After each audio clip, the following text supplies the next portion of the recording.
Let's leave out the YouTube option here.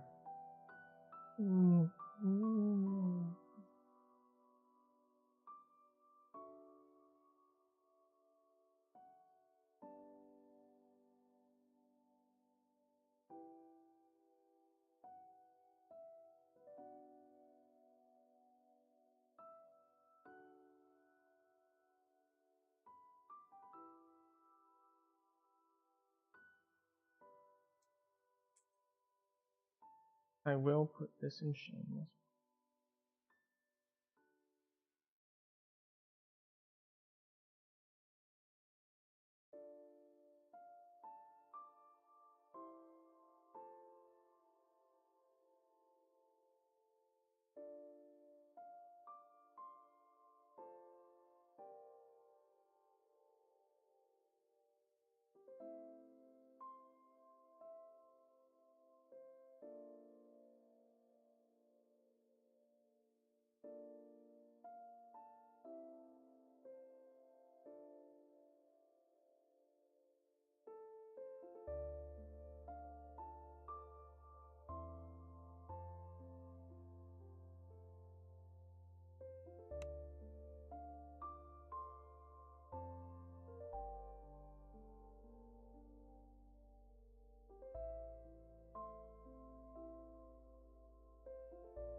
Okay. Here we are, back to stream again. Yes, hello, Liesel. What is it? Did I not give you enough attention pre-stream? So now you need to interrupt as soon as stream starts? I understand. It is hard being a Liesel. But you will have to endure it. You shall have to endure. You will carry on. I believe in you. I believe in your ability to survive. But in non-dog related news, we've returned. And we are back on our hardcore blightcaster. And the question then becomes, well, what is the plan for tonight? And what did we do last time? Well, last time, not only did we run a decent amount of Feywild such that we could complete the saga here if we wanted to, but I don't feel we really care about that too much. We will turn in, looking for maybe some rewards. We don't want a large shield, but we could do with a better light shield. Especially because, we'll go over gear in a second, because one thing we did do off stream is we did actually hop onto our non-hardcore characters and we did farm up some gear. So last time when we were going through Feywild, I think our health was at about 170-ish.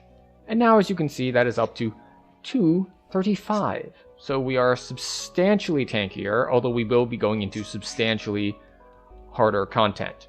So there is that.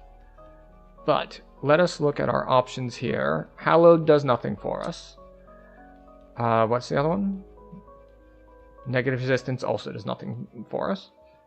And then we have acid absorption and intimidate. We'll keep our electrical resist. Yes. And then, of course, the rest of this doesn't matter. So we do want to wear shields because we opted to get defenses by taking the shield proficiency feats. And therefore it gives us extra health. But we don't want to get a large shield because then that takes away our ability to use evasion. But then again, we only have 13 to our reflex saves. So evasion isn't actually as useful as it could otherwise be. So what do we have? Combustive, we don't need combustion. And then the rest of this, of course, does not matter. And I say the rest of this doesn't matter because we already have good armor, so there's really no point. And we have a good weapon, so there's really no point there. So if it's just giving me armor and weapons, then I have no need of it. Shields, on the other hand. Vitality. I don't think I currently have Vitality. So what is Initiate's Gloves? Wizardry, Spell Pen. No, okay. I still have my Spear Bane on. Resistance might be better. Actually, wait, I have resistance on gear now, don't I? This gives resistance? It does. Okay. So, Diaglaciator. Okay. So we will take the Vitality Shield. I did not have Vitality. Okay, so what do we lose? Well, we lost Electrical Resist, and we got Cold Resist instead, and we got 12 more health. So I'm going to say worth it. Let's see, how about these others? We turned those quests in. Because we have done the complete saga, we do get to turn in our patron things for a little bit more health. Right, we get a save bonus, and we get a hit point feat. So we got that going for us, which is good. So now we're up to 252 health. Let's see, what do we have? We have Electric Absorb and Acid Resist, and we have Resonance and Move Silently. So, no, we don't care about that. We don't care about the Cloak either. So, this is fine. Hardy is Constitution. Right? Constitution, False Life. Might be worth grabbing for a different life, but for right now, no. Let's see. No. Just in case. And we don't have a pet. Destructive Gloves. Shatter and Repair. No. And no. Okay, so now that we've turned in all these various quests, let's go over the actual gear that we actually picked up to see why I was ignoring large chunks of the potential turn-ins. So, some of this gear we got natively by just playing this character. Like, of course, the shield we just got, and things of that nature, and the Spear Bane, and we actually got our Leaf Mail as well last week on stream. This as well. Actually, this is now a useless slot, or it's about to be. So, but we did farm other things off stream, and we'll go over those. So we did get Crown of Snow on stream on this character, so that wasn't a hand-me-down. The Winter Course necklace, that's a hand-me-down. We got that, so that's nice. We did get a blue raptor feather, and potentially more importantly, we slotted a Sapphire Heavy Fortification into it. So, the Raptor Feather, I believe, is by default min-level 7. But this one, because we put the augment in it, is min-level 8. But it gives us 100% fortification. So, healing amp, sheltering, resistance, good luck, and fortification. It's an all-in-one, super, super strong defensive item, which is great. Then, of course, we've got our Deathblock Cloak, and, of course, the Ice Barrier is nice. We have Belt of the Ram. I would have preferred Belt of the Dire Bear, but we didn't get one, so Belt of the Ram is good enough. So it's mostly here for Constitution and set bonuses. We have Kinetic Lore Ring. The other big item that we were not able to get is we didn't get any of the Feywild Caster Rings. Particularly, we would have wanted the, the Force and Negative one, which would be great. Oh no, it's Force and Cold. It would be Acid and Negative, which we would have really loved. But we didn't get it, so we go without. We did get Dead Ringers, which the Profane Spell Focus doesn't stack with the neck, but it does give us double Wizardry. We got Magma Waders. Strength is nice, just for some various things. It's mythic, and of course, it's just better than what we had. And we have a Nocturne Ring. The command is not super important. We get Insightful Fort off of it, though, which is really nice. We get True Seeing, which is very, very convenient, because at this level, True Seeing lets us see most hidden passages without having to search. So, very, very handy there. And we have our Feywild Queen's Scepter. So, if we take level 10 this stream, we will probably just run through a normal Mists to grab a Barovian version of this, which is just a straight upgrade across the board. But until then, this is our setup, which, if we want to see our actual stats, we're now above 250 health. We have 135% fort. As for our spell powers, Acid at 143, Force, so Acid and Force are both at like 140 each. Our crit is pretty bad, but we make do. That's the main thing that we're missing out of our current gear set is Spell Lore. But to our big goal, however, our loot is at 371. So we're going to go to the harbor.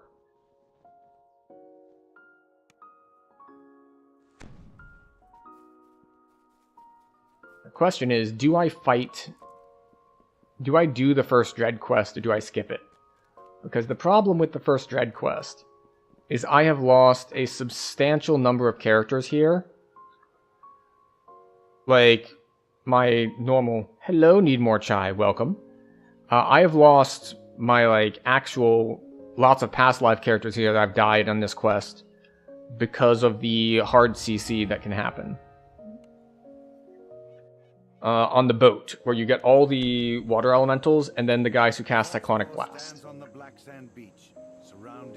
So we're going to go into this and hopefully not die. Foxport doesn't remember how you ended up on this distant shore. But we'll find out here in a minute. Alright, So, we put up our buffs. It all started back in Storm Reach. Foxpaw had sent a message summoning you to And the yes, I am casting Owl's Wisdom could find him. because You were accosted. we don't have a +4 Wisdom item on, so it's worth it. Vanished as suddenly as he appeared. Then Foxpaw hailed you from the water's edge. He wanted to discuss the strange teleporting island. Foxpaw said And we'll just use our he quickie. used some experiment related to the Conch of Secrets. He had mounted the magical artifact onto an arcane device he had built. Foxpaw had amplified the artifact's magical signature, creating bait to draw the pirates to him. Was this a bold strategy or reckless insanity? You were about to find out. A pirate made her way up from the dock. We're back. This time, There we go. Now we're getting our Death Eater procs. and my shipmate won't have to break any of your clothing. Then the mysterious stranger Excellent. shimmered into view again. The pirates instantly fell to their knees. And a strange So this is always... Oh, that's the other thing I need to do. I need to remember to cast Resist Cold, because the water elementals do a lot of spamming, so taking a bit off the top of each one of those is going to be coming really handy. creature transformed, taking on a new and terrifying shape. Yet for some reason, you found yourself unable to attack. But yeah, we've got like a full minute here of the cutscene playing. Pick that up. As if in a trance, Foxpaw obediently retrieved the Conch of Secrets. The Grand But yeah, so punished for I probably should not be doing this quest. For now, Because of the way this hardcore event works, let us finish the you don't need to actually do all the quests. You can just do the easy ones to get loot progress. half-orc. So anything that I feel is vaguely threatening is a quest that I should skip. But we're going to make the bad decision to take the risk and clear this quest. Now you might think it's like, well, if you don't have the teleport item, you need to do this quest to get to Dread anyway. But that is not actually the case.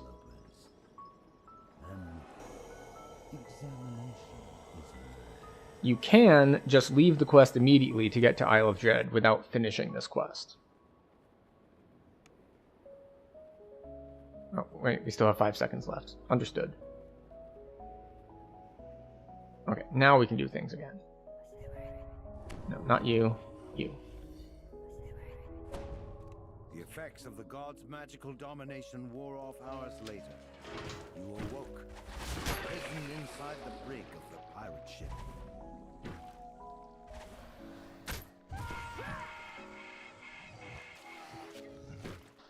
Oop. Okay, there we go.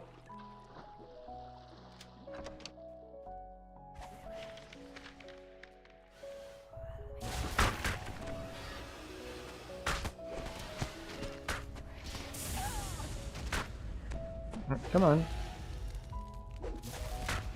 Go.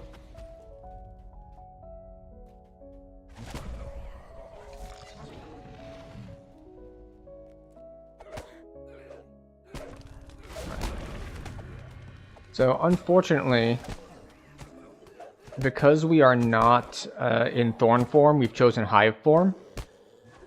We don't get the extra defenses while we're standing in our Thorn stuff. The chart was labeled the If you're a wolf, or if you are in one of the Thorn forms, you get extra... Well, sorry. Because I took an enhancement, I would get extra defenses while I'm standing in my Thorns. But I didn't take it, so I don't get it.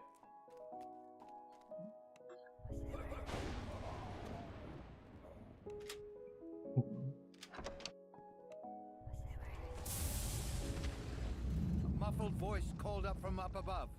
Yay, Human Hunter. All hands on deck. The signal's up, and the island is teleporting. Hold on. And we're on the other side. Scan the waters. Need to steer clear of the local wildlife. Oh, sinker. How did those bilge rats get out of that cage?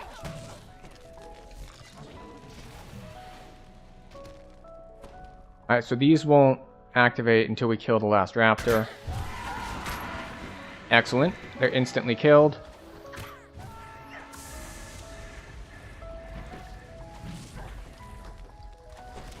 So yeah, this is one of those fights that's like, if it's going fine, then it's like, what were you even worried about?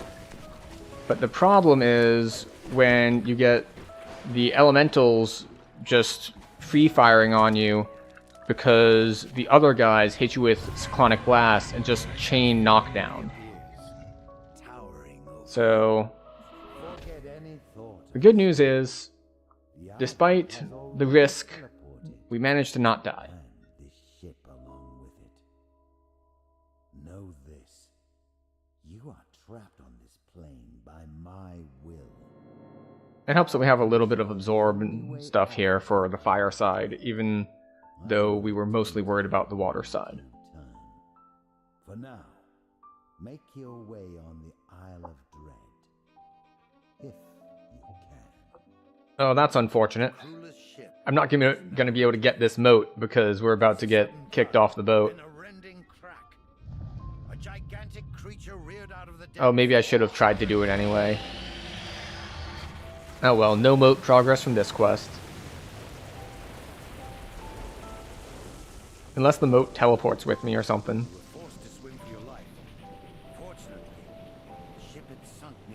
It does not. Oh well. No progress. Let's see.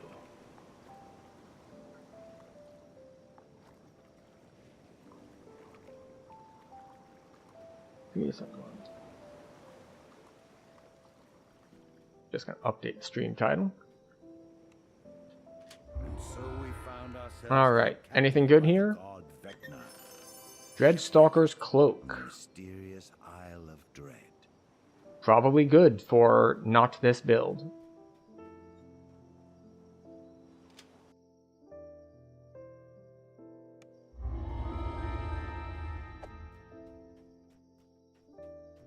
Alright, now we get to go grab all of the stuff, all the different quests, and get a move on. Alright, so here's the question. Do we do the crustacean quest?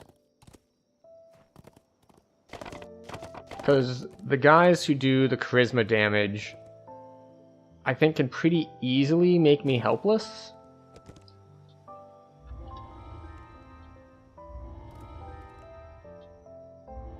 I think we'll take the risk anyway, even though we don't need... no. Actually, never mind. Yes, we will. I was gonna say no because, like, oh, but I won't even be able to get the moat because I can't really delay the ending. But you can delay the ending. That quest ends when you interact with the idol. So we'll do that one first.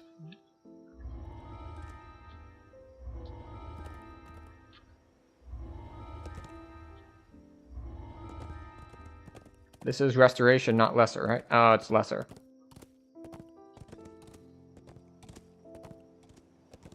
I'm gonna move that there.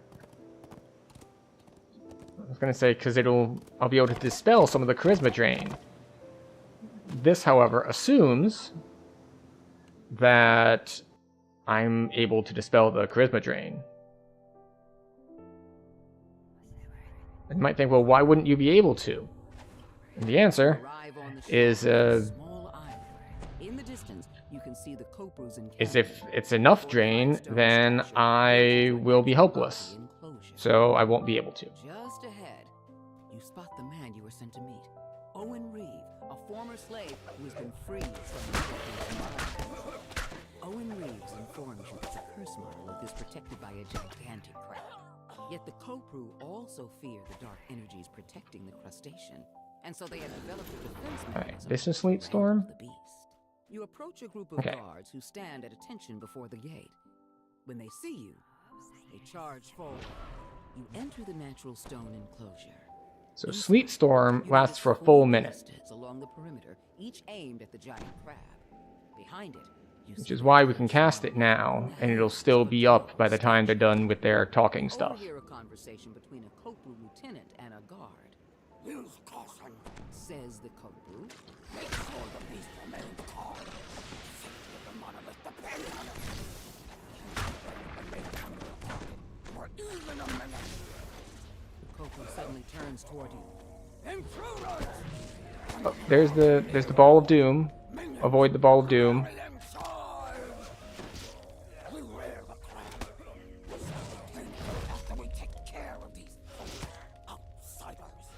A mystic barrier shimmers into being and bars you from exiting the arena. The rogue hits the ground with a thud Okay. and remains still. The Cobra lieutenant Let's see. crumples at your feet. The crab emerges Edges, from the sand. left. It rears up, exposing its belly. Now is your chance to immobilize the beast. A Cobra officer appears, along with a slew of reinforcements. The crab emerges from the sand. It rears up, exposing its belly. Now is your chance to immobilize the beast. Kopu lets out a garbled cry before slumping into the sand. Wait, which target is it in front of? A group of reinforcements enters Two? the arena. This is one, right? Yeah. The crab emerges from the sand. It rears up, exposing its belly. Now is your chance to immobilize the beast. Alright, we need to do more of these so that we can get the crab when it... Stop that. Stop that. Ugh. It's just like 2 damage. 2 damage. It doesn't hurt. It just interrupts my ability to pull levers. Alright, so middle does the right ones. From the sand. It rears up, exposing its Right belly. does the edges. Now is your chance to immobilize the beast. The ballista's arrow clangs into position, ready to fire.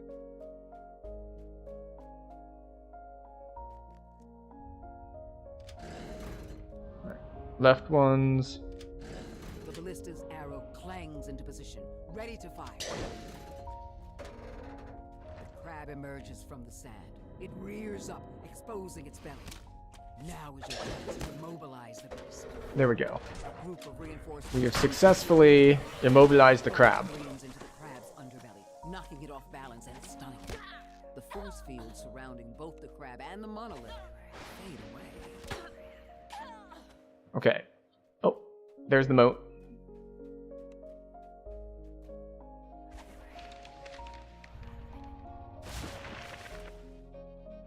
I was about to say, it's like, did the moat spawn?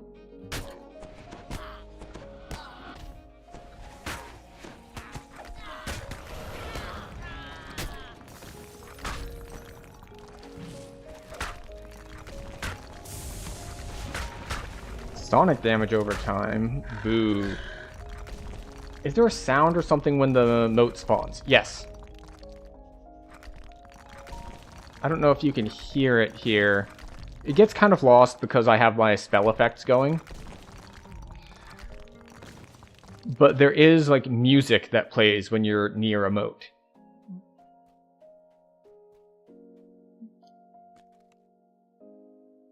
You touch the monolith and feel a jolt of energy as the attunement is bestowed upon you. Okay, so we got green pine gauntlets, which would give me a bit of a defensive boost. Well, maybe not. The problem is, if I put them on, I lose 1 out of my Feywild set bonus. And that means -5 sheltering. The artifact sheltering that comes from the 7 pieces. So, we're probably just gonna not wear those. But we will head out into the Dread Wilderness proper and see what we can see. Now, the other thing that we should probably do that we've been putting off is we should probably specifically target some House P quests so that we can grab House P buffs. So instead of me forgetting, it's like, oh, right, I should have put on resistances because I was fighting this guy who casts this specific element damage. I could instead just constantly have House P buffs on, If I tried to talk about and that would mean constantly having resist buffs up. the throat goes dry and my So, eyes dwindle into a cloud of that would be the better way of doing things. smoke. Trapped by these secrets of my own making. I can only laugh the smoke away.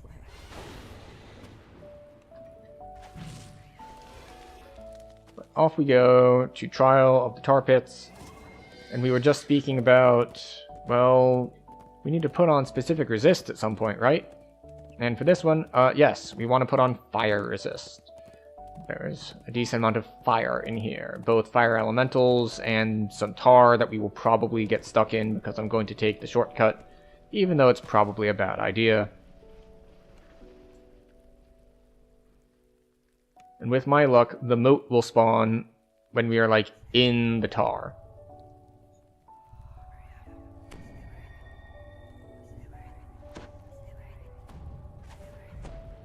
And resist fire. Someone within the Tar Ogre tribe has been harnessing the power of the nearby tar pits to create monsters. They must be stopped.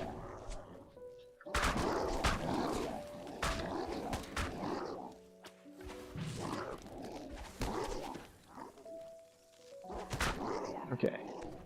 There we go. We got our Death Eater stacks going. And that's what we wanted. We wanted Death Eater stacks going. You guys get hurt by this, right? How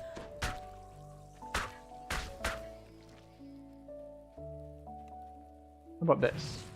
They do get hurt by that. Okay. No, like, fire immunities or anything. This bubbling tar pit is strewn with rocks that can be jumped across, though falling in is not recommended. We don't need to kill all of them. We just need to kill enough.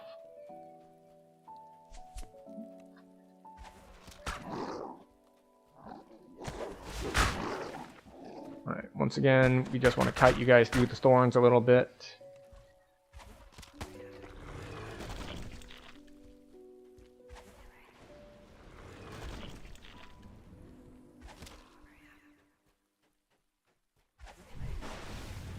That's not the one I meant to hit, but we'll take it. We really just want to make sure the champions are the ones that go down.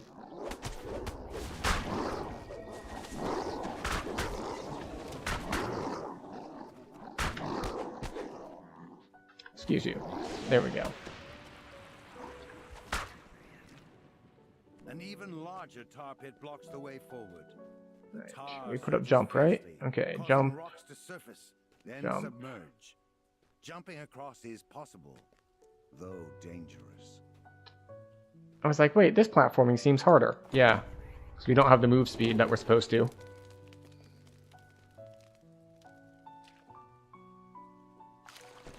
Yep. We went in the deep tar, but it's okay. We had fire resist up, so it only hurt us a little bit. Fire Elemental gets to die because we nearly died to a Fire Elemental last stream. Well, they had an assist from an Earth Elemental because we failed Earth Grab saves. So we were just kind of sitting there as a punching bag while several Fire Elementals, including a champion, got to just throw fireballs at our face. We got down to, like, I want to say 30 health? So it was close, and we didn't like that.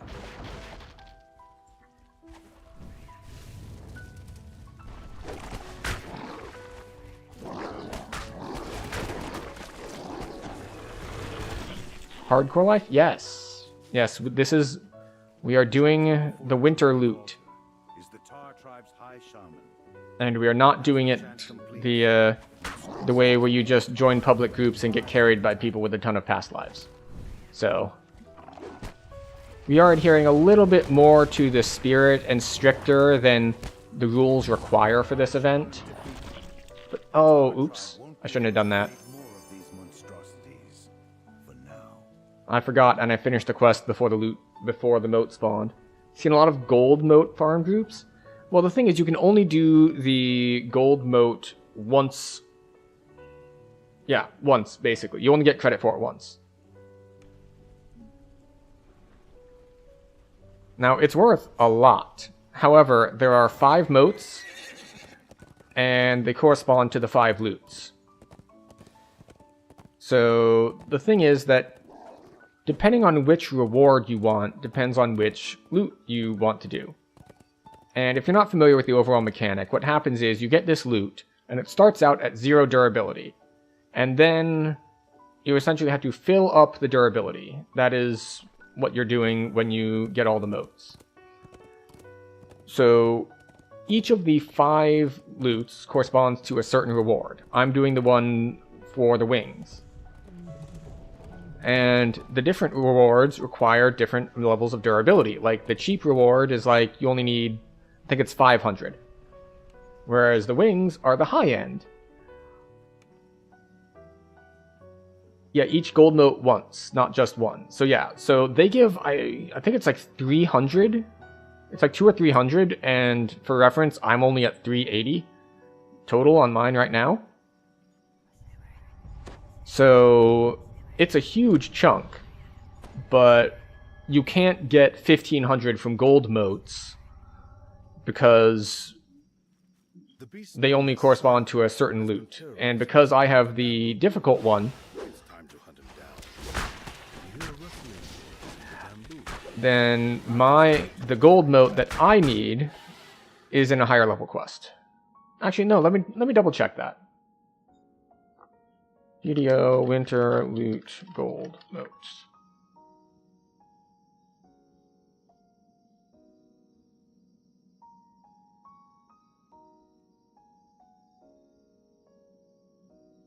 Let's see. Flight loot. Okay, no. Mine isn't at that high level, but we're not there yet. So the flight loot location is in Ogma's Song, in Myth Draenor. You can grab all the loots at once. Couldn't you just swap between them? Yes. Like, if you want all of the different rewards, then yes, you can do that. And in fact, I have done that. On my main, I have all of the non-hardcore loots. And I went through and I did do all of the golden motes. I didn't need a farm group for them because you can only do them each once, so what would I be farming? You spot Scythemore as he passes above the valley, spooking several smaller dinosaurs. So yes, you can grab all the loots, so you can do all of the gold motes.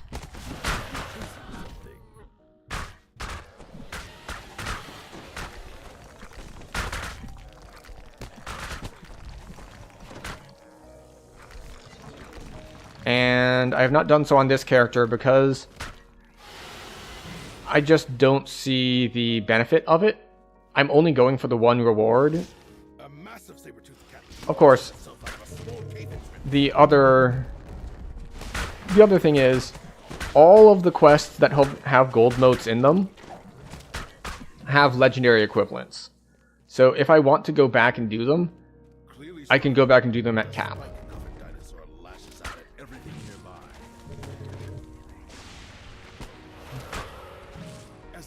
You hear the sounds of another battle nearby. Oh, you know what? I'm going to remember to put up resists. Resist Sonic.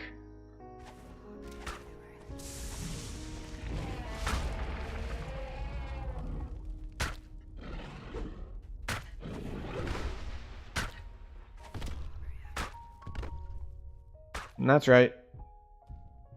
Keep standing in the thorns. Clearly shaken by your strength. But yes, as for grabbing all the loots at once, yeah, I'm wearing one, and here are the other 4. These are all at 0 out of 0. They're all at 1 durability. First light character takes so little XP, you barely did main quest leveling. Yeah. Yeah. Realizing he's cornered, Scythemore lets out a defiant roar. Then he launches himself back into the fight.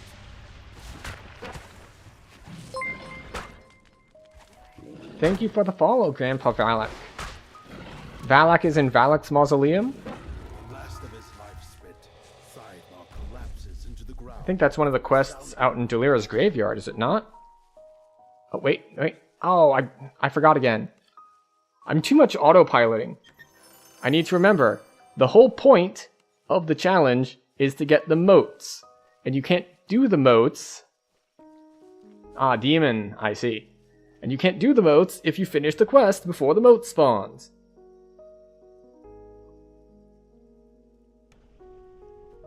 But also, welcome in. Thank you for the follow. Alright, where are we headed next? I think next it would normally be Trial of the Triceratops. What in there will kill me? The last fight's not bad. I don't think there are any particular enemies in there that are dangerous to me. Gives reasons to do optionals? I suppose, if you're just burning time. Studies parapsychology and demonology. I see. Parapsychology. That's, Oh, what is... I'm trying to think of a specific example of what that is. Is it like psychic powers? I know it's not, of course, the normal psychology. It's the, it's more supernatural psychology. Ghosts, specifically? Okay.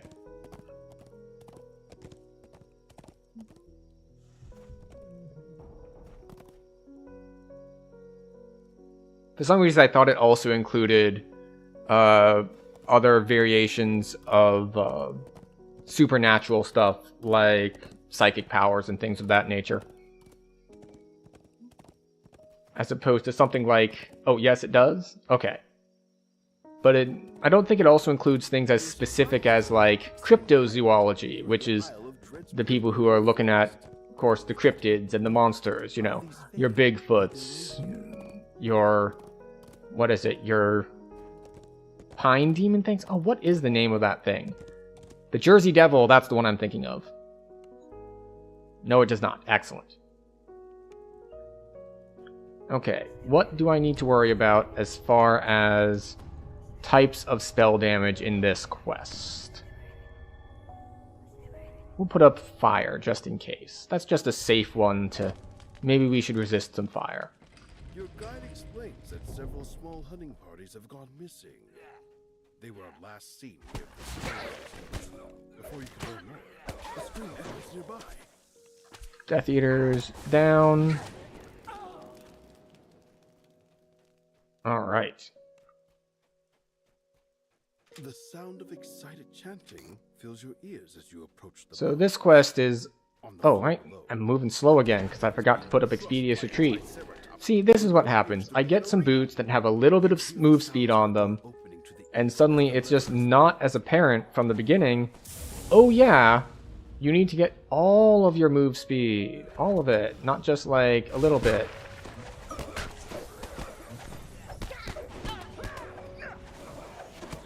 A quick survey of the fallen guards yields a key to the locked cell door. There we go. I was about to say, it's like, I hope I got all of them. Because this is another one of those quests where they have done the very bad boss move of being like, that door will unlock if you die. So anyone who wants to bust people out is gonna kill you.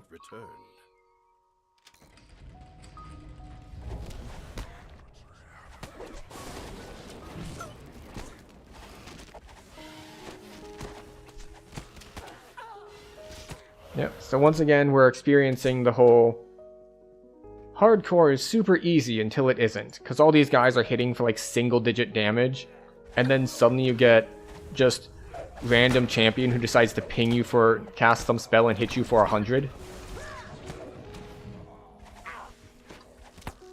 There is a... I think this saying was usually referred to for people deployed in the military. It's just like being deployed is 90% boredom and then like, or like 95% boredom and then like 5% pure terror or something like that. Granted, this of course does not really compare to military service, as far as I know, since I have not served in the military. But I will say it's probably a similar proportion to, oh yeah, we're just chilling, everything's fine, to, oh shit, everything is going wrong. Everything is going wrong. I'm gonna die. Oh my god.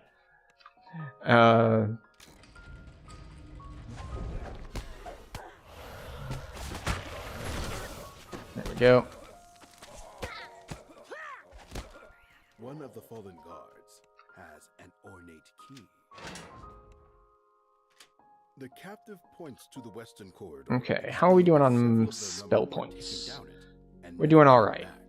We shouldn't have to shrine or anything by the end. Towards the exit and freedom. As the lever is pulled, a door opens to the west.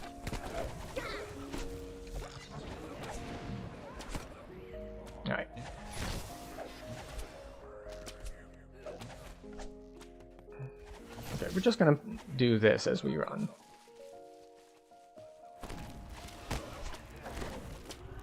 Drop AoE on the range guys.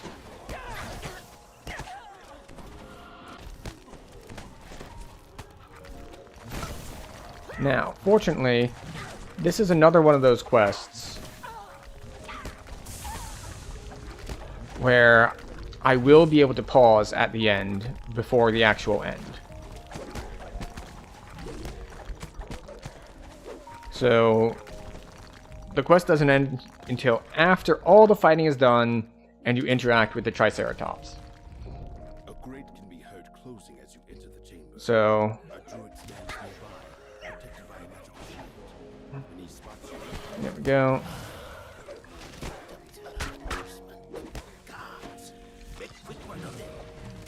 There we go. the druid watches his last guard fall. Alright. All of our buffs have time left on them. That's good. That's good. And we're moving on. We don't need to recast anything. We are good to The go. chamber is coated with a strange, slick substance.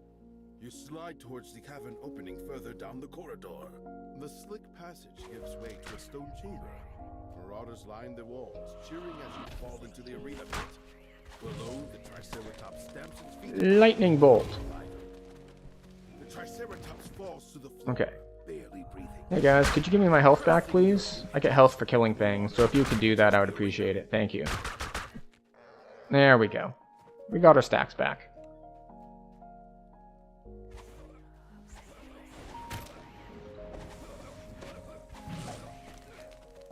The druid pitches to the floor, dead. The Triceratops seems to grow visibly calmer with the druid's passing. Now, to escape this cruel arena. Okay, we're getting lag. There we go. Alright, and now we can chill and wait for the moat. Because we're not going to make the same mistake again of making 0 progress on our hardcore challenge because we did the quest wrong. So, in the meantime, while we wait for the moat, we get to do things like look at builds and see where we're going. So, we are in Blightcaster. We're 20 points into Season's Herald, which means as soon as we take level, which will be soonish, we get a point in Spring's Resurgence, which is excellent for a couple reasons. One, just having an emergency heal when you get low on health is super good for hardcore. It's just, that's an ideal situation, and it triggers automatically. Now, is it a huge heal? It's like, okay, 20 d6, a d6 is roughly 3.5, so should heal me for 70-ish, which is still a solid amount. Of course, I forget if this thing like doesn't scale well, because I seem to remember it not scaling properly. So even if it is only 70, fine. If it does scale with things like positive spell power, then we got a little over 100, and we got 37 healing amp. So instead of 70, we get healed for, I don't know, 170-ish. Oh, yep. We got a moat. Excellent. It's only a green moat, but a moat nonetheless. It's still more than we would have gotten from the last quest, where we neglected to do anything. There we go. Slight amounts of progress. And now we can finish the quest. Freed from the druid's influence, the Triceratops seems to be much So I more think we docile. are going to continue doing Dread after we hit level, because we're definitely going to level cap before we're done. The Triceratops The charges thing is, the lockout for loots opening a way for is 3 levels above the quest, not 2. So we can continue to do these, even though we're going to be level 10 in level 7 quests.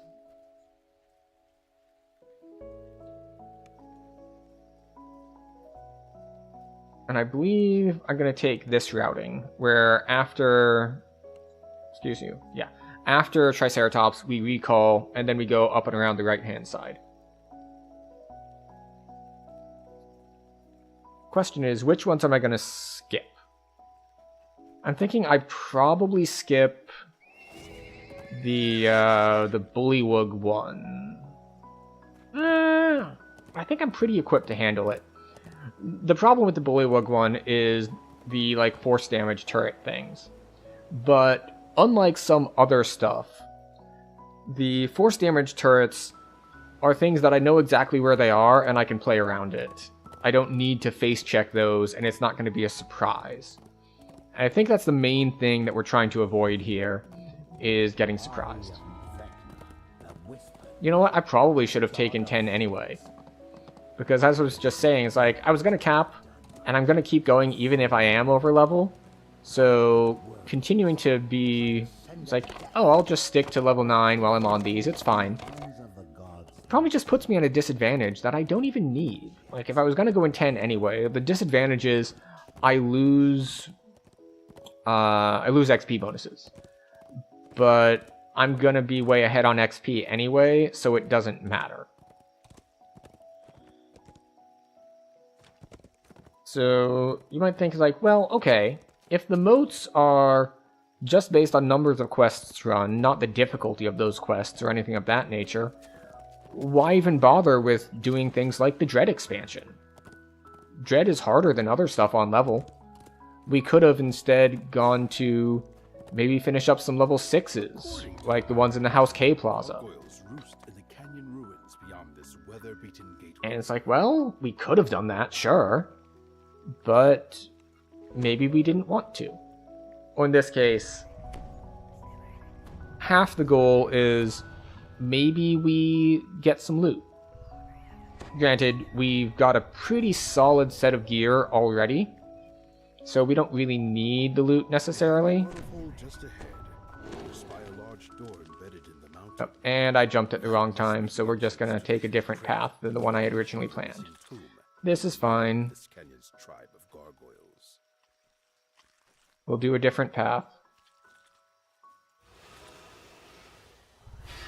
It's like, these guys are taking a while to attack.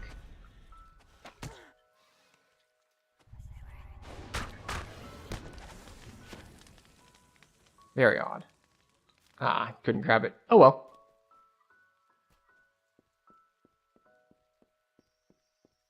So, let's see.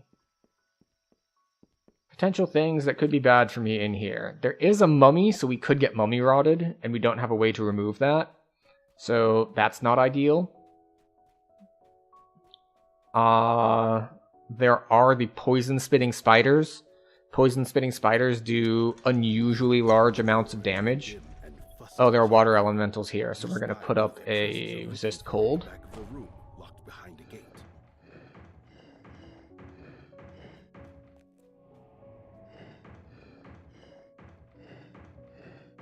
Misclick, that's fine.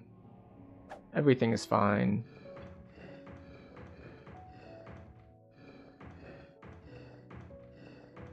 The last rune in this puzzle rose to life. The water elementals form in Oh, wait, there's a champion over there. Oh, it's a stone guard, which means it takes extra from lightning, which is convenient, because I was about to lightning that guy anyway. We do want to run around here and spawn the rest of the zombies, though. There we go. Alright, zombies, come on. Please walk into the death zone. I would appreciate it. Thank you very much. Good for us. And down we go. Oh, and we don't have underwater breathing or good swim.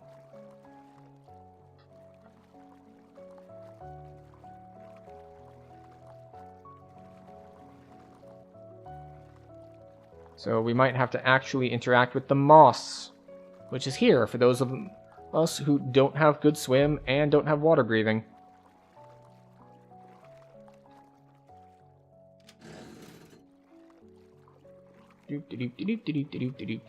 Grab that. And back out we go.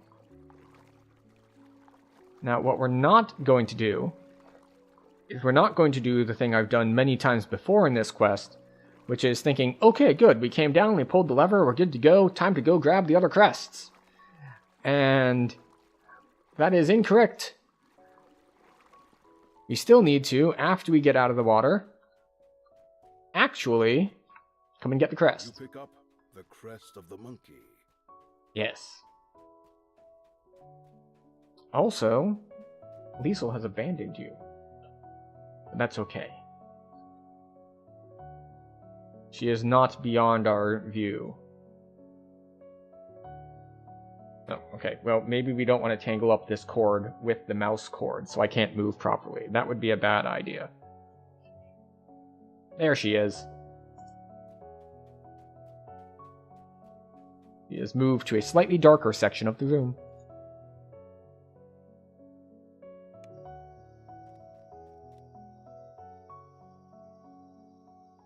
Alright. So that's one down. 2 to go. Come on, let me grab it. There we go. So these are actually basically reskinned levers, and they have levers. The other L word. Ladders. Reskinned ladders. And they have the same hitboxes as ladders, so it's a little bit misleading on how to grab them. Same with these dangling vines.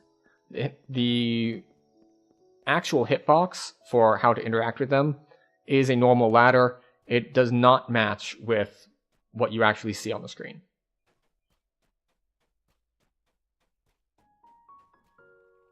Okay, so we should have some undead dudes in here. No big deal. Okay, I say as they actually start hitting for an okay amount. Stone Guard needs to get lightning bolted. And this is why I chose this class. Because despite them actually hitting hard enough to do damage, we didn't take any damage because it all hit the temporary health. Alright, so what's a threat to us in here? We get a bunch of undead spawn. There are some casters. The casters cast magic missile, which we are immune to, so we're not too worried about that. The crest of the octopus.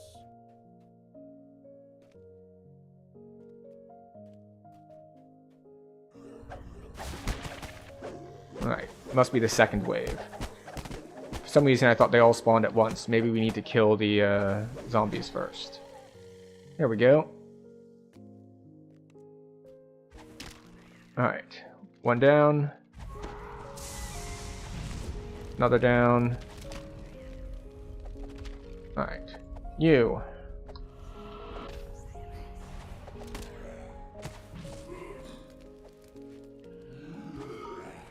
Okay, good. I missed a mage, but it's okay. Oh, right, we already grabbed the crest. Okay, and we're good to go.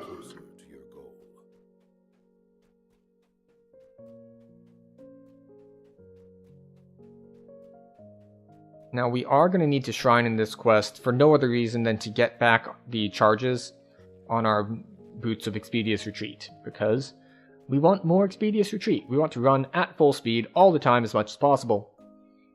One thing I have forgotten to do in town is I forgot to buy the special component for Stone Skin. I don't know why they have left that in the game that, no, there are a few spells that require just extra special components, not the generic components. Stone Skin is one of them. And let's see, what are the other ones?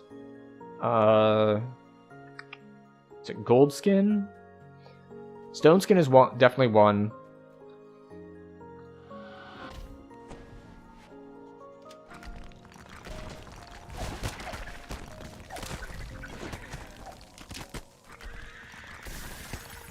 Yeah. You'll note I am respecting these spiders a decent amount because they do an unusually high amount of damage. Death Pact is one, yeah. It takes a... That's the one that takes a diamond, I believe. There aren't that many of them. But it's just like, oh right, special stuff.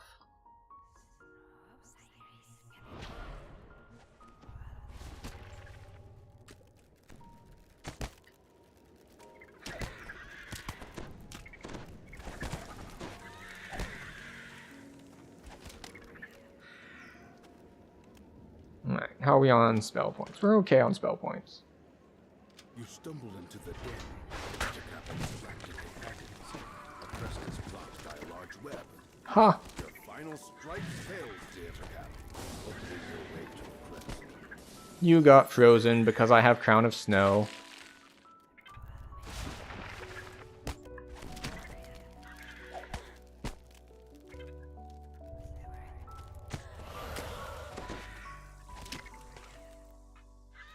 Alright, that is all 3 crests.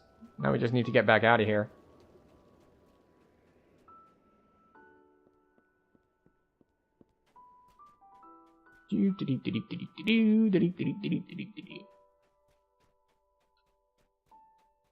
Alright. Oh, and our buffs are wearing off too. Which will also tax our spell points.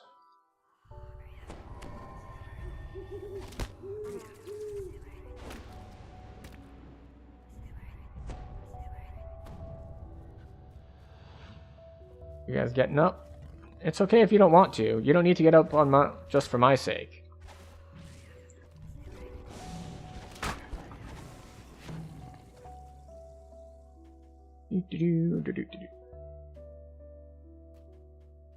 I will say that as far as, like, hardcore characters are concerned, we are much stronger than usual because of how we were able to farm gear on other characters and hand it over. Because, generally speaking, in past hardcore leagues, I wouldn't have a full set of Feywild gear. And I don't mean like every slot is filled with Feywild gear, but I do have the 7-piece set bonus. So, there's that. Also, of course, the ridiculous amount of defenses, because I did get a blue raptor feather, and I did put a heavy fortification augment in it. So, one slot, I have resists, I have sheltering, I have 100% fortification. It's just a very, very efficient item to have. You take a moment to rest before continuing your search for the artifact.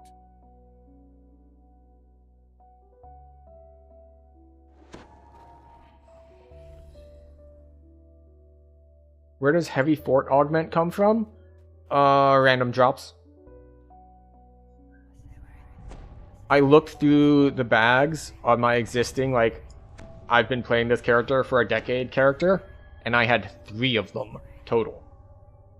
So, they're not super common. I will put up a fire resist.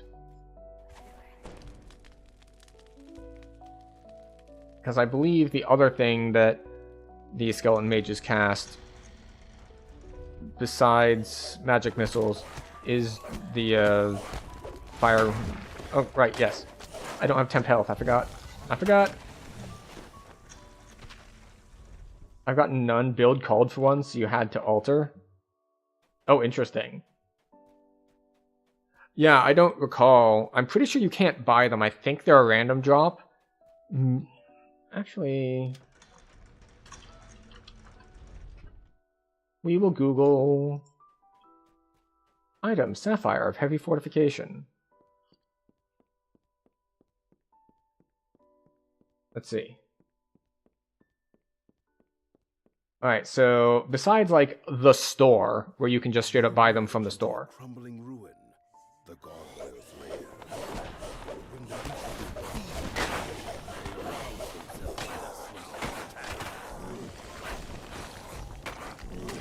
Hi.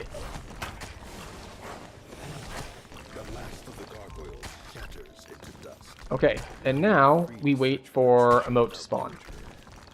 But let's see. So you can buy them for in the shop or for astral shards, or there's a mechanic in the game that I've almost never used, which is there are people that you can turn in collectibles to in order to get random augments.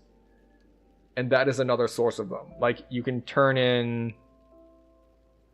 you can buy them for tokens of the 12, actually, it looks like. They're one of the ones that Lahar sells in the 12.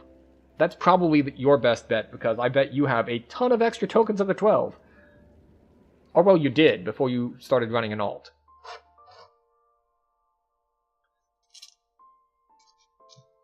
But otherwise, yeah, you can get like a random level 8 Sapphire augment from a variety of turn-ins, like Amulet of the Six and that sort of stuff, all the collectibles. And you can just kind of hope for that. There aren't a ton of level 8 Sapphire augments, but there are enough. So, I'm actually going to scroll back and look through my quest thing and see if I might have missed a moat, because this quest did take longer than others. It's possible that a moat spawned like while I was zoning between all the stuff, grabbing all the crests. But I don't see any notice, because they do put a notice into chat if they're about to despawn. Let's see, Rune Puzzle glows to life, we get the crest, we get DM voiceovers, we get crest number 2, we get voiceovers, we kill the Ettercap, we turn in that. Okay, alright. So, no moats have spawned so far. We'll give it another minute or two, but where were we? Because we wanted to talk about builds a little bit. So yeah, so next level we're definitely getting Spring's Resurgence. And then the question is, well, do we continue going up Season's Herald? Because we talked about a bit of this last stream on which T5s to do. Oh, I didn't even notice that we had ads running. That's unfortunate. So, I was just not paying attention. Oh, well. So, I don't know which T5s I want. Like, that is the trick. Because, obviously, Thorn Tentacles are amazing. And Acid Stripping, once I get Acid Well, is amazing. So those are both incredibly useful. But we also have, on the hardcore benefit side of things, we have Winter's Heart, which is an emergency button. So 8 times your wisdom in temporary hit points. 8 times wisdom would be about 200. The thing is, like, this is just so weak compared to Shining Through, I think it is, at the top of Enlightened Spirit. So, oh, we have a moat. Okay, put our buffs back up. Put down Sleet Storm. And then Ice Storm.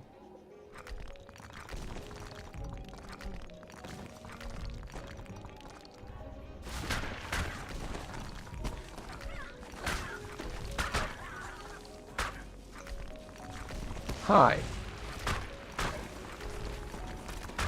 Do you like the new environment I've brought you into? But yeah, compared to Shining Through, and if you're not familiar with it, Shining Through is at the top of the Enlightened Spirit tree for Warlock.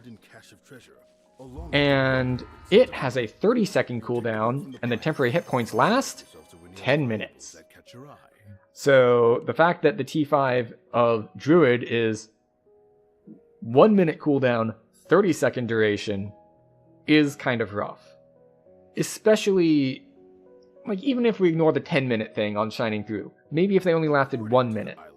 But the ability to hit it preemptively, to already have your temporary hit points up, and then it's already off cooldown and ready again if something hits you hard enough to take away the temporary hit points, that is a world of difference from the duration is shorter than the cooldown, so you can only use it as an emergency measure. Or, well, you can use it preemptively if you're going into a fight. Like, you know that you're going to go into something that you're likely going to take damage, so you hit it beforehand. While the engravings on the wall show the structure was built by the Pope, the smell Alright, I know there are fire traps here, so we're gonna put up resist energy fire preemptively.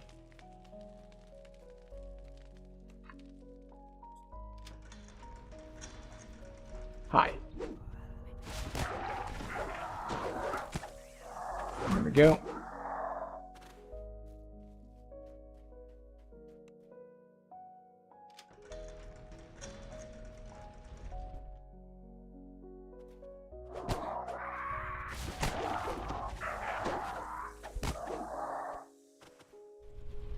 So, you know how I said, like, well, our biggest weakness is we don't even have crit. Alright, so these deal force damage. We're going to get rid of them immediately by touching that. If you weren't aware, they do despawn immediately upon touching the middle, so if they're looking big and scary, particularly if you're on, like, Higher Reaper and they have champions on them and so on and so forth, it's like, well, how about instead, I'm just gonna run in real quick and make sure it's not a problem anymore.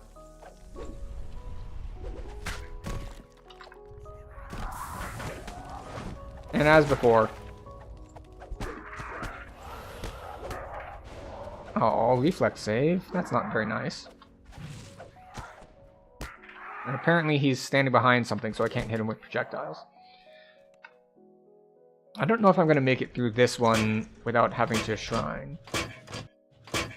Okay, now we have fire traps that we will carefully go over. The fun thing is, because of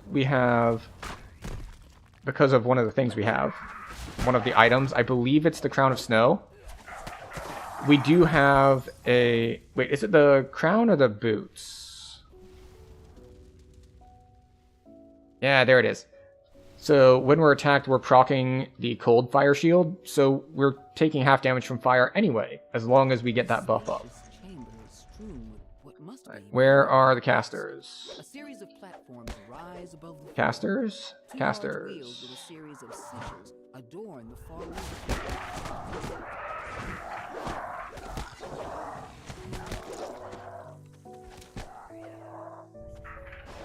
There we go.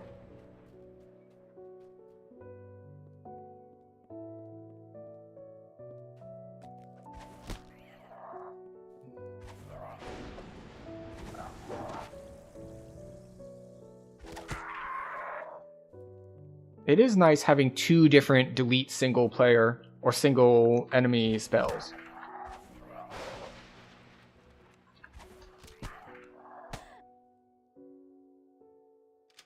As the lever is thrown, Okay, so what is it? Green has a square. Which is really all I need as far as solving it goes. And red is blue, green is square. But the thing is, if we know that red is blue, then we just kind of keep clicking this one until it changes. As the last sigil Granted, I already knew where to stop, because I knew that green was square. But hey, I forgot that was there. I have not forgotten that the ground collapses here.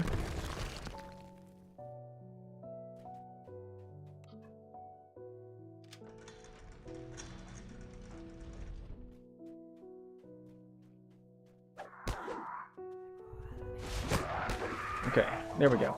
Insta-kill or just high single target damage? Oh, high single target damage. I'm not running any insta-kills. Like, I don't have finger or anything of that nature. But, you know, lightning's hitting for 400, and splinter bolt hits for a ton as well.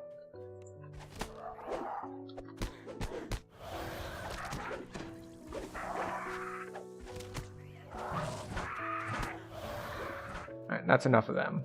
I'm just gonna come in here and do this so they can all get AoE'd down together. A little bit more efficient on our spell points. And these are all SLAs, which is the other big thing about it.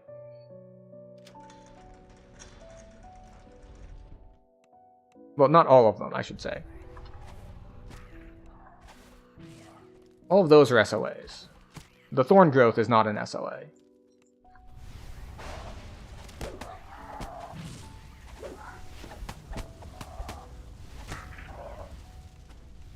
Okay, so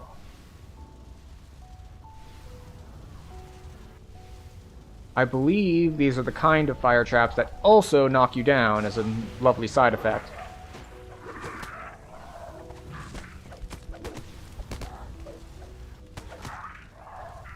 So we're going to be a little bit more careful about making sure we jump over them.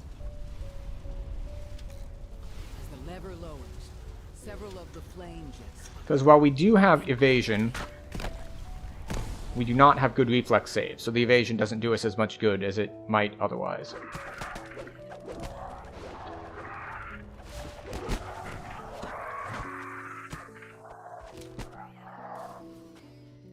Alright, more fire traps. Yes, yes. Okay, good. We still have fire shield up. It's all fine. It's all good. But we're still going to jump it, just in case. Demon Soul. Cool. And now we walk here. Yes, there we go.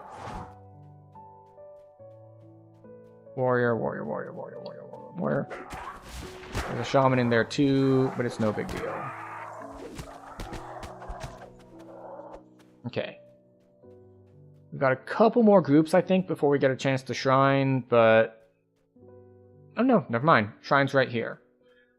And we will use it before the groups, because I want to, when we get to the last boss, already have temporary health. And the biggest vulnerability I have when shrining is, well, it resets my temporary health.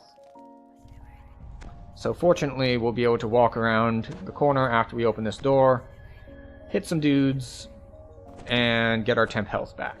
But we are now a little bit more vulnerable than we were a moment ago. And just like that, we are once again not as vulnerable.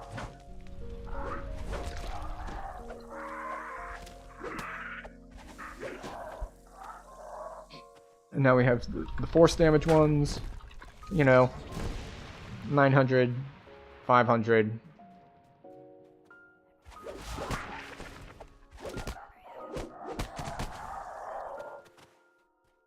And we're good to go on the... Wait, what does the last boss cast? We'll put up fire resist just in case. And we'll put up lightning resist too. He might cast lightning bolts at us.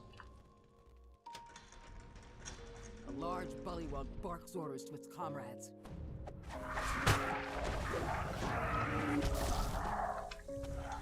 Or we could just do a lot of burst damage and it doesn't matter.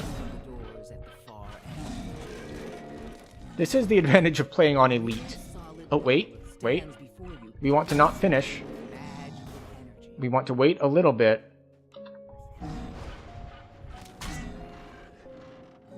And get a moat. Oh, I missed it. I missed the moat. The moat you found will fade soon. Use your loot to claim it before it's too late. It spawned... I think it spawned in or just before the room with all the different fire traps. Oh no. Unfortunate. Powerful magic radiate within you. This enchantment will help. Insightful intelligence. Profane life force. 2 to profane spell DCs at level 7. Why 2? Let me just look up something real quick. What is... Legendary Shattered Onyx? A steep path leads up to an overgrown ruin. Let's see. Yep, I was just double checking. So, yeah, if you get a level 29 ring out of Sharn for Profane Spell Focus, it also gives you Profane Spell Focus 2. So, the same amount to your DCs, whether you're level 7 or 29.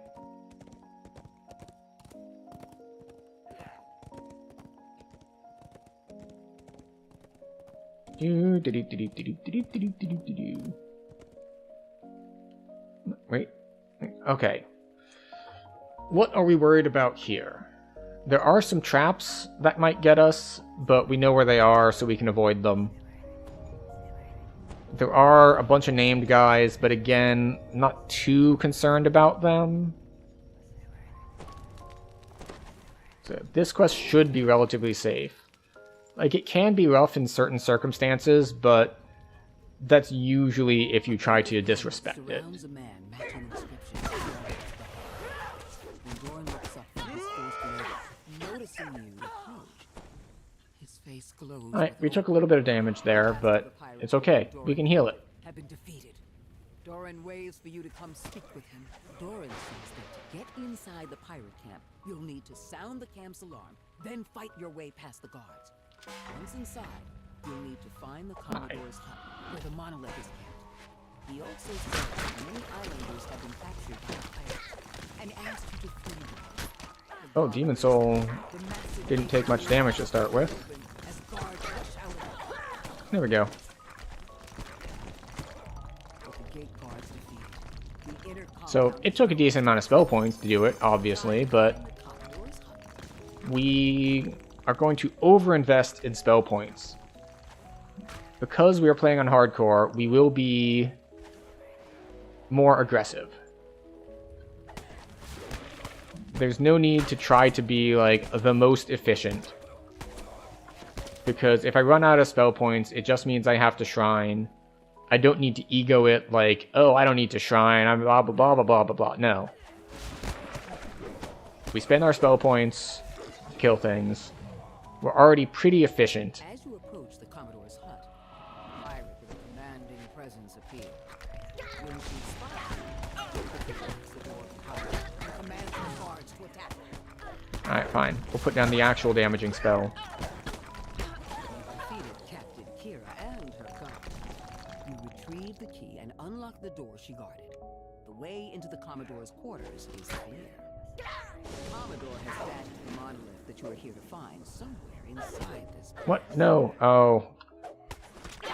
Okay. My spike growth didn't go off because I wasn't facing them. This is fine. Just cost me extra spell points and a little bit of Ever behind the bar, slight panic and danger. It's like, oh no! It's like, okay, wait, no, we're still fine. Everything is okay.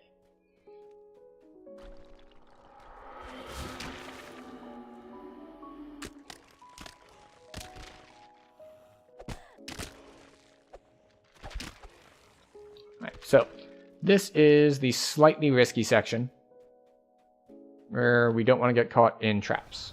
Fortunately, we can see the bear traps and we can jump over the fire traps, Commodore Elena's but you just really want to avoid getting caught in a bear trap while there's a fire trap shooting you.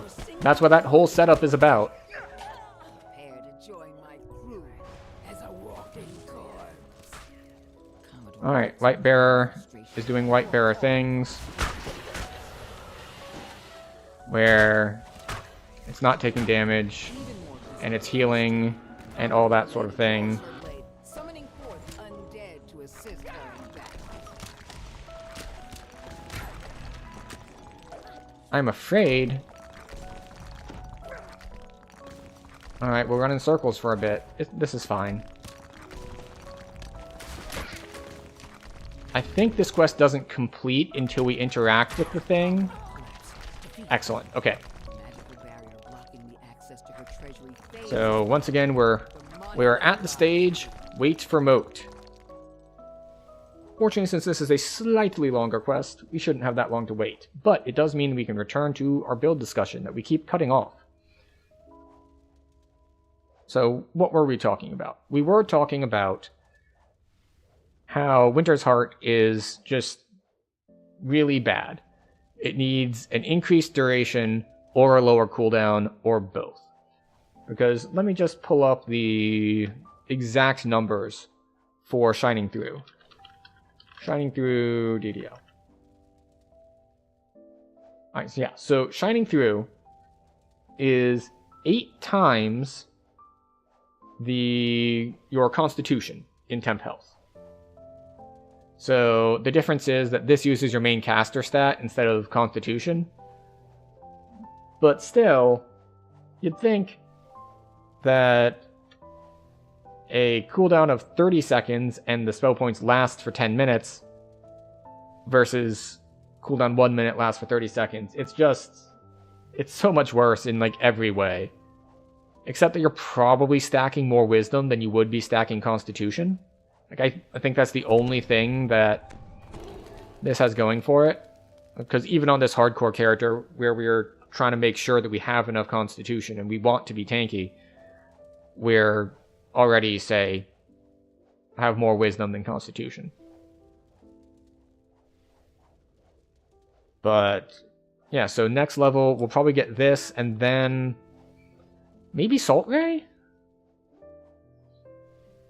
Let's see. We'll probably just grab Salt Ray. Salt Ray's great.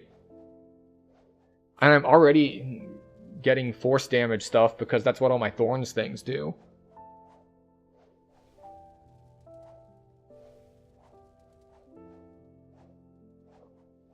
So yeah, I'm guessing I'll probably... Right, I think this is what the current plan is. The current plan is we go to here. We want Spring's Resurgence.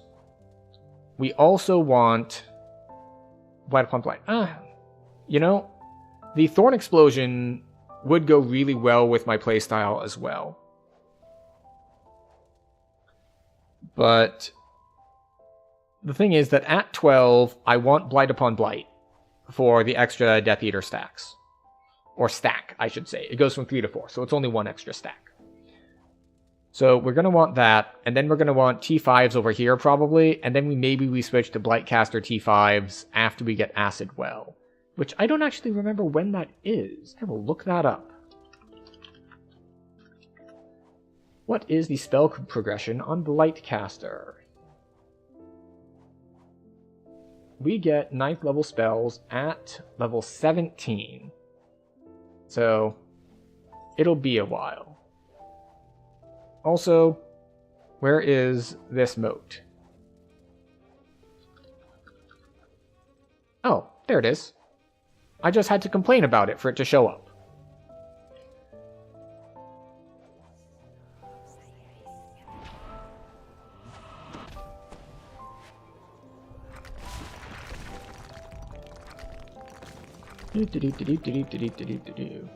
Can't see anything.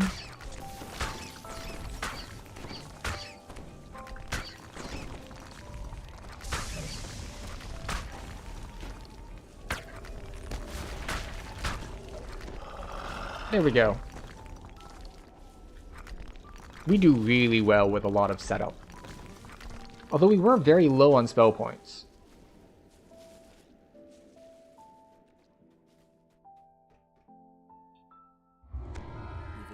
To the monolith.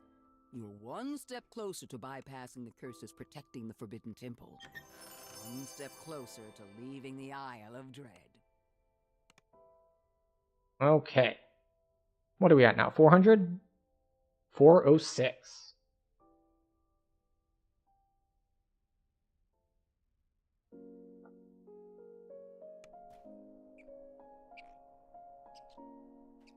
Okay, where are we headed next? Alright. Whispers of Return, maybe? I forget the names of these quests. But we get to come over here to the Cult one. And then... ooh, do I want to do the Cult one, actually? Because this is another one that we got to do our risk-reward analysis. It's just like, oh, I don't know. It's got a lot of the charisma drain, like, burst damage guys.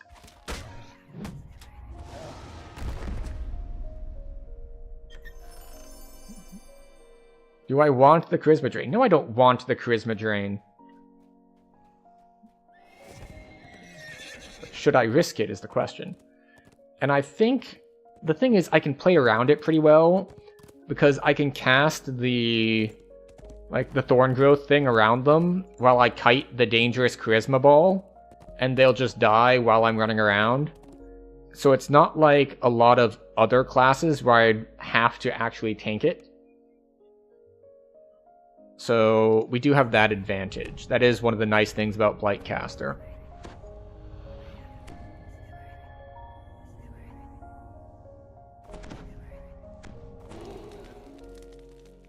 Marauders are camped around the crumbling ruins to summon evil. Accurate course inside their Bronze living statue. Elemental fury bronze living statue, but they already have innate resistances. Fortunately, we do force damage, so we don't care about their innate resists.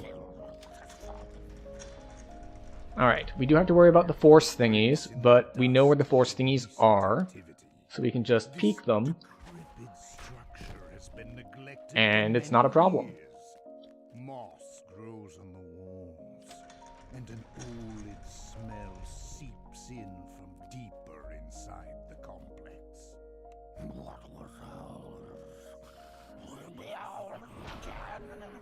The voice said, Okay. I thought that they would get slowed more than they did.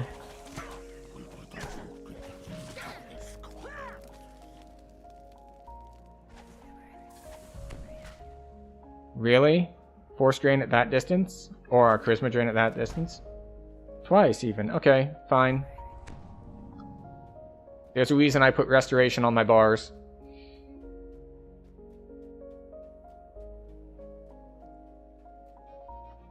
Oh, really early moat. Incredibly early moat. Okay, sure, why not?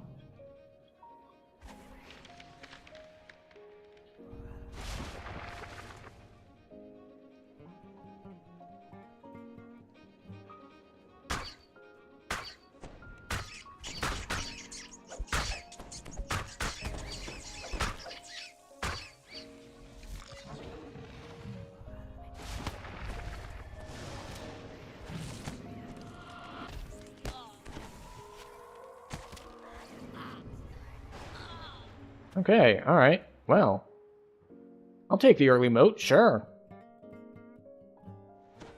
Very handy. the pull of the lever is followed by the sound of a door opening in the distance. We will use our spell point clicky while we're at it. Not that it gives us a ton of spell points, but, you know, we might as well.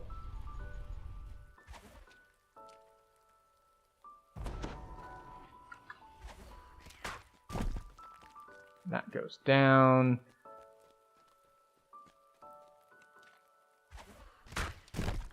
Goes down. And what about in here? They still wake up even if you one-shot the guy. When it looks like we did actually aggro that coop. I wasn't sure if we had or not.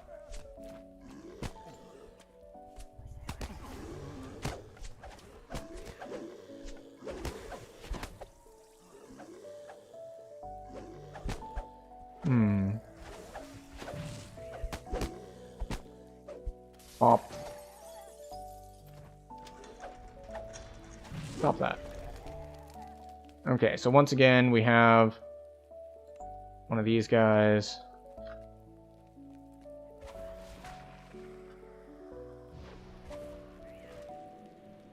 He should just die. There we go. And his anti-charisma orb ran into the wall, so we don't have to worry about that.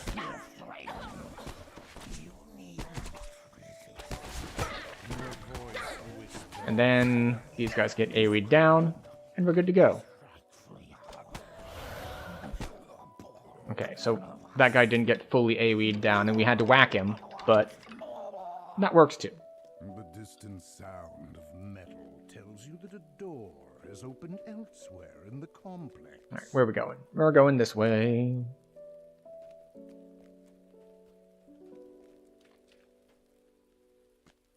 Alright. So, let's see. Is that the hard part of this quest? I don't think so. I think there are other sections that we might have more difficulty with. What the?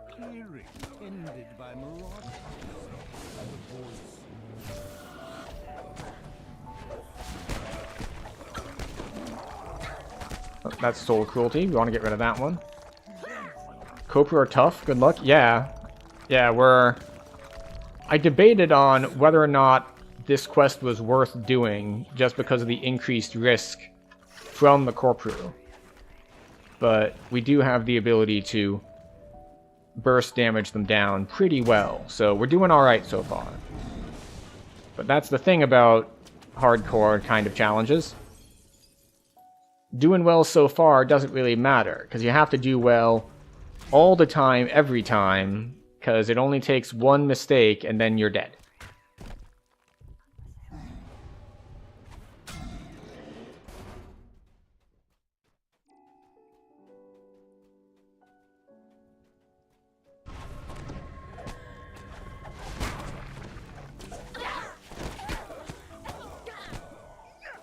Okay, here we go.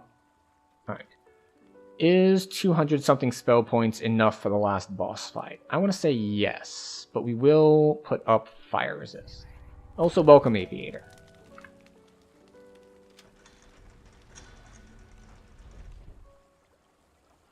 One final culprit stands in the shrouding mist of the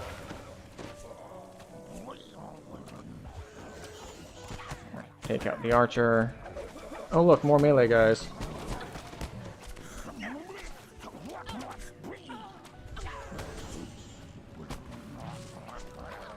Oh, he's still alive. Would you like another splinter bolt? There we go. I was about to say, it's like, oh wait, what about the moat? It's like, alright, the moat spawned really, really early in this quest for some reason, so we did fine. Impulsive Gloves of Spell Lore.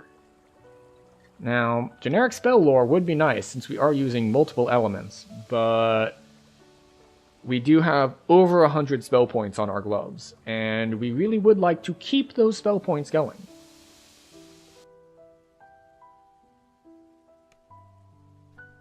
Now we get to head to Wild Thing. And then... Oh, you know what we should probably do first?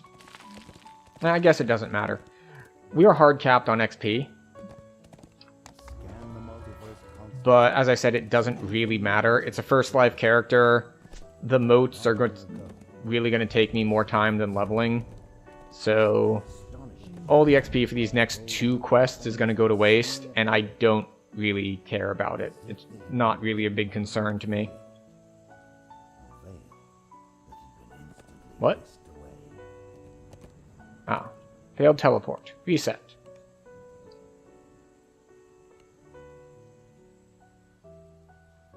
We get in this time? We do get in this time. Excellent. Good for us. Some large creature has wreaked havoc on the surrounding landscape. An islander surveys the felled trees and crushed huts. No doubt he's the tracker you were sent to find. So, what are the dangers in this quest? The dangers in this quest are the big dinosaurs, actually. That is what'll get you in this one.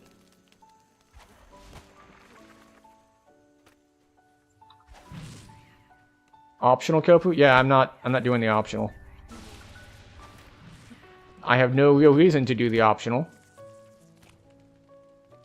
I'm pretty sure the optional doesn't drop named loot, does it? And even then, I actually looked through the Dread drop tables and looked at what things I might want. And I don't think there was anything in this quest. No, there was something in this quest, but I forget what it was. And even then, when I looked at it, it said it was from the end chest. So, there's that. Another potential risk is actually right here in the water. There's a water weird. But I think it doesn't spawn if we hug the left wall. No, it does spawn. We don't have to fight it, I don't think. But...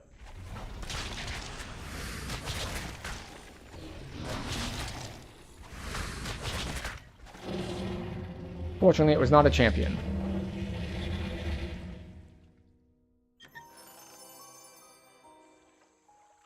But these guys are unusually healthy. Like, 2,400 health is, like, a lot at this level. Wiki says all named items in final chest. Yeah, that's what I remember as well. Okay, so...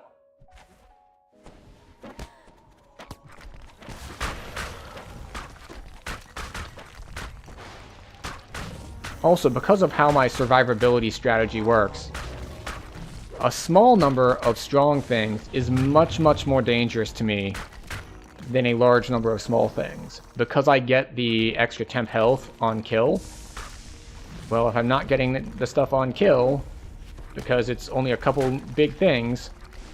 Also, that dude hit me for like 50 damage, so... Then again, he was one of the champions that gets stronger when you knock him below 50% health, so it stands to reason that he would hit pretty hard. That said, we should be good to go to just kill the Ankylosaur. You see the deranged Ankylosaurus pacing near the huge tree nearby. It seems upset.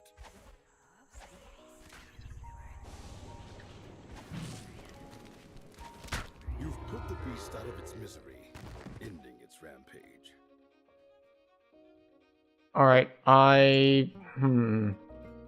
So this is something we learned last week, which is that moats don't like it if you do them after the quest is over. But I don't know if it's that if you finish the quest before the moat spawns. Like, I don't know if the important part is the doing the moat or the spawning of the moat. If it's the doing the moat, then I just messed up and I won't get a moat next quest. But that's okay. We'll wait a minute or two at the end of the quest, and if one doesn't spawn, then that's how it is. Ah, Pendant of Earth. This was what I was looking at potentially doing, because we do have acid damage and we do have force damage, so Insightful Corrosion, Insightful Impulse, Insightful Combustion, all good. However, we would lose 12 health. So we'll do a quick comparison on that once we're over at Spiders and Flies. Because we already have some insightful spell power from our caster stick. So I think that despite it being like 30 something, it would actually end up being like somewhere in the 15 to 20 range. So the question is then basically 20-ish spell power versus 12 health. And as I am not currently having trouble killing things, I think I'll take the health just in case of emergencies. But we'll do a comparison for that while we're at the end waiting on the moat.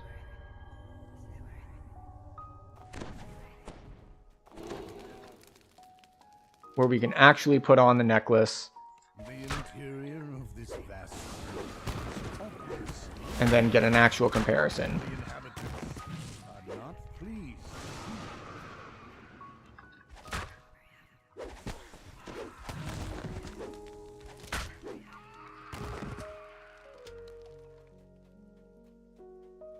We need to make sure we take out the spitting ones, because the spitting ones do stupid amounts of damage. Here it is. You die. Into a vast multi-level complex. Guards rush forward to stop your incursion. There we go. Most dangerous ones taken out. Target prioritization is on point.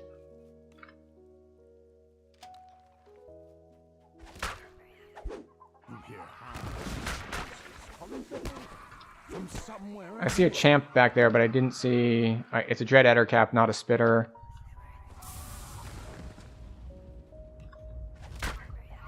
There we go.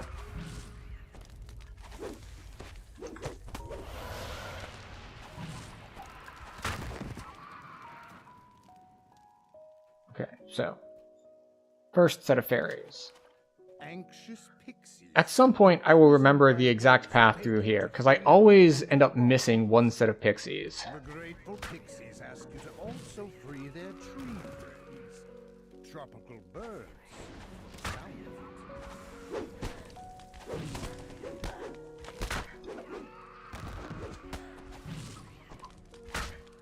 Okay.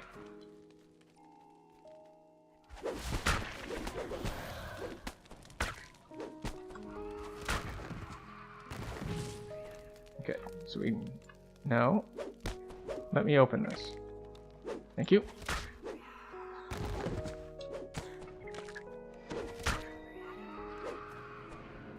Just keep splinter bolting things.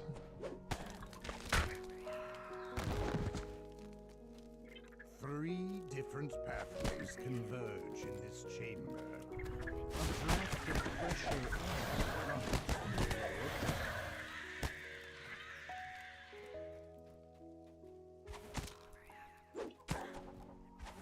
Okay, so we're taking a little bit of poison damage, but it's no big deal. Because it's just hitting the temp health.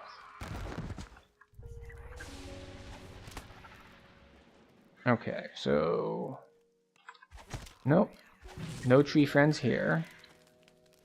Right, there are some through this room. I was kind of expecting random bursts of damage here. Like if I walked in and two of the spitters hit me at the same time, then suddenly I've taken a ton of damage, but... Alright, so we need one more room.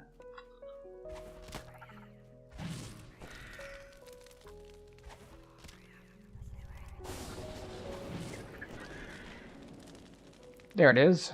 Okay, good. And the last two are in the boss room. Right, did the moat spawn and I didn't notice it? Nope. We're good to move forward. We need to go here.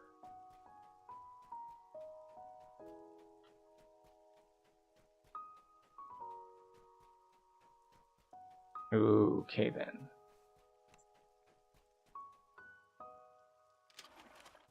Where are we going? Oh, that's Dreadadder Cap.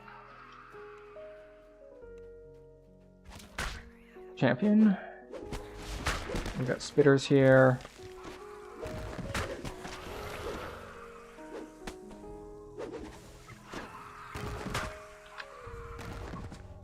What do you mean I'm not? They're right there. I was definitely facing them. Alright, champion spitter. Successfully killed.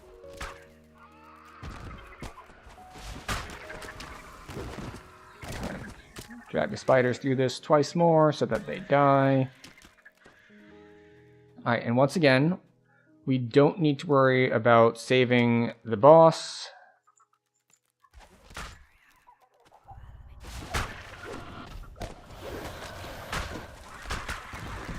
Because the quest ends when we save the pixies.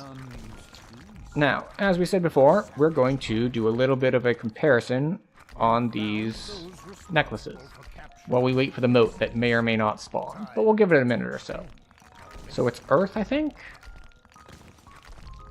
Alright, so we're going to take a look at our health and our spell powers. Specifically, we care about Force, Acid, and Fire in this case. In which case it is 138, 113, and 143. So if we put on the Pendant of Earth, we get... Yeah, about 20. We can actually do the math on it. So this has Insightful 16. This has Insightful 33. So yeah, we're getting 17 to our spell powers, our most used spell powers. It doesn't give us lightning for like lightning bolt, but that's fine. Character looks strong. Are you using a shield because of low reflex saves? Both. I am using a small shield, which does not prevent me from using evasion. I am specifically avoiding large and tower shields because they would stop evasion. But also because when I took level 9, I took shield mastery, like the martial feat, because the weapon specializations, including shield specialization, include bonus health that normally only melees get.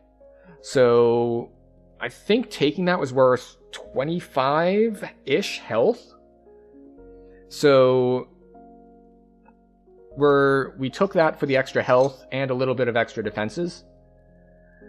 And also, just having the shield on, it's like, okay, the shields are gonna nuke my max dex bonus for evasion and things like that, but I have terrible dex anyway, so it does not matter. So yeah, I'm using a shield for defenses, and even though I have evasion, I'm fine as long as I use a buckler or a small shield. Which means I don't get the big sheltering benefits of having a large shield against traps, but it's fine. But yeah, we can see that our health went down to 240 as compared to our other necklace, which is around here somewhere. I think it's Winter Court. Yeah, necklace. So 240. Yeah, so basically I'm choosing between 17 health, or sorry, 12 health or 17 spell power. And I think my damage is high enough that I want the health. Alright, and because we accidentally did a moat, we accidentally killed the boss before we did the moat last quest, we're going to give it until these buffs wear off. And if a moat doesn't spawn, we'll just finish out. But yes, we did a decent chunk of farming with our non-hardcore characters, so we're wearing a lot of Feywild gear and a couple pieces of Dread gear. Most notably, of course, is our Blue Raptor Feather, which has basically all of the defensive stats that you want. We've got saves, we've got sheltering, we've got healing amp, we've got luck, which is just, you know, a nice to have on top of all that. And, of course, the heavy fortification augment that I slotted into it. Oh. And as we said, our timers of our buffs wearing off have worn off. And our moat is not here. So we will say, oops, we messed up last quest and stop the moat from spawning this quest.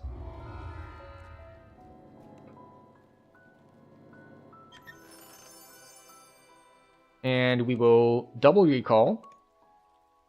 And take level 10, because we were hard capped for like 2.5 quests.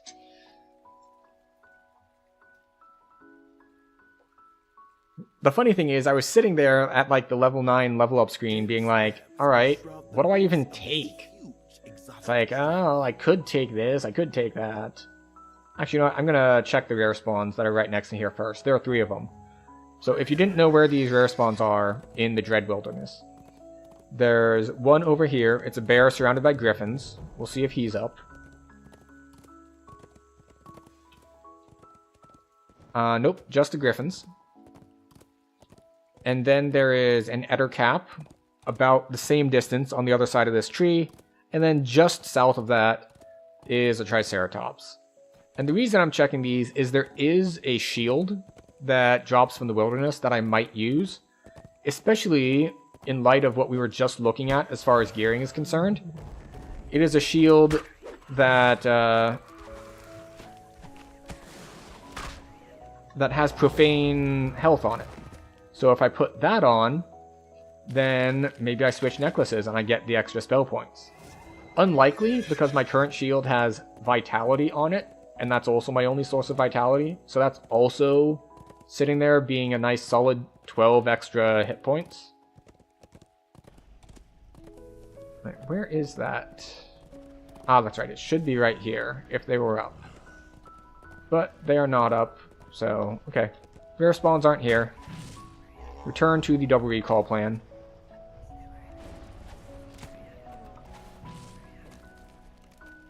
And we take 10. And then, after we take 10, we're gonna run through. Let's see. Do I do it? I guess I'll do it on Elite. So so what I want to do is, because I'm going to take level 10, that means I can go and grab a Barovian Scepter, which, seeing as I am currently using the Queen's Scepter, the Barovian Scepter is basically this, but better. So it's just a solid upgrade all around. Where is Druid Trainer? There we go. We take all of these things. Do we care about UMD? What U would be MD? Alright, spot it is.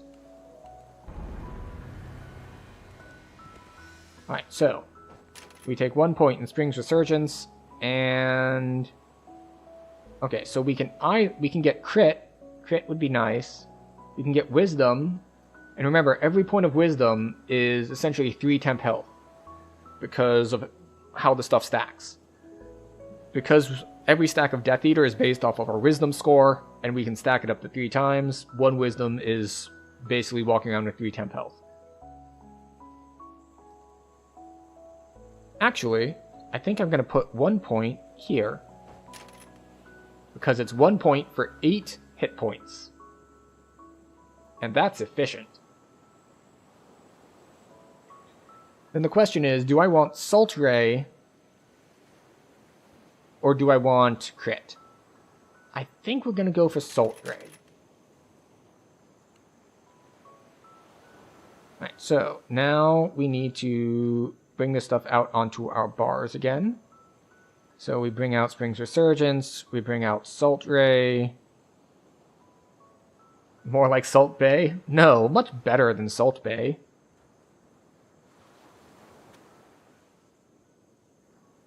Yeah, we'll put this here. And of course we have to turn our meta magics on for it. I don't think this takes meta magics, does it? It does not. Okay. Yeah. I was like, oh wait. 8 hit points for 1 point. That's efficient. We'll take that.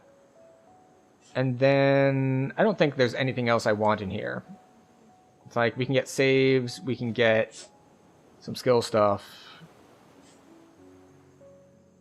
Oh. 5 hit points per point. Might be worth it. Maybe, maybe not. We'll see.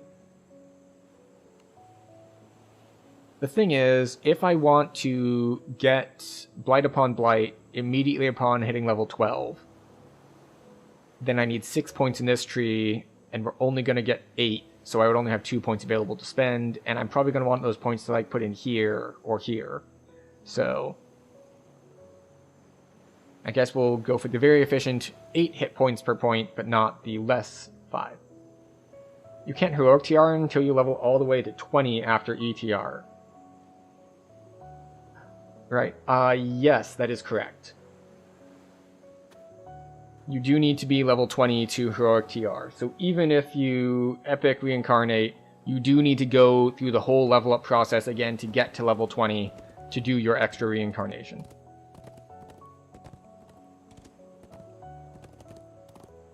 I mean, it is annoying if you're double reincarnating, yes, but it does come with the other feature of if you wanted to respec, because it means an epic reincarnation is a free lesser reincarnation, so you can redo all of your feats and stuff.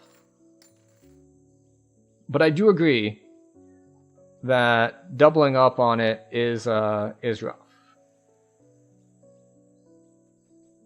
Let's see. So we're just selling a bunch of this stuff, unless I see something that really piques my interest.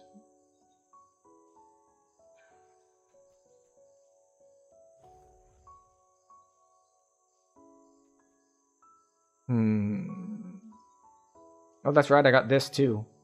Not that it's super useful, but...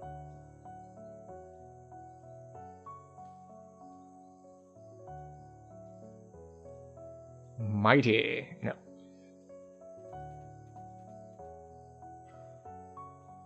Metamorphic, Pennant of Earth, Covert of Impulse.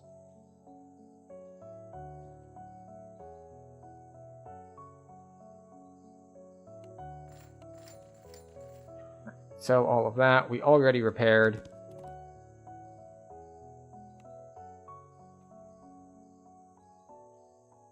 Okay, so here's the question. Where do we want to go next? Because we could do the last quest in this chain, but I think I'm going to skip it. It's got a lot of Corpru guys who can burst me. It's got traps that do knockdowns. It's got groups of elementals. There's just too many things that can go wrong in that quest for me to want to do it. So I think I might just straight up head to Ravenloft to head to Ravenloft. Which means... Water elemental champs mean they are. So I think what I'm going to do is I think I'm going to turn in this saga for experience and take 11 and head to Ravenloft. Because what else are we would we want to do in this level range? Normally when leveling, I would hit Temple of Elemental Evil. Because Temple of Elemental Evil, skipping Lamortia, yes, definitely. For a couple reasons. One, from what I saw, it is a decent chunk up in difficulty. Two, I've only kind of run through it once just to kind of see it and see the different story beats to it. And I don't want to take a hardcore character through a bunch of quests that I don't even remember the mechanics on. I would probably blow myself up and die to electricity on one of the places where like you have to pull levers or something. So I think I, as the player, don't know the quests well enough, and they're a little bit harder. So, yeah, I'm not hitting Lamortia on this.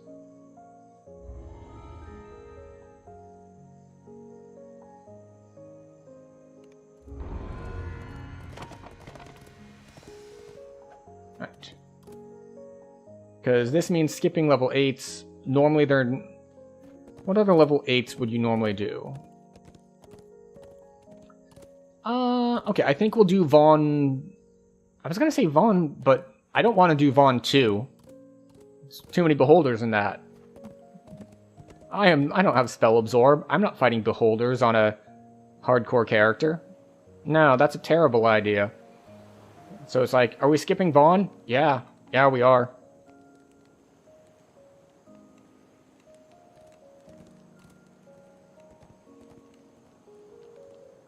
Right, Poison Imbue. Shadow Crypt? Shadow Crypt is great if you want really fast leveling. The whole thing is... The hardcore, like, challenge thing doesn't really require fast leveling. Like, that's not the point of it. And as it's a first life character, I don't need that much XP to level. I just did like 2 quests even though I was hard capped on XP just because. It was like not worth it to recall and come back out.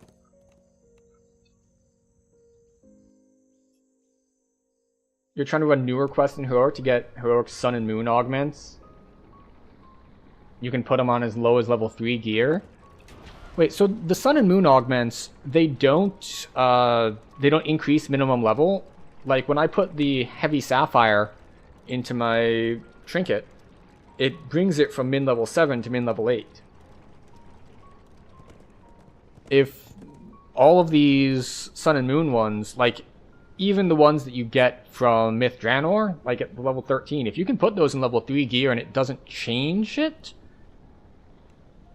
then that makes it pretty interesting as far as gearing is concerned. It looks like Twitch wants to start an ad here in a second. So because we're between quests 2, we are going to take a good health and wellness break where we're going to stop staring at screens for a little bit and we're going to stand up and stretch and refill our drink and do things that are good for us.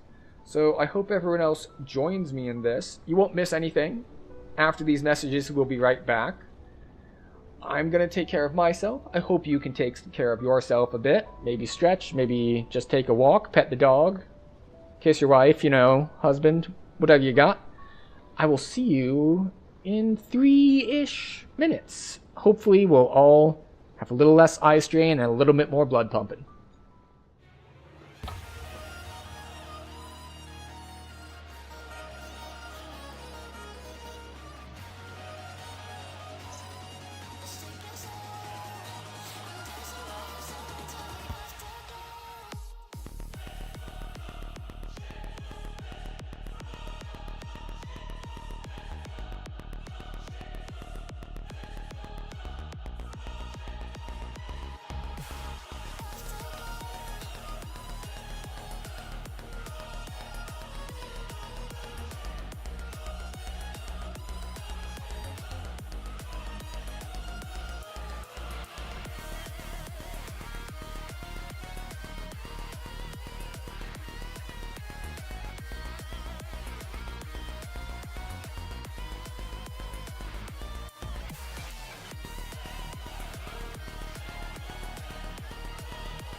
Alright, we have returned. Oh.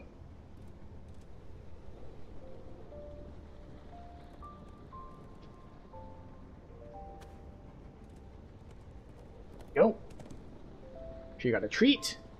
I hope you all got a treat as well. And now you, of course, have the best treat of all, which is me. So you want the Rat's Quest heroic that has Strength, Insightful Strength, and Ram's Might, and you can socket Profane Strength?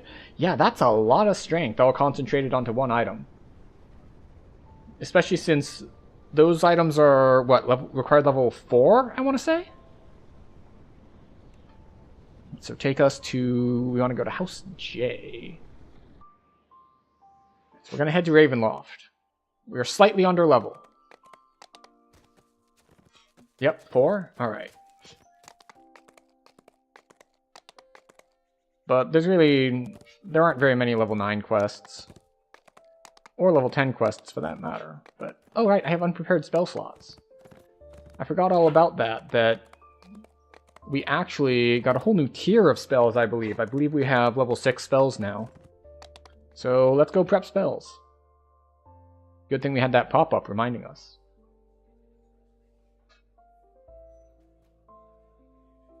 Okay, spells.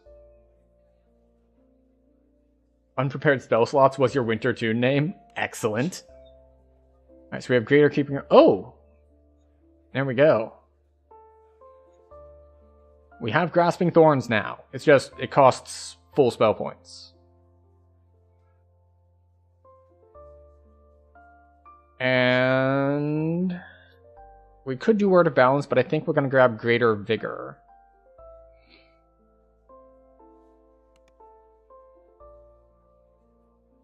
Okay, so we could grab Thorn Wave... Call Lightning Storm. How long does this last? Duration 39 seconds. So 13...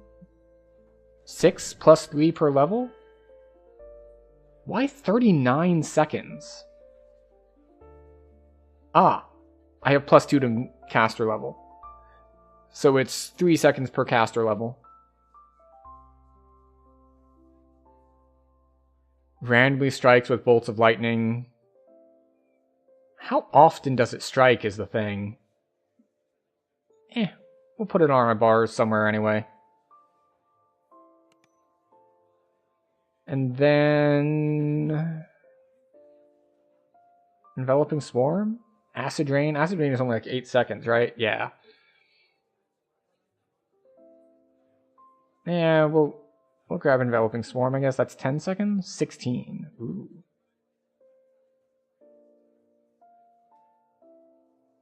What do you mean? I thought I just prepared them. Oh, I have a level 3 as well. Do we want another Call Lightning? We'll put Poison on, just in case we ever actually get the thing. What does Quench do again?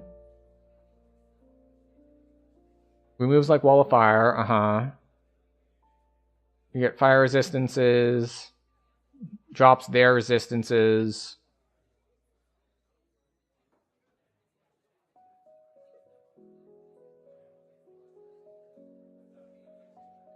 Sure. Okay.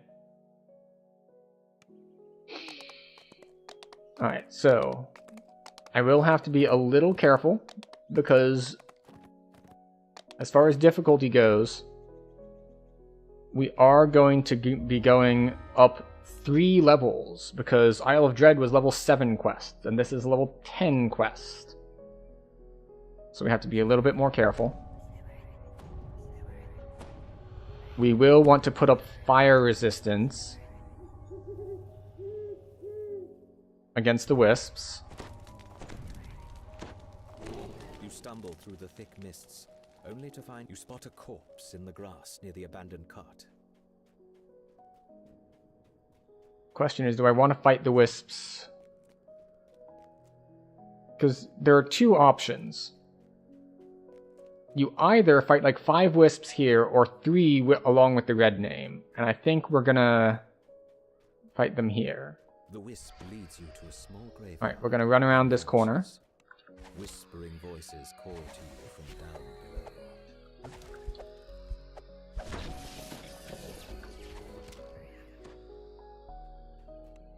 pretty sure they're immune. Yeah.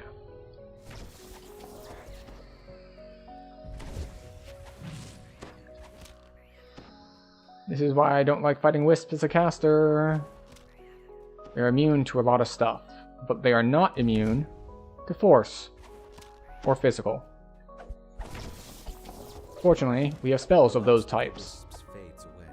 The forest is silent once more. Alright.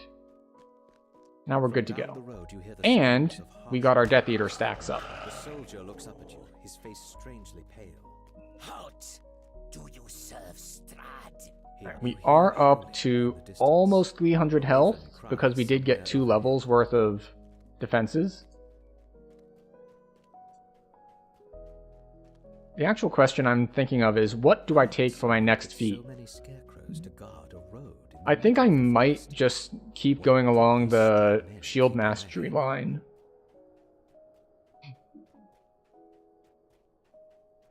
Because I'm not too worried about the DCs of my You spells. hear a branch snap behind you.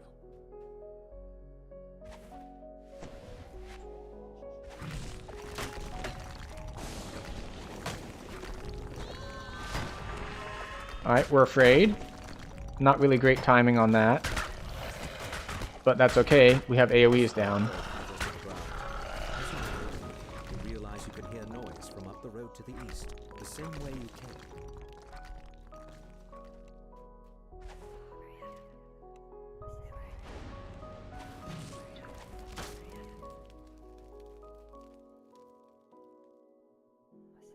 Oh, that has a long cast time.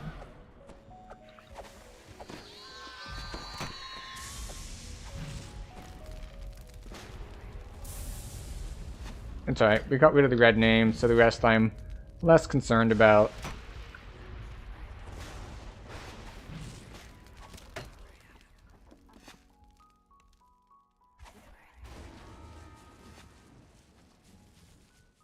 Why did a lightning bolt hit him?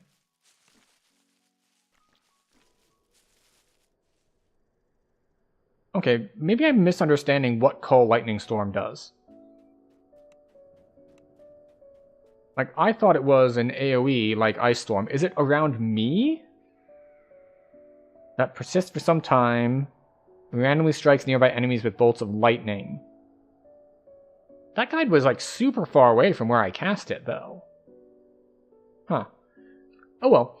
We do have the privilege of now we get to wait for a moat. From what I understand, this is the safe farming method, which is you basically just keep running this quest. Because it's one of the ones that you get to the end, you can't accidentally end it early because the quest ends as you leave the quest. So it is a quick quest, it is a relatively safe quest.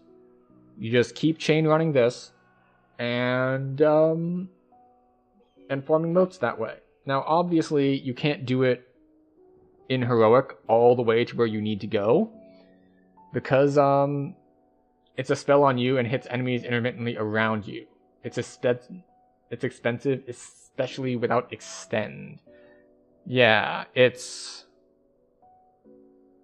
only 39 seconds. I think I'll swap it for this one, because that means I'll have my 2 dots here for if there's anything particularly healthy.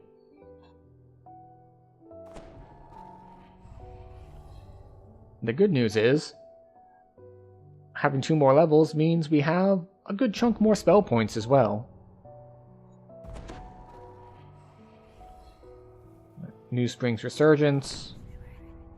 New Expeditious Retreat. Alright, do we have more points? Oh, we did have 1 more point that we could spend, which means we could put it in Salt Ray.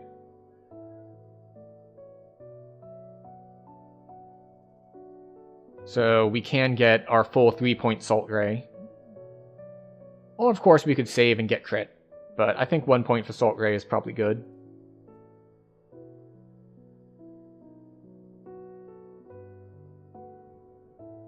Or of course we could just put points over here and start making sure that we can get Blight upon Blight at level 12 especially if we take level 12 before we're capped out.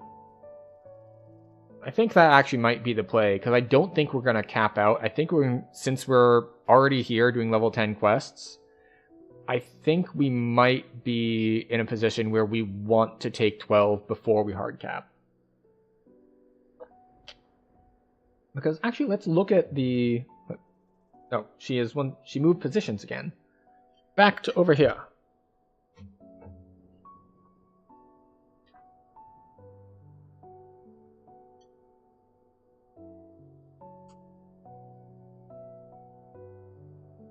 There we go.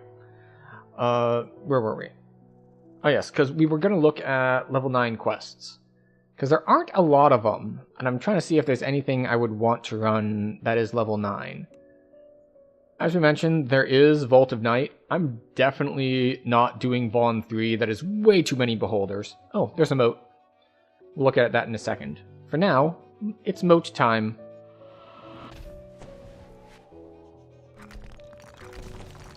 So mote it be.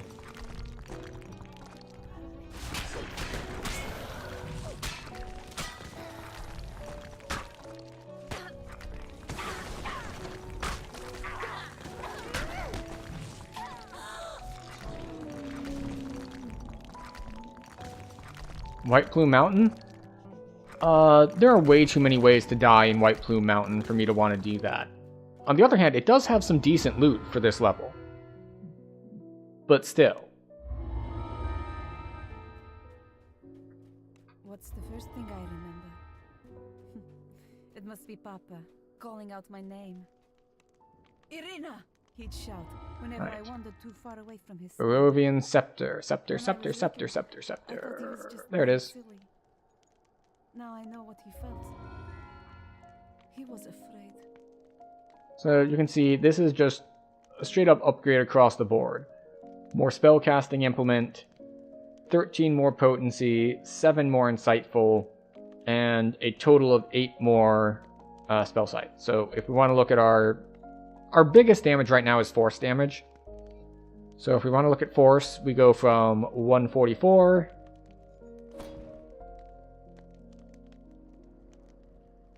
to 177. So we gained 33 spell power, which is significant. Well, let's see. Level 9s. We've got Threnal stuff, we've got Shadow Crypt, we have White Plume Mountain. We have Vaughn. Oh, that's right, we've got House K. House K is a possibility. Well, not... I suppose I should be more specific than just House K. Red Fens. Red Fens is a possibility. Not a strong possibility. Small, distant voices spring from You've got the Scorpion one that has a ton, just an absolute ton of fire traps. I don't want to deal with that. And then you've got the Defend the People one. That one's not too dangerous. Here we are. You spot something in the middle of the room. And then you've got the Swimming one, where I don't have to mention door, and I don't want to deal with that. We're tired. We've been here so long. We need to rest. Take us to a nice place to rest. We're tired. Come We on. want to rest now. You found the secret door. Excellent. It leads down to We the have our temp health back. where the monster is. Beyond the secret door. Now, dusty stairwell what is leads there in down this into quest darkness. that can kill me? Not a lot. There are traps, but we need to just not step on the traps.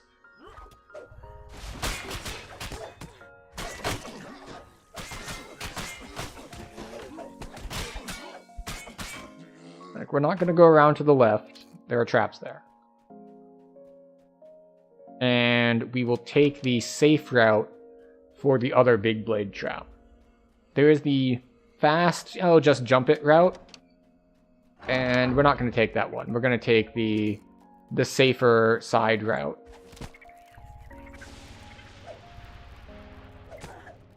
Damn it, I had something hard targeted, so it decided that it didn't want to fight anything.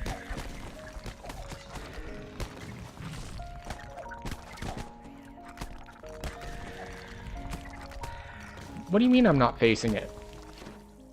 Okay. Alright, fine. Apparently I'm never facing the spiders that I'm casting spells at. But it's okay. We didn't need to face them. Level 11 fighter can cast ED. That's true. Also, welcome in, Fryling.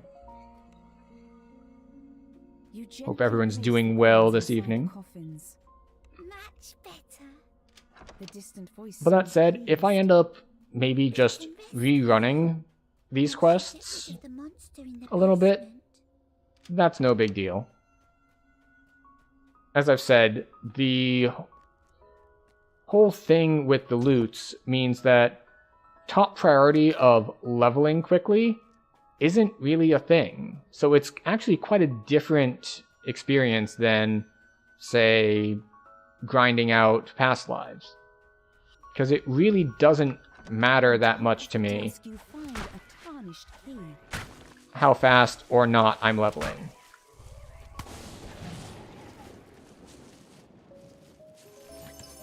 We just want to safely level, we want to grab gear on the way, and we want to grab motes on the way. Which is why I was mostly in Fae and Dread, because Fae and Dread both had gear I could use. Ravenloft, I'm just kind of familiar with it, which is mostly the reason why we're here. Like, it's also got some okay gear, don't get me wrong.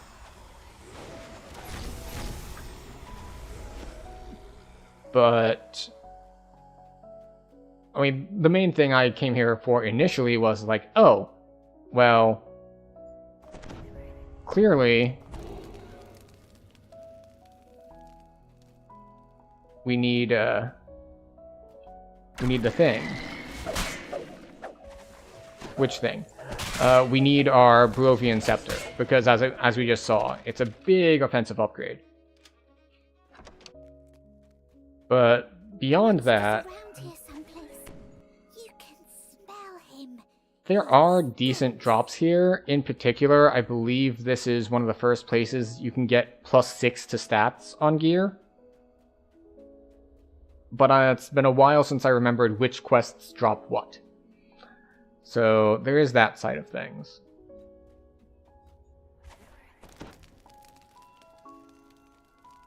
Oh, wait. A moat spawned. And they actually only last like 2 minutes. And I know this because I lost one last stream during our ad break. And the ad break's only like 3 minutes.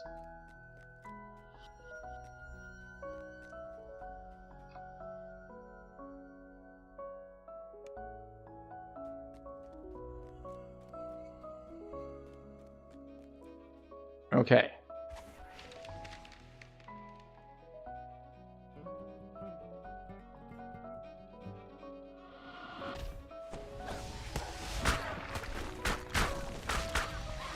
Now, the worst case scenario would be if I did something really, really incredibly dumb and like tried to kite backward into the trap behind me.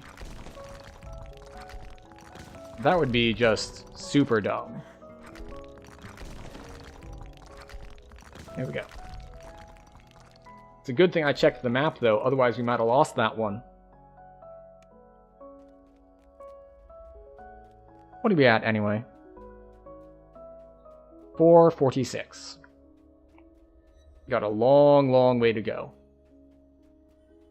Of course, if I were going for the, I think it's the half cloak, that one only takes 500 durability, so I would be done with that one by now.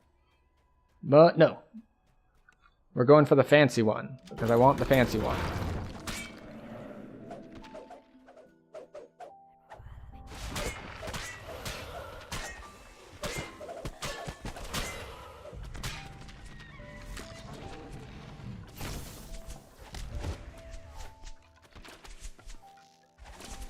I forget, does this stun? No, but it does a ton of damage. How much does this do again?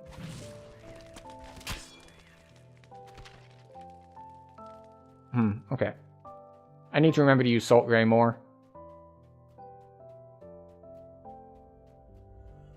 Okay, so this last fight can actually be pretty tricky. The sound of chanting But I echoes from think we're down the okay. way. We have enough AoE stuff that we can Surround the altar, set down. chanting, "He is the ancient. He is the land." The ghostly chant suddenly changes. One must die. One must die. Lorgoth Rekea. We Yeah. awaken thee. It can be a rough fight Has vanished. on higher Something difficulties. stirs in the water. Ooh, flight Creature foots. collapses. A little voice in the darkness says, You got rid of the monster. So I would lose default speed and fire absorb, Good night. but I would "There's a gain sudden gust of air. permanent As if freedom the of entire movement. building let loose Oh, sorry, I don't a lose sigh. speed. I would lose strength. I'd also gain 6 armor.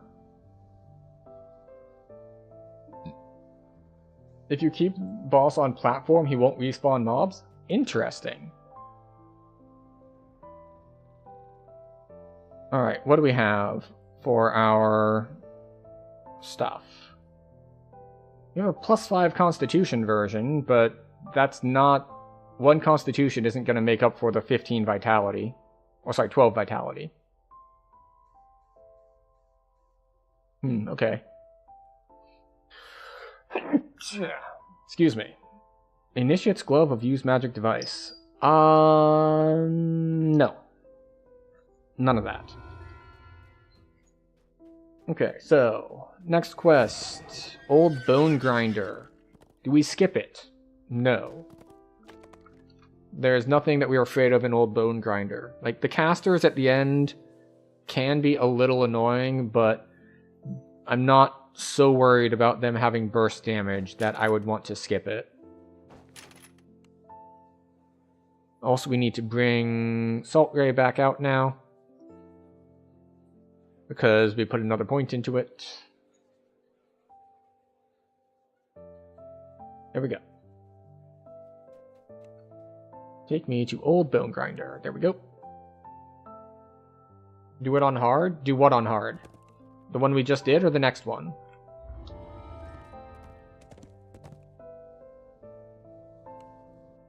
No, there's nothing here that I'm really too worried about. Like, the wisps might be a little annoying, but beyond that, nah, that's... I'm not really concerned. Voices, ragged and carping. I'm not going to bother trying to make the social checks, though. Oh, but because there are wisps, we'll put up a fire resist. Alright, where are you, wisp buddy? Howls in the distance. Its cry echoes There should be one that spawns, like right here, shouldn't down there? there. The wind whispers treacherously among the upper boughs. There we go. Got Death Eater stacks. Oh, wait, here. Come over here. Come here, this spell is still up.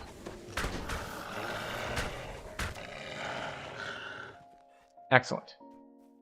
That was totally deliberate. I totally placed that so that I would catch the This respawns is in really it. beyond recognition, so savagely has it been mangled by wolves. That is a Stone Guard Will-o'-the-Wisp.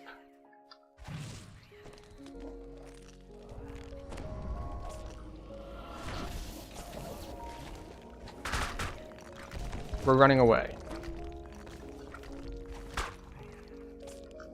It has too many things blocking for it. There we go. The main reason we had to run away was that our targeting messed up on our spike growth, and it was like, nope, there's no one in front of you, I'm gonna fail. It's like, Because if that had gone off, then we wouldn't have needed to dance around any.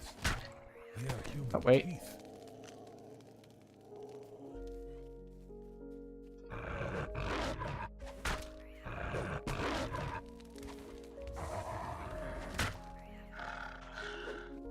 So that's Wisp. Being able to one-shot Wisps is handy.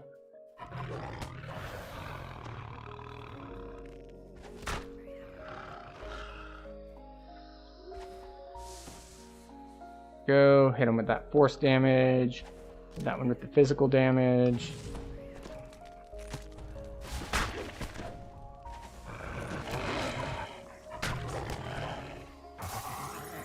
Alright, we want to pull these guys. Oh, a moat. Excellent. Bone? I think I missed context. What bone?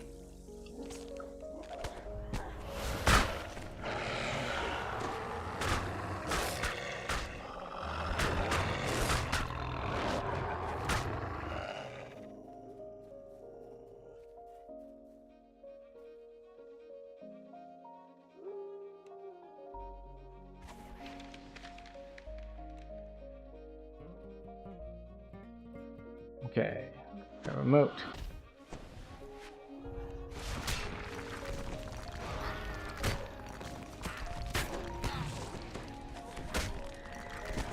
Greater sound burst stun. Did you just get that because we're on a higher level? Because that's super annoying.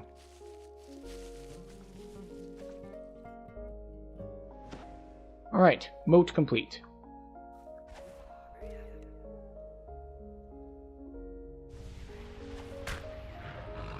Hey, we got the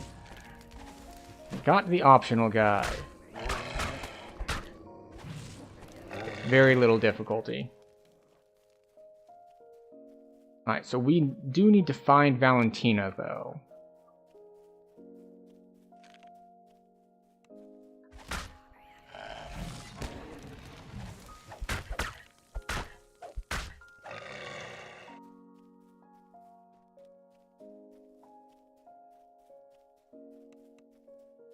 Sometimes she can be on the other side of the river, so we'll check there.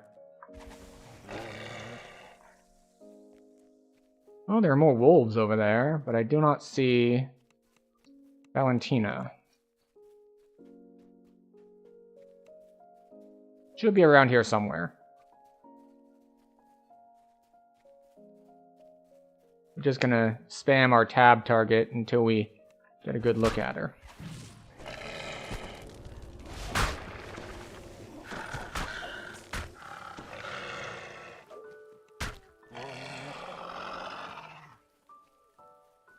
Alright, come on. I know you want me to avenge you and all that.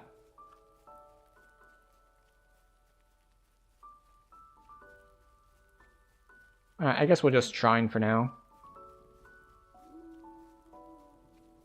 Because we've used half of our spell points.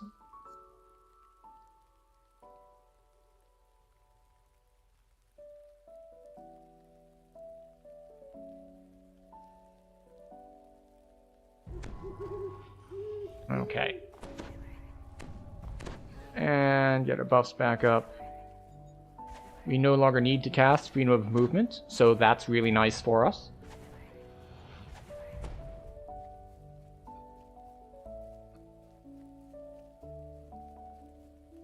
I guess we'll go to the other side of the river over here too.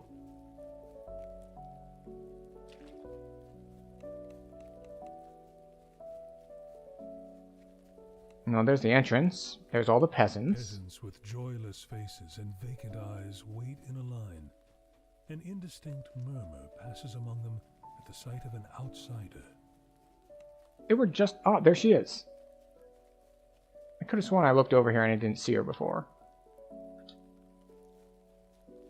And I also could have sworn that I saw 3 wolves, like, right here. The ghost's story appears to be true. If so, right, well, now we fight this group without addresses the gathered peasants from up on the wooden platform. Be off already. having temp health ready. Oh, right. We need to put fire resist on. Morgantha looks down at you. You poor misguided soul. You thought that they did not know? Morgantha howls. Enough of this. Kill them. Feast on outsider pie. Oh, they cast Sonic too? That's the last Alright, well we'll put up Resist Sonic too. pie makers within the windmill.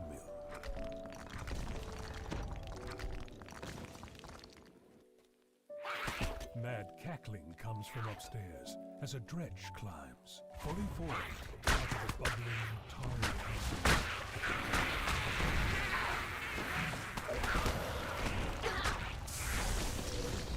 Okay, we're gonna come down here. We're gonna kill some of these. We're gonna put up Resist Acid.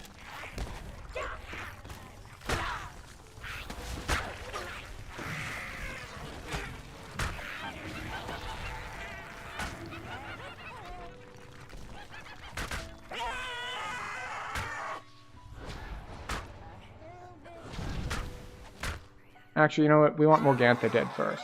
There we go. Hags are dead, leaving behind them only the bitter taste of dreams cut short. So we give up an extra chest to be a little bit safer. We already did a moat. All of this was but the oil spreads across the floor And we're good to go. then catches fire, filling the You find that battle with scary because of confined space? Yeah, It is time it can be. There's not a lot of space to run around. And they actually were hurting a decent amount. Like, if you saw, they took away all of the temp health a few times. Because they took it away. And then on top of that, I got more back, and then they took it away again. So, yeah. So these are large shields. We don't want those. Alluring of Devotion. See, that's 6 charisma. But no, nothing here.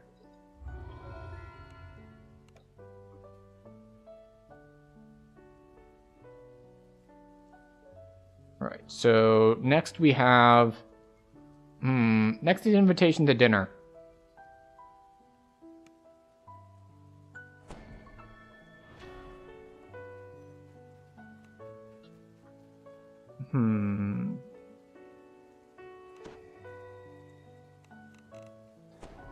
And I'm thinking, what about the Shadows of Hate? Because they could be problematic for me.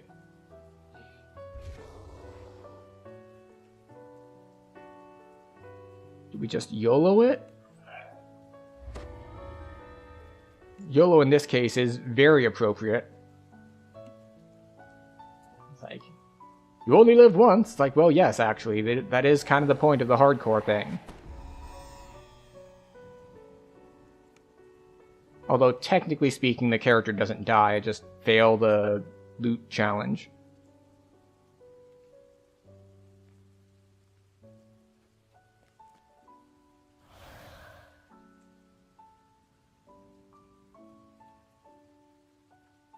Alright, so we do this, we do this.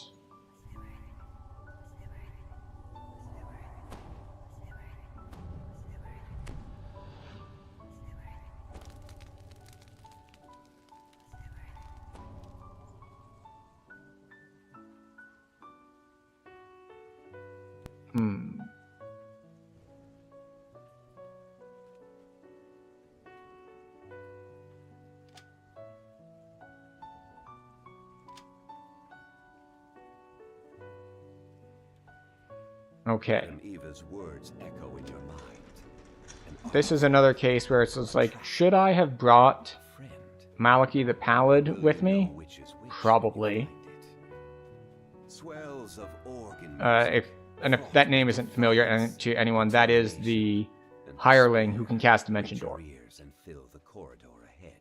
As you step into the dining hall, the music abruptly halts. A stern, regal man turns to face you. Please, come in, my honored guests. I am, of course, Count Strahd von Salvage, your host. Strahd's All right. laughter echoes across the hall, and his form dissolves in the mist. The door slams shut.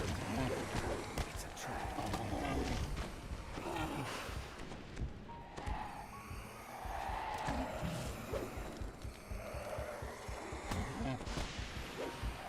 Doo-doo-doo, doo-doo-doo.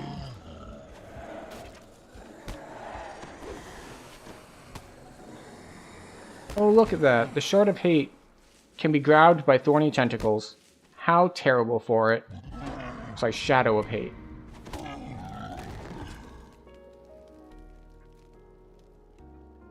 Should that crowd control work on them? Probably not. But they can also be, like, tripped. So, the rules for what can crowd control them is kind of weird. Alright, so our ally is in the baths on the 3rd floor. So we'll go there first.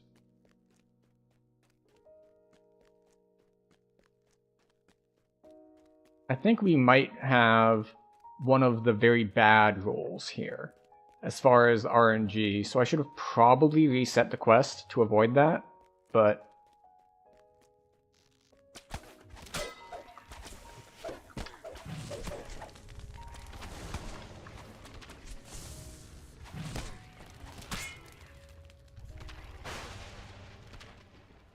yeah, I think we want level 3.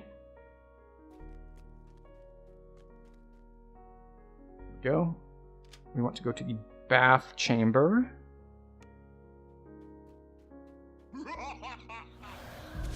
Oh no, rats. Anyway.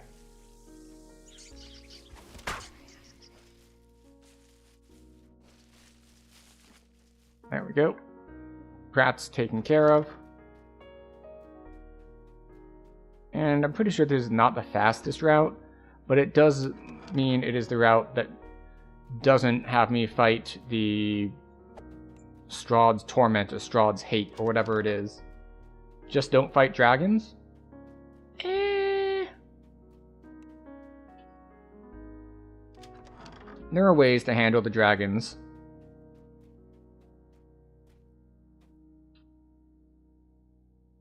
You have found an ally within Ravenloft. Alright, the keystone is in the upper servants' quarters through the cellars. Barriers around the castle, and the keystone needed to The... Finding the icon of Ravenloft. I need to fight the... whatchamacallits. The golems in order to actually get the icon. So that's why I said this is probably a bad one, because it's a double boss one.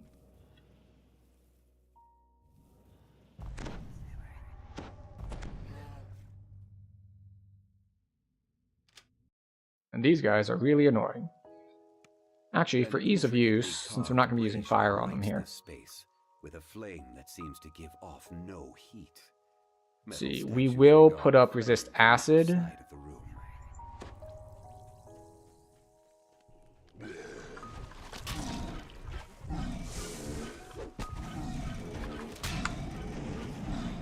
Just in case.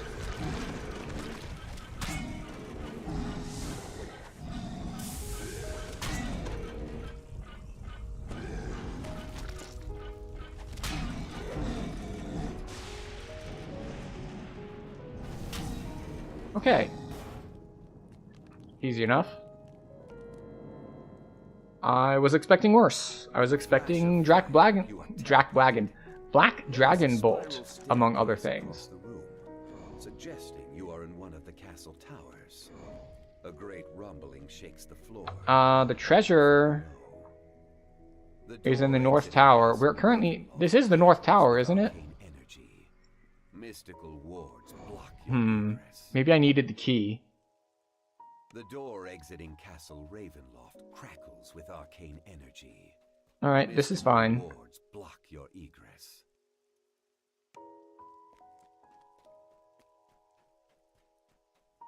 We will have to go down to the upper servants' quarters anyway. And while we're down there, we'll talk to What's-His-Face and see if we can't get the key. We're not going to be able to get it with a social, so we'll probably just have to kill him.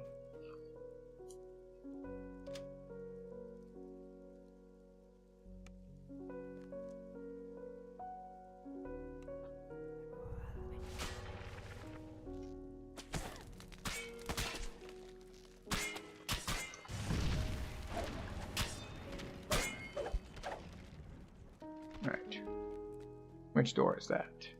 Basement level. That's what we wanted.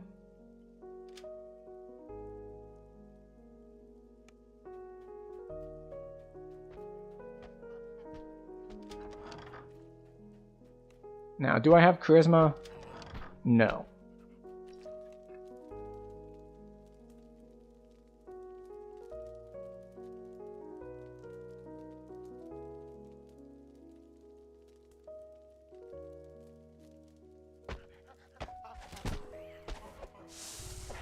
Oh, you're relatively healthy.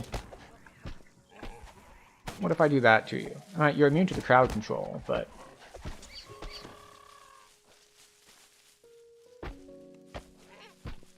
Right, iron key. Yeah, it's been a while since I've done this particular configuration of invitation to dinner.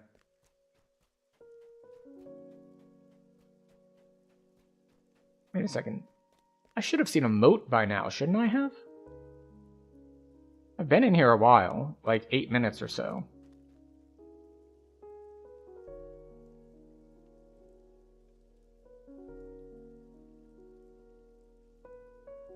No, I don't see any warnings about the ward going away.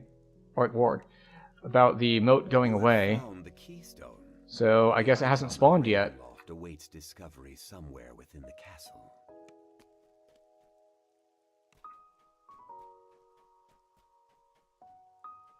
Actually, since we're here, we'll go ahead and shrine. We're a little bit low on spell points, but also we are out of time on our move speed, so we need our clickies back.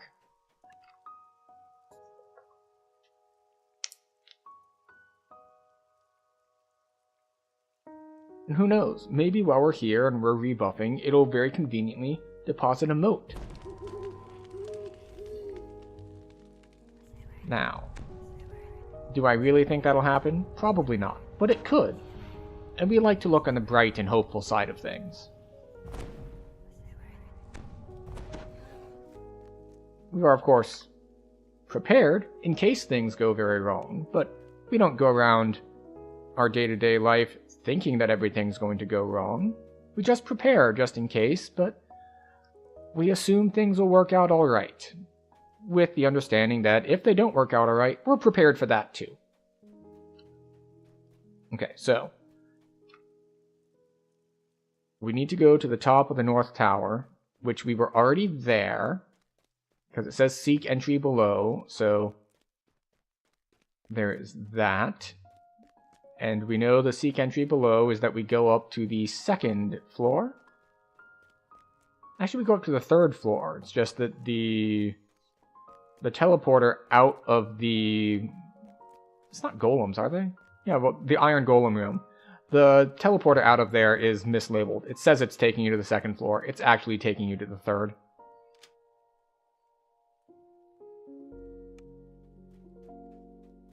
We're going to leave the cake alone.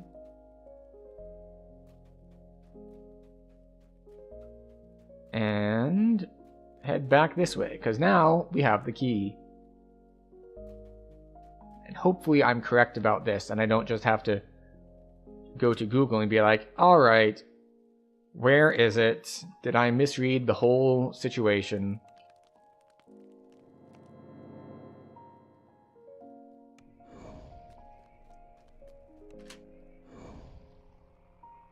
When you open the iron chest, a silver statue tumbles out and lands on the cold stone floor.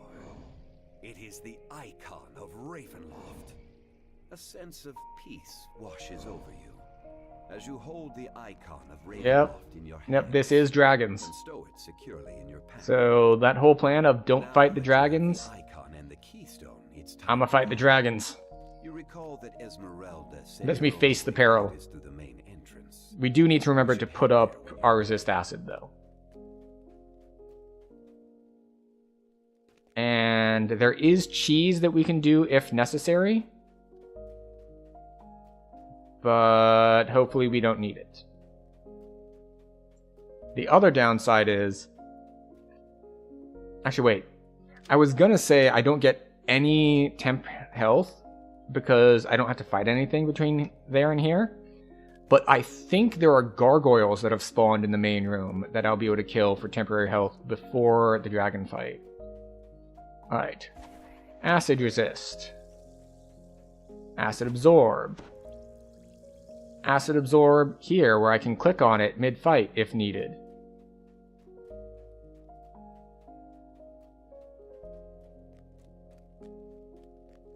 Yep, there's the gargoyles.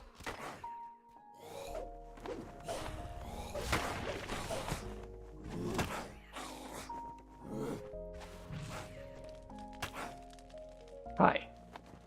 Hi, you guys. Come over here.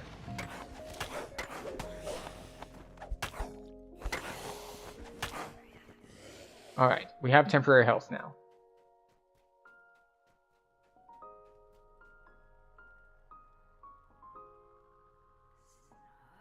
Fortunately, you're not trapped in here to fight the dragons. Just as the way out comes into sight, you sense movement offering. Strahd isn't done with you yet.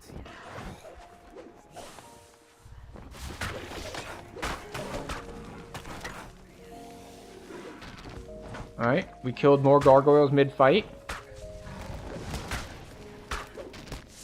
Okay, 2 dragons down.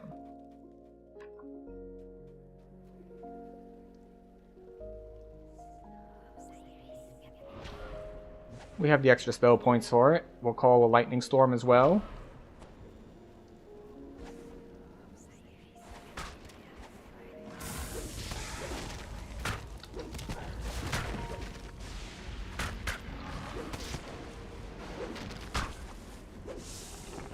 Oh no! Dragons! Anyway. Wait. We haven't done a moat yet, I don't think. So we will wait a moment, because this quest completes once we walk over there. We won't wait too long. But yeah, we took minimal damage from the dragons. People are just so used to fighting this stuff on Reaper and higher levels that you can actually burst them down without too much difficulty when you're in Elite. Also, it helps that we had 45 acid resistance. That helps us a bunch too. And how much absorb? Let's see.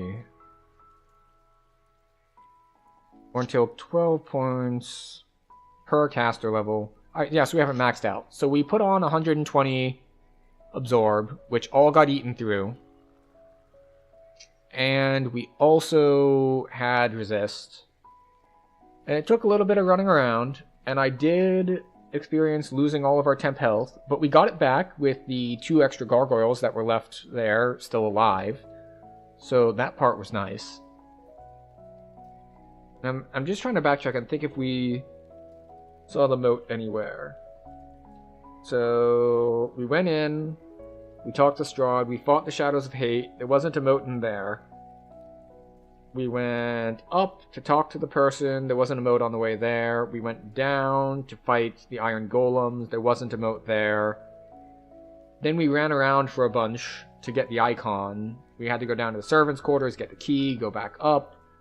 Still no moats that whole time. And now we're sitting here at the end, still with no moat.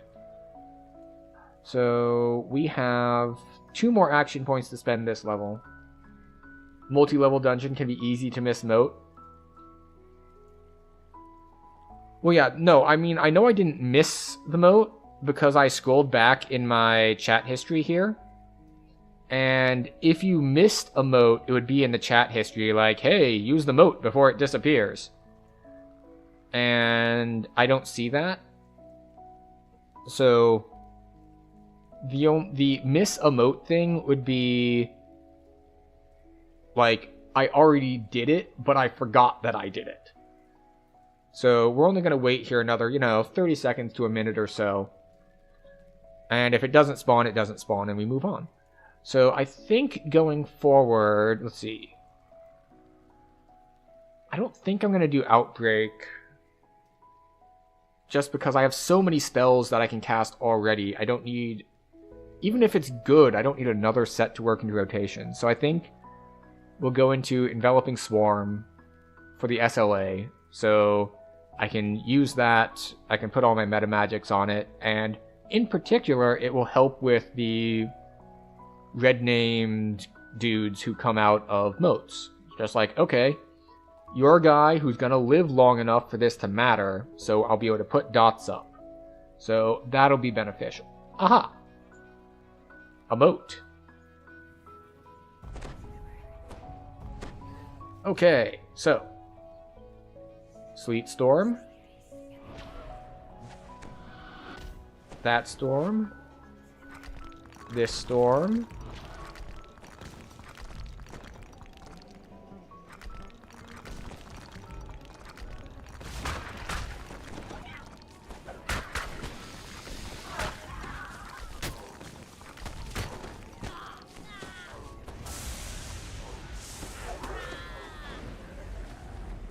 We are very prepared with setup beforehand.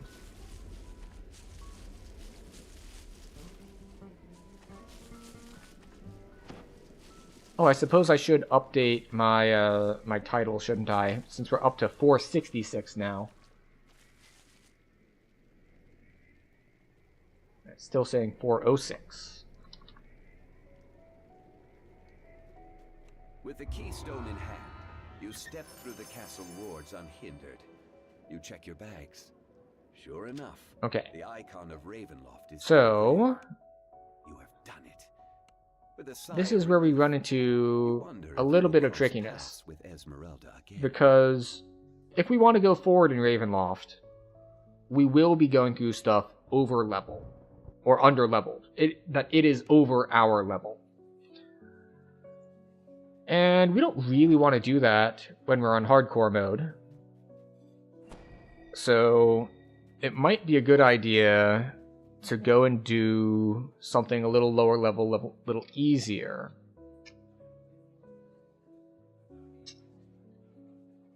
Let's see. Do we want any of this? I don't think so. Yeah, like this has electric absorb and sonic resist.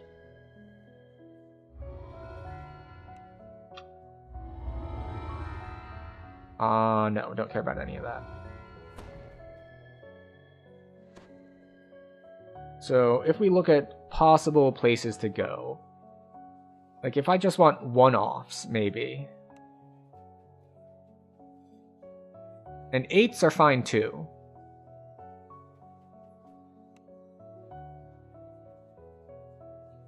Oh, the Forbidden Temple. Oh, that's Isle of Dread, right. Let's see.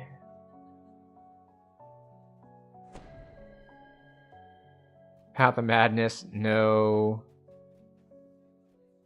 Slavers, definitely not. Spies is also not good. Stormcleave, Stormvald. Temple of Elemental Evil. We'll do Thrask Arena. Yeah. Von 1 is fine.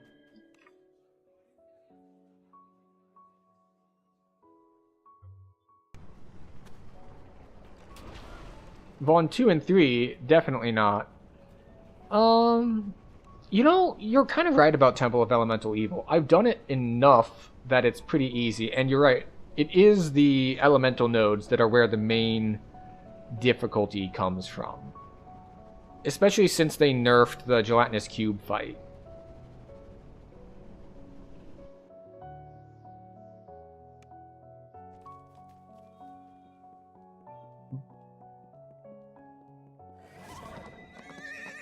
Like, there aren't any real traps I need to worry about. The biggest difficulty is stuff hits a little harder, the pack sizes are bigger, and things of that nature. But it is a quest that I am very, very familiar with. And it gives me a ridiculous amount of experience. You need DD for Cube? No, you don't. Not since they redid it. Because it used to be you're locked in that room. Now, you're not locked in that room. You're locked in that hallway. And that makes a world of difference.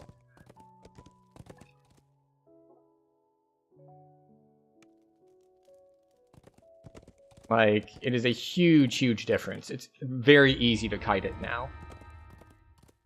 That said, it is time for our hourly health break. So we're going to run an ad while we get up and stretch and do all of that stuff.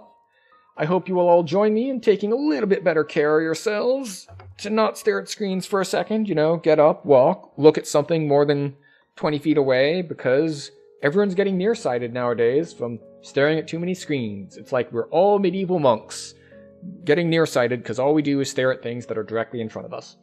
So, I will see you all in 3 minutes, where we will do the Temple of Elemental Evil, which is probably a bad idea.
Alright, we have returned.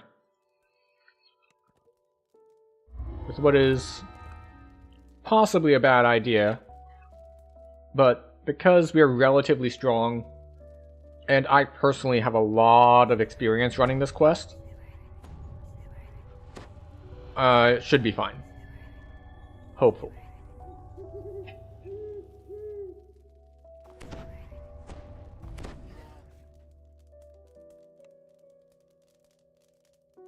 The huge bronze doors are carved with strange symbols. It's clear that at some time in the distant past, the doors had been sealed with soft iron. Then, How do I deal with the harpies? I'm going to put down ground effects. Well, there are two ways that I plan to deal with the harpies. I will put down ground effect things that will continue damaging them even if I am silenced or pacified or whatever. And I will jiggle peek to try to kill them without getting silenced in the first place. Those are my two harpy strategies that I will use together, combined.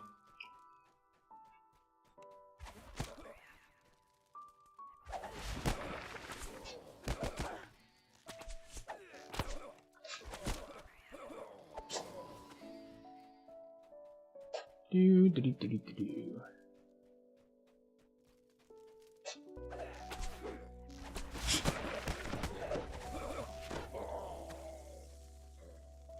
Hi.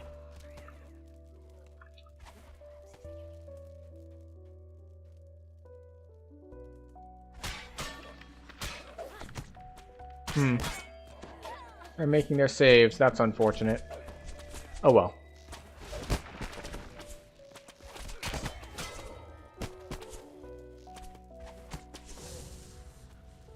We are expending a decent amount of spell points. Okay, see that harpy over there?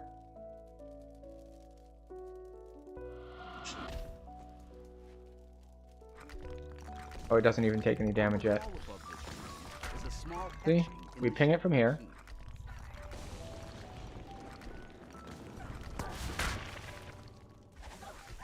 We'll put that down.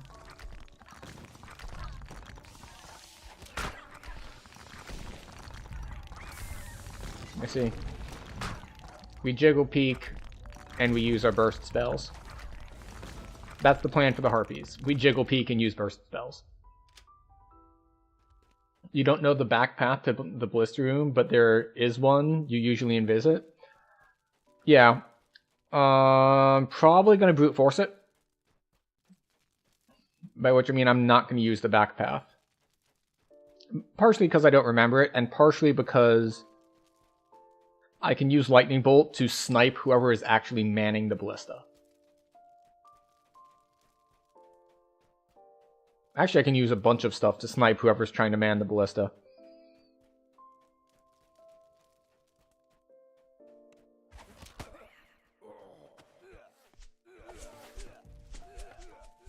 Oh, I must have pulled a couple different groups.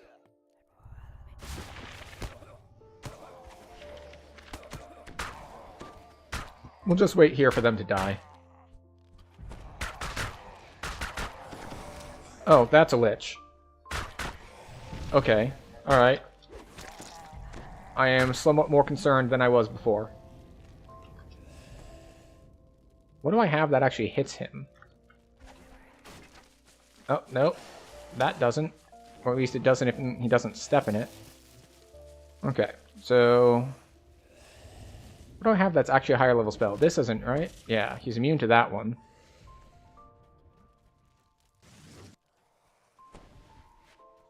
Let's see. This is high enough level, right?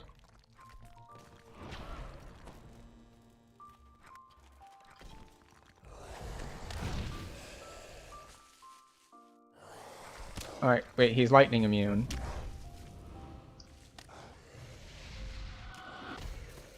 Is he immune to that one? Undead to death? I do not have that spell.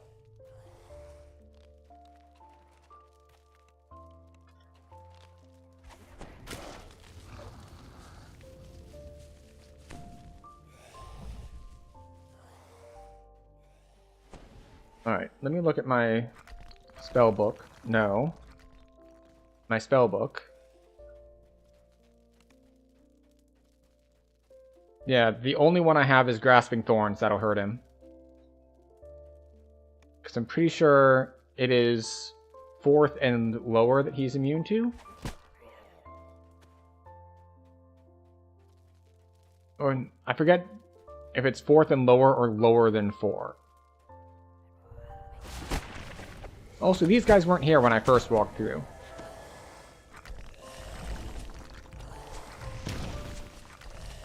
I need you to stand in that and take damage. Because it's the only spell I have that will do damage to you, I think. Let's double check this one. I'm just gonna strafe back and forth so we don't get hit by the lightning stuff. This is gonna take a ton of my spell points since he is only hurt. Paralyzing Touch. I have freedom of movement on. What do you mean Paralyzing Touch? Also, the fact that he did that mid-cast on the only spell I have that will hurt him is super annoying.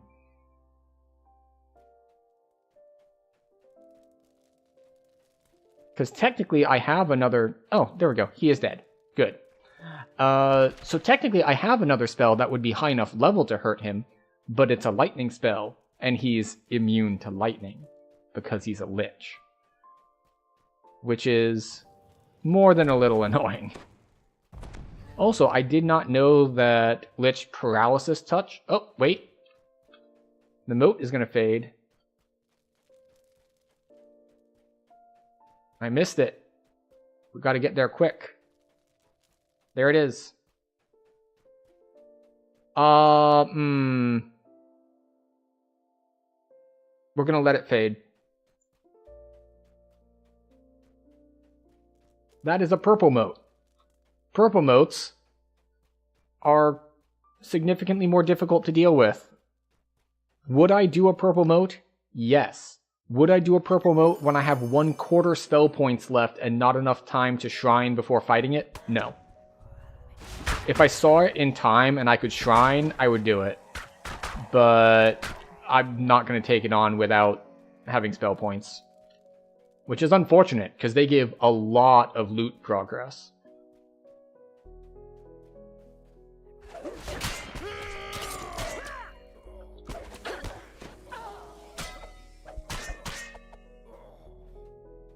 So I believe there are shrines in here, and I want to get them. There we go. Hello, orcs.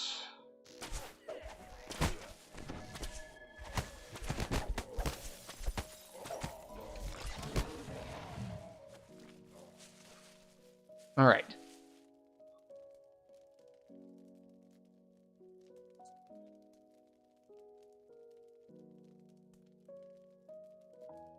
Also, the other thing about Undeath to Death is I think he's a red named, so it wouldn't affect him anyway.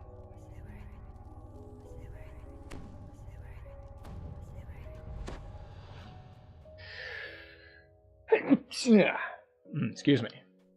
Alright, time to try to not die to the ballista.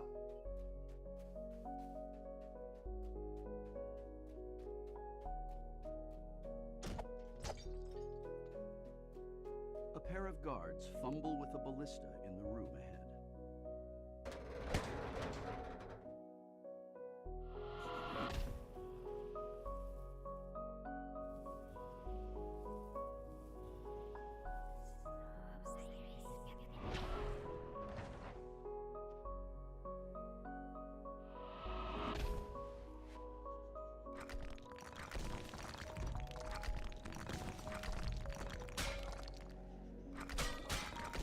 The ballista is pointed down, which I believe means there's no one manning it.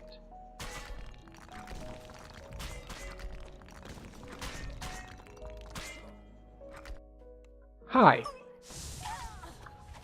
Hello to you too.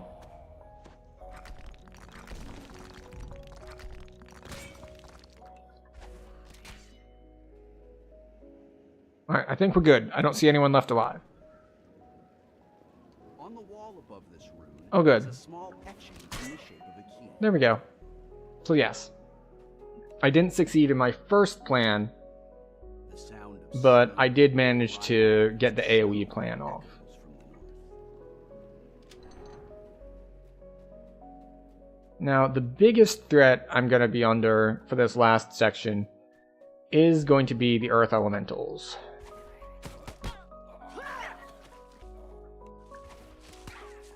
Because Earth Elementals can Earth grab me, and hard crowd control is a little rough for me to deal with. This enormous hall is much wider than many of the others you've seen in the temple. The sound of stone grinding against stone.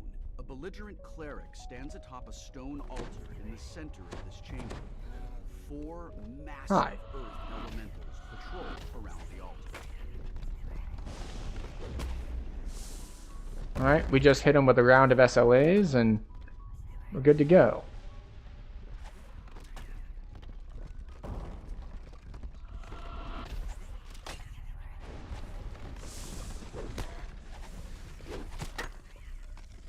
Alright.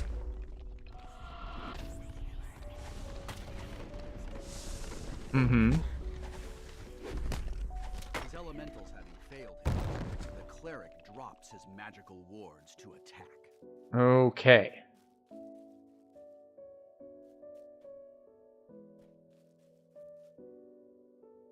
I was like, you said he drops his wards to attack, and he started running this way, and then he, didn't.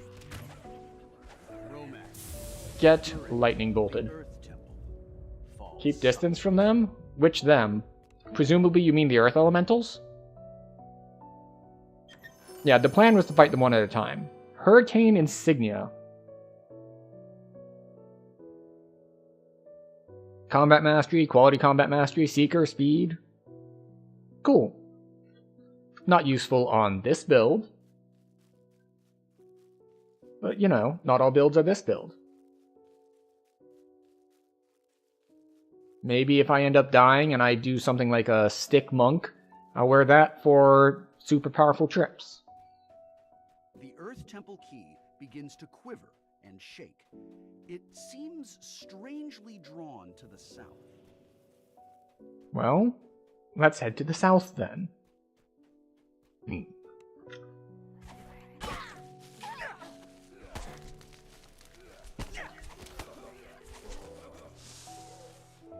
This magical barrier glows a I was about to say, it's like, did we see a moat? We did see a moat.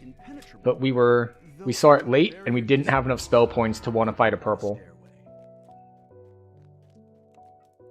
Because, let's see, last time I fought a purple, it was Scathe, like the unicorn, who just spams a lot of negative damage, which would be pretty rough for me.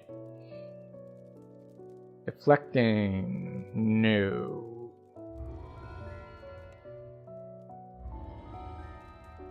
Alright. The points of difficulty in this quest are actually various bosses, which is unusual for DDO. Normally the bosses are kind of a formality. They don't have a lot of mechanics, and they're not appreciably harder than other guys. But there's the Gelatinous Cube. The Air Temple Guardian can be a problem. He does like charisma drains and all with poison, things like that. And also he just hits really hard. And this is all stuff I learned because for a while, and this was when level cap was lower, I would try to take each build through Temple of Elemental Evil on whatever level Reaper I could solo with it. It was kind of like a benchmarking thing I did for builds. And this was before they split it. So this is when there was only upper and lower temple, not multiple different ones. So it was a little different than it is now, a little bit more of an endurance test.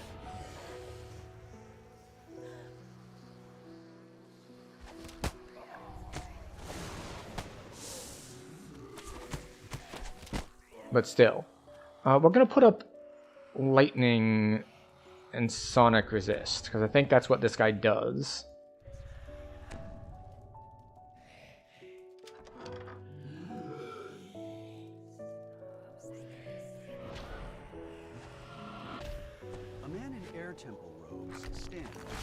Also, there's air elementals that are going to join fight. Oh, never mind. It's like, I need to be prepared. This guy is dangerous, and he's dead. He's dead.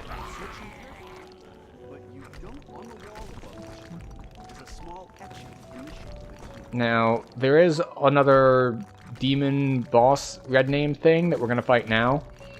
Some people, actually a lot of people, will Dimension Door away from him, but that's more for convenience than because he's particularly threatening.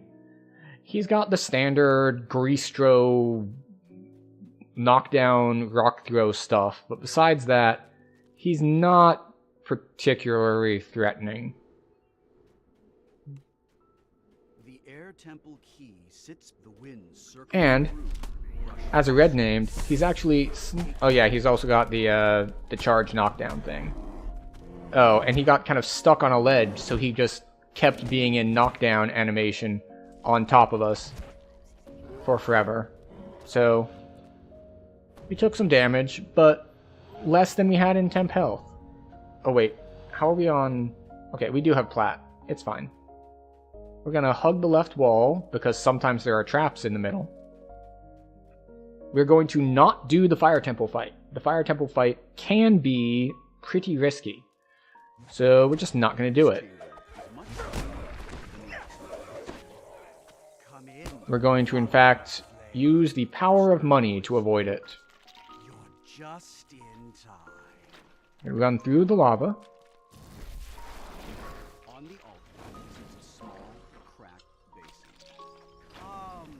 The cleric, your tribute honors us. And there we go. We paid 25,000 platinum, which was most of our platinum. But that's fine, we weren't using it for anything. And now we have to deal with the living pool. The living pool is what used to be very dangerous, and you really would want to Dimension Door out of the fight. However, they gave us room to kite now when they redid Temple of Elemental Evil. The air in this room is almost... And I'll show you the difference.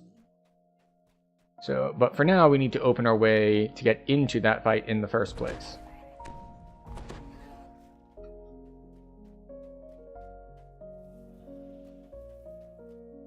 So, As you fill the pool... alright, so that opens this doorway here.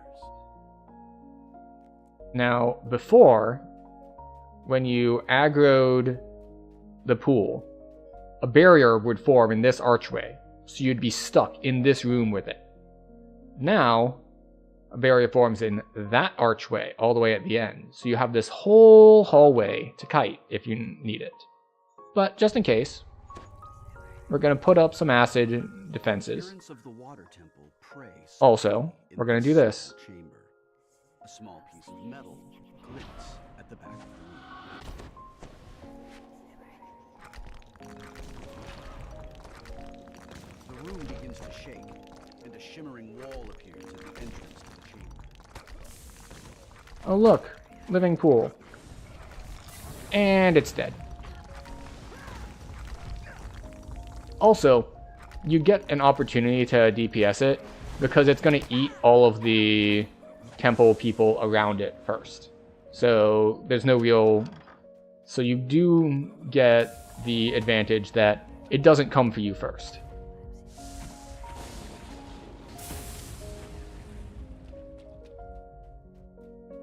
Which you may not know, and if you're the type who wanted to always try to kill all those guys first so you could handle the cube, you were doing it wrong. The cube will handle them. You can handle the cube. Alright, now we have gargoyles to kill.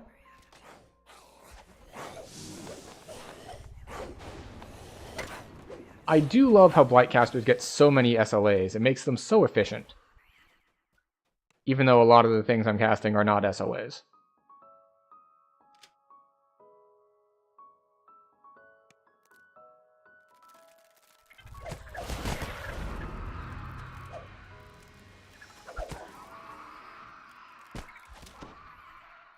Okay.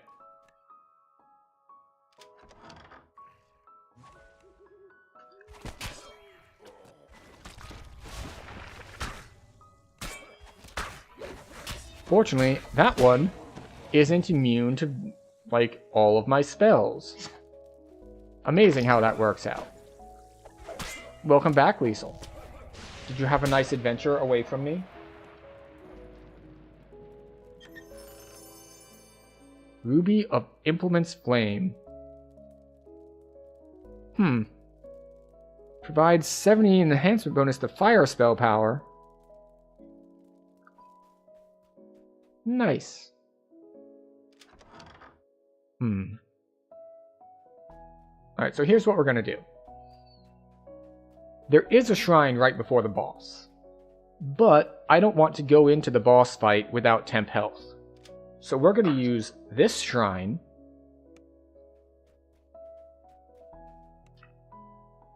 and then we should have enough spell points and temp health to fight the boss. Okay, stop that.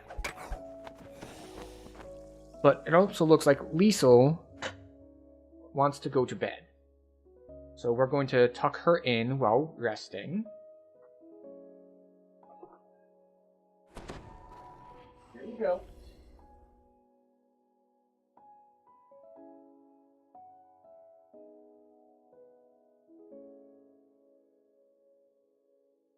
And then we can turn off the dog cam and move forward with the Temple of Elemental Evil. Speaking of which, I haven't seen a moat yet.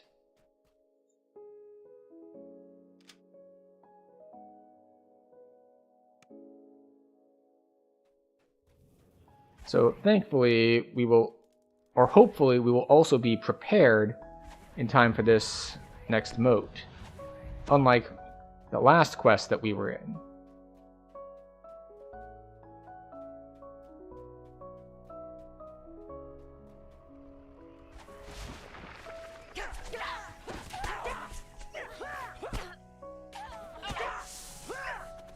There we go. And we got our Death Eater stacks. And now...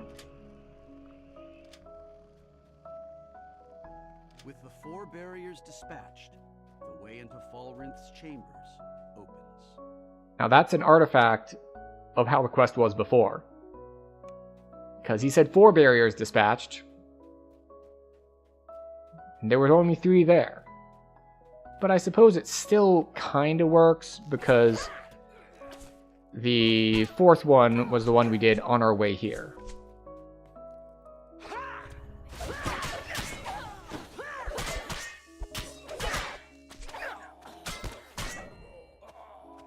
Because technically, I guess, it is still after all 4 have been dispatched, even if it's not, we just did 4, we just did 3. The stony visages in this room suggest this is the entryway to Okay, Falrinth's chambers. what do we want to do before this fight? Well, we want to put on fire resist. We want to get rid of the ads. We want to put on cold resist.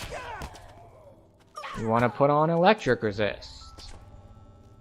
Heck, we'll put on acid resist too.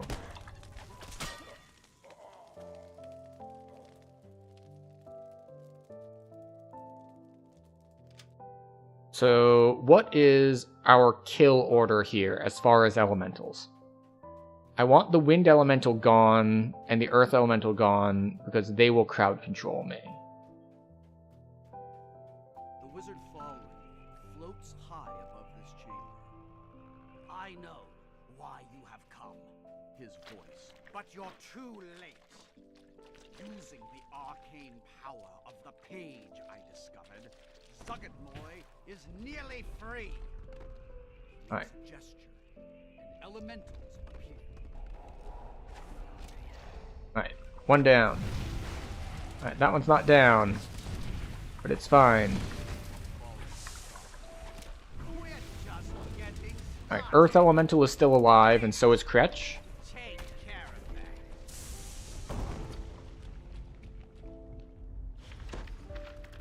I have freedom of movement on. Why am I getting webbed?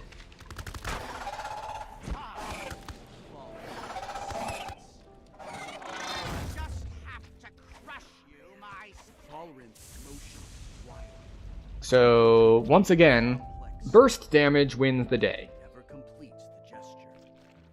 Could this have been difficult? Yes. If we let them do anything. But instead, what happened is, they died. Because we were able to two-shot everything. Falrinth's chambers are dimly lit.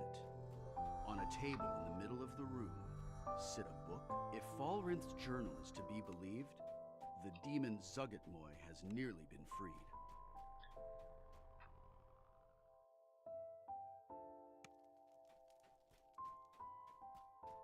Okay, and this is the end of the quest.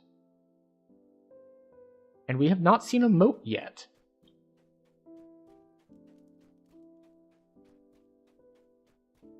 Right? I swear we didn't see one yet.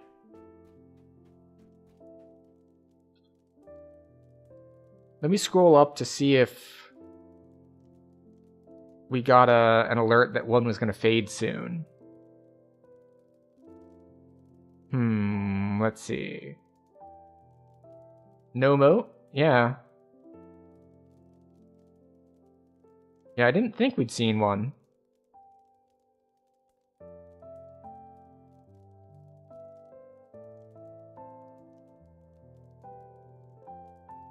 Yeah, because we did the air temple and there was nothing there, and we fought the demon in the middle and he knocked us down, but no moat, and we paid money at the fire temple, so no issue there. And then we came here and we were prepared for a moat because we shrined, we had spell points ready.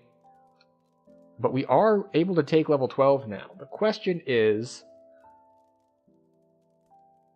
do we go for T5s immediately? And I think the answer is no.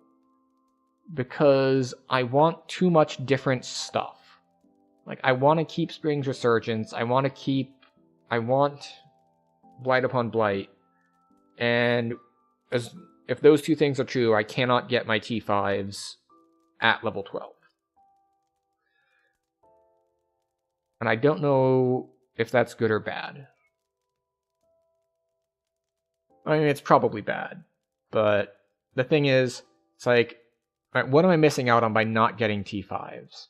This is okay, not amazing.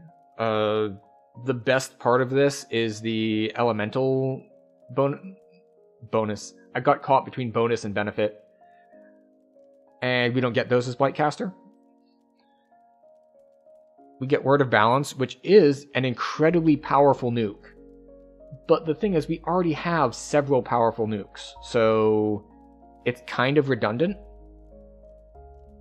Then again, it is stronger than the other ones. Like, significantly stronger. Time and Tide would be good for basically everything I do. Max caster level and caster level are great. And then of course we have survivability, which is also great. So the question is then, alright, do we want consistent defenses? Or do we want emergency defenses? And this is an interesting question, because you'd think it's like, okay, I really need emergency defenses. Like, if something goes wrong, I need a way to live. And being able to hit a button and get 200 temp health is a way to do that. On the other hand, consistent defenses means that we're less likely to get into an emergency situation in the first place. So that's another factor. And then of course the entire other side of things is like, forget this, like, spec out of some of this stuff. We want to come up here, we want to get everything decays, we want to get coated thorns, we want to get our more SLAs here. Maybe get poison to actually do things. Immediately does poison damage per caster level. And having Grasping Thorns that I can do metamagics on, very handy.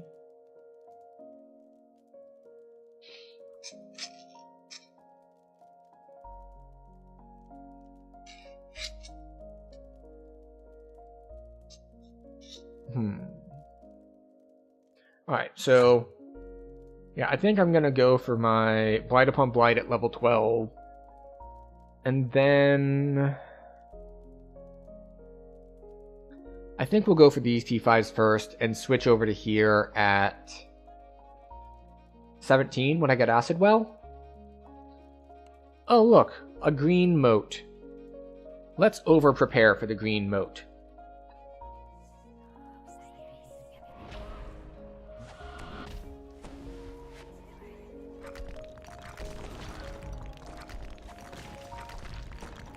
Oh, that was the wrong button. It's fine.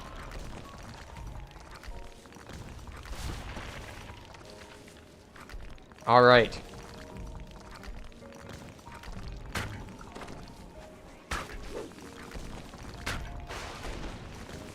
Hooray! We killed it. We might have been a little over-prepared for it.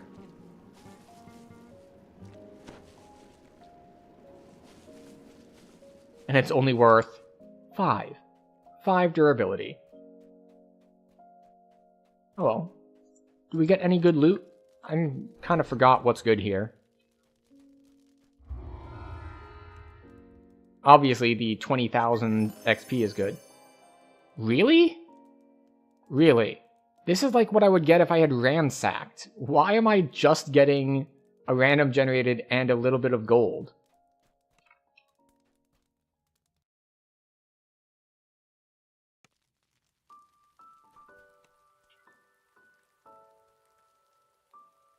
Dire corrosive. So we could get acid lore instead of kinetic lore, but I think I prefer the kinetic lore. We have a vitality shield, which is really nice, except that it is a large shield, so we would lose evasion if we put it on. Grab that one just in case. So the question is, what else do we want to run? Assuming that we don't go to Lamortia, we have a couple of like the random house case sorts. We have slavers that we're definitely not hitting. Okay, so I think I'm gonna hit just Vaughn 1. The other parts of Vaughn have too many things going on that I don't want to deal with, like beholders. But Vaughn 1 should be good. And after Vaughn 1, we'll take level 12. And we should probably just get on a horse. Let's get on our horse. Take me to House K. The other option for like level 8 cleanup stuff would be, as we mentioned earlier, Red Fens. Red Fens has got a decent amount of weird stuff going on that I don't necessarily want to deal with. So we'll move on to level 9s after this. Elite, Thrash Arena.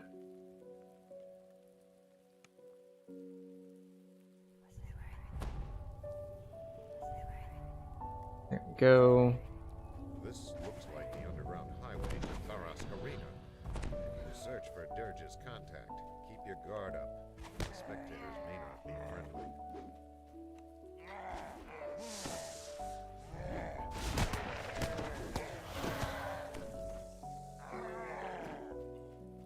What? Are you still alive? You stop that.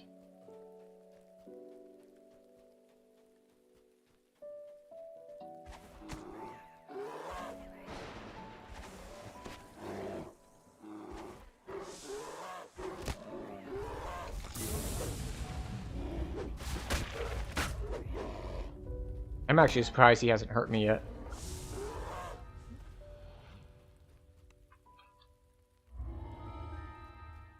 Okay, off we go.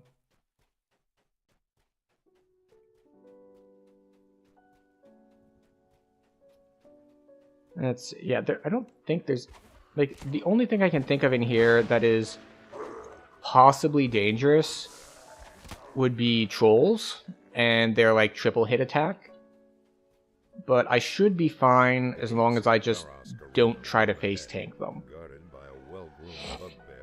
Actually, the other thing is some of the bugbears can trip. So if they combine their forces and they trip me and then they start doing their triple hit attack things, then I might be in some trouble.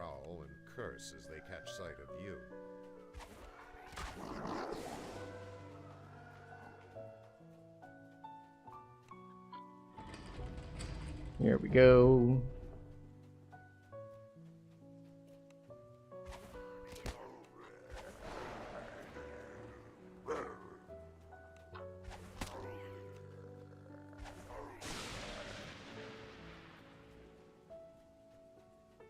Yeah, it's like I can AoE them down. Or we can single target individual ones down.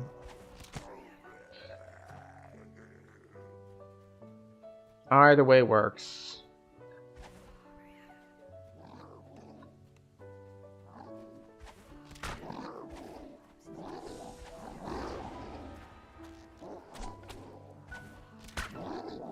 Go.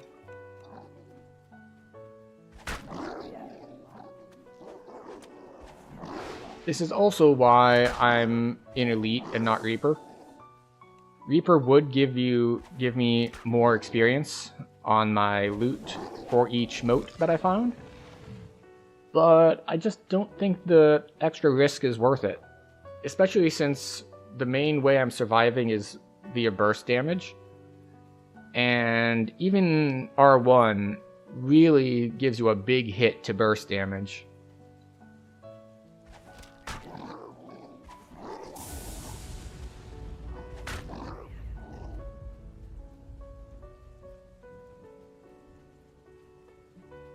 Let's see. That's not what I meant to do.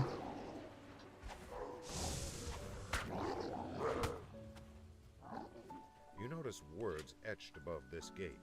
Ready room 1. Yeah, see, that's what I meant. They come in strong with that triple attack. You notice words etched above this gate. Ready room 1. Nah, we won't bother shrining. Muscular trolls wait restlessly. Should we have shrined? Probably. But we'll just have to try to be efficient. We have a last-minute team for today's bloodbath, all the way from Stormreach. Angry howls erupt from the crowd. No reason to worry. Rushers, kobolds, and the mudwallow. How are we doing? We've got a minute left on our 5-minute buffs. Against the Stormreach team.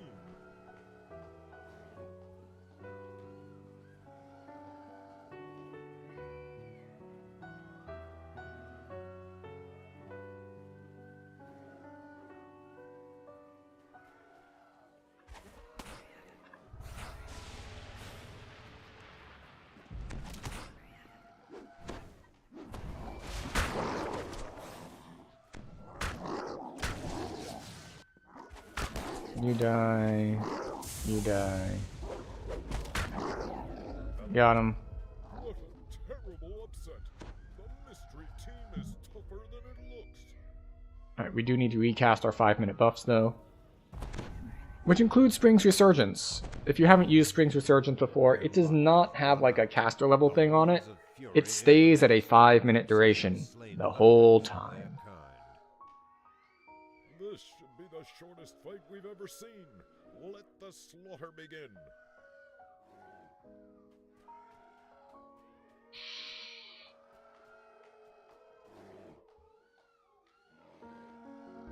Hi.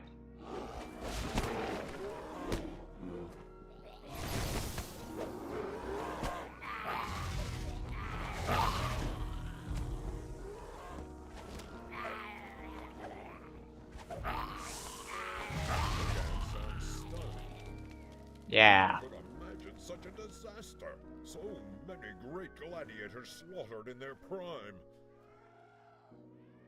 We're doing well on spell points too, so we're not too worried. It's time for an all-out showdown. Fresh fighters from all 4 teams have armed themselves for battle. Their horns are sharpened and their weapons are drawn. Our brave fighters are entering the arena. The battle is on.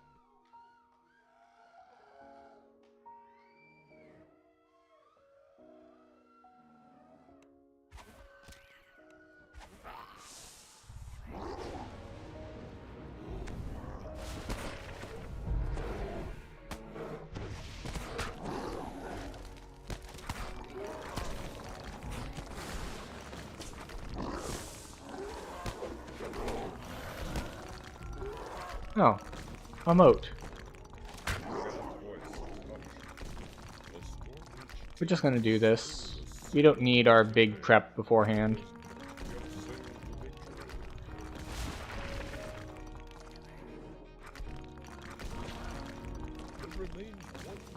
Oh, it bugged.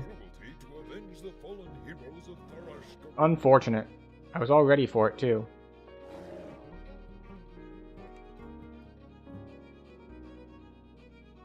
So I don't know if you're still here, but when you asked earlier, it's like, is there a sound thing? You should be able to hear the fiddling coming through this at the moment.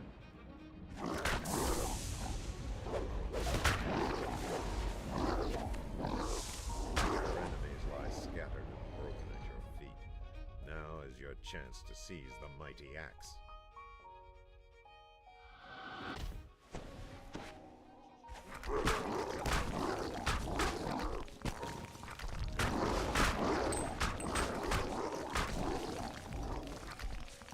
Yeah.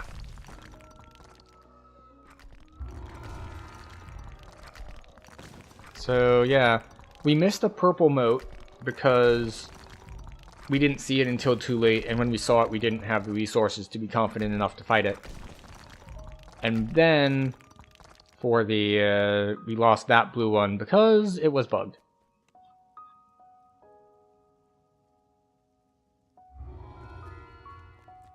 But now it is time to take level 12. Because I don't think I'm going to be hitting any more level 8s. So we'll go to the, I guess to the marketplace to level. Marketplace is a good enough place to level.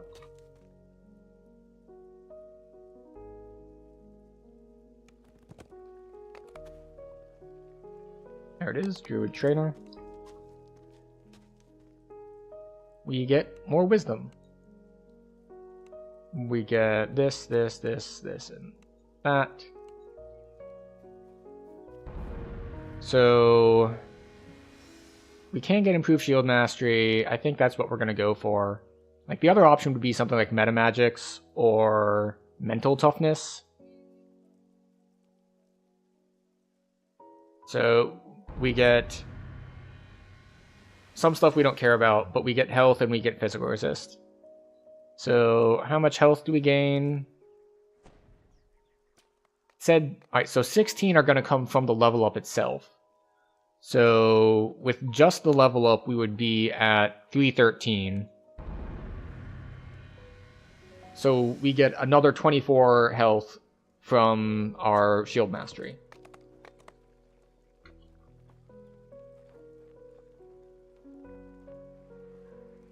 Alright, we only have 3 points here.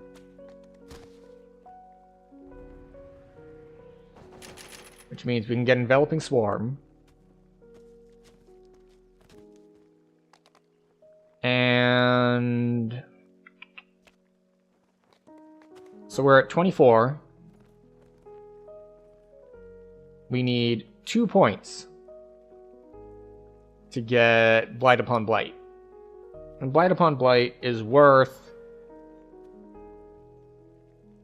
26 temp health just sitting. So what I should do is probably just spec out of Salt Ray and put 2 points here, but maybe not.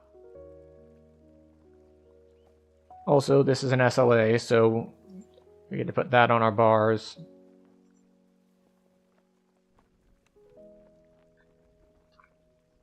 And we look at the level 9s. We got Church and the Cult. That's got way too many traps. We've got Red Fens. We don't really want to do Red Fens.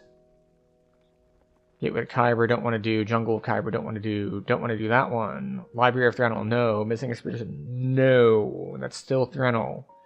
Shadow Crypt, White Plume Mountain. Alright, how about level 10s?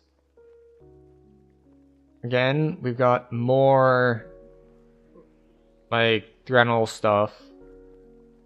I don't really want to do newcomers or black and blue. Or Threnal.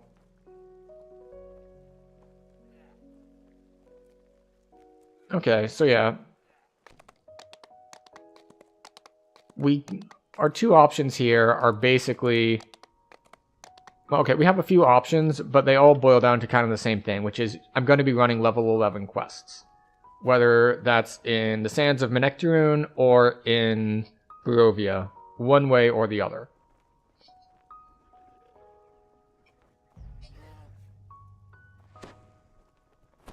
So I want to sell a bunch of random stuff.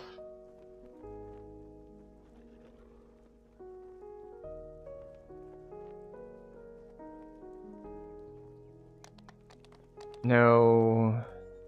No.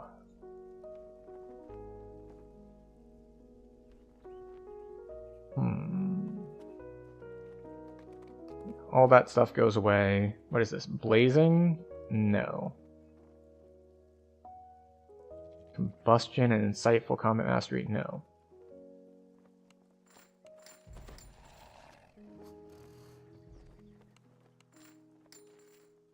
Okay, so we sold a bunch of stuff, so we got that going for us. And, oh yeah, we got some of this stuff to sell too.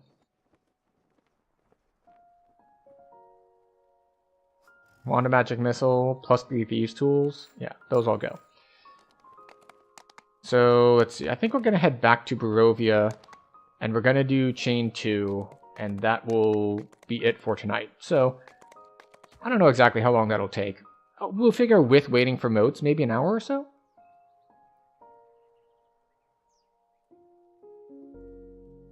So, we'll see about that. J, we come here. Go to Bottom of the Vine. We prep our spells. We have a 5 and a 6.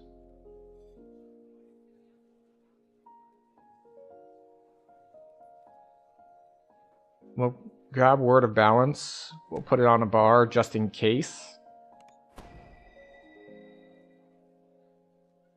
I don't even know what else I'd want here.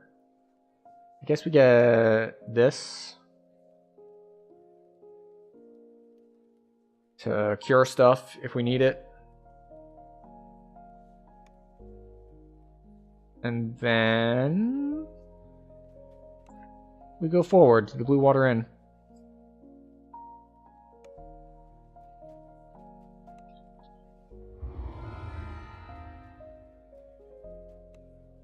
Okay, take me to Argynvost. What can kill me in Argynvost? Walking into the laser can kill me. What else can kill me in Argynvost? I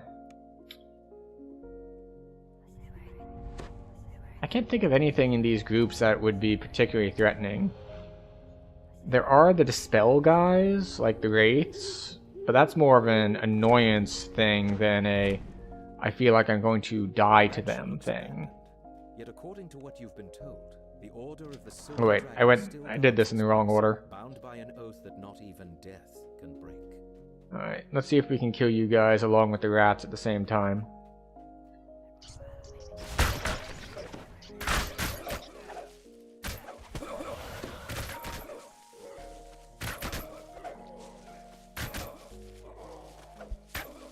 There we go.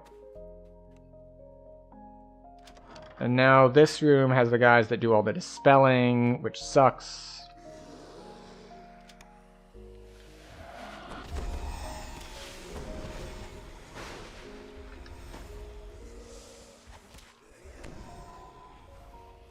Grave Enfeeblement, we can cleanse that.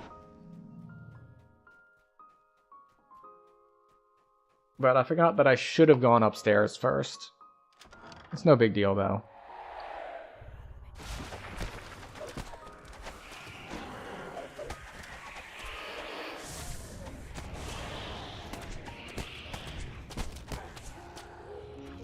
These guys are more annoying than anything.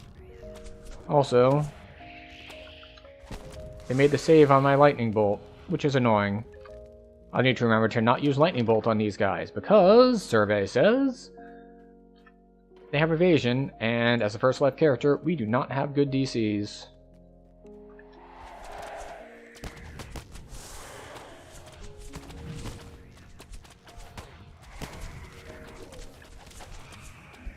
Stop that. They keep just not quite dying.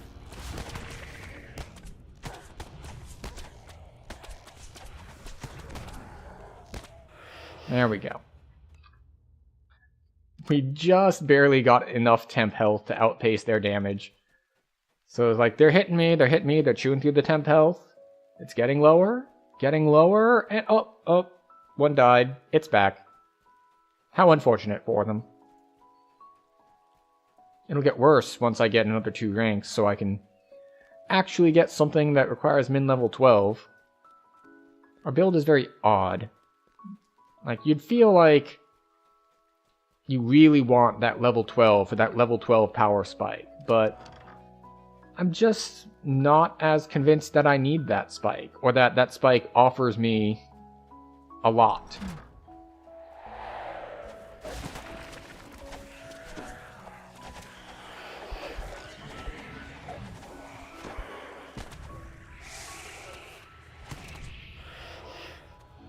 Because, quite frankly, we have enough offensive power.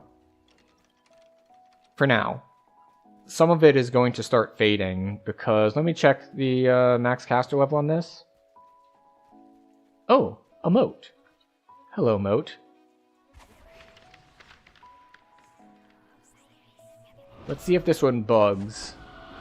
They're more likely to bug if they're, like, in a doorway, like, where stuff is going to clip into things.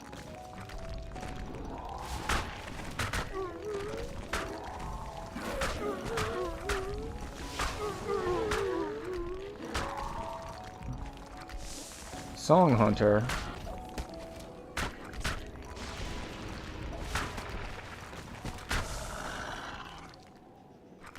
Alright, he got 3 stacks up on us.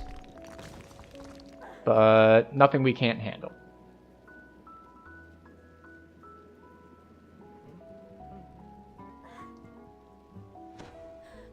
Excellent. What does that bring us up to? 475? 480. Ooh, that's right, we got a green. I forgot about that.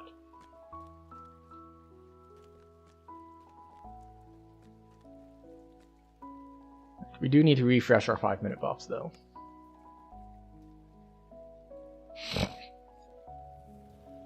Is True Seeing enough to see this? It is enough to see that. Excellent.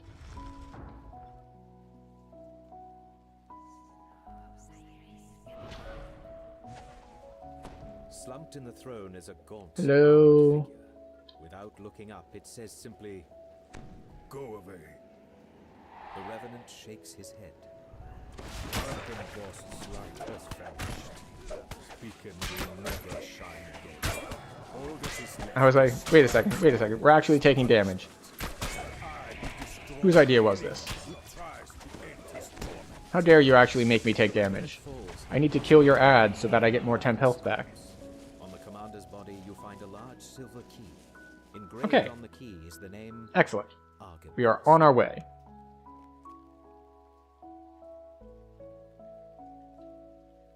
So, let's see. Do we need to shrine for the last fight? I don't think so. We should be fine.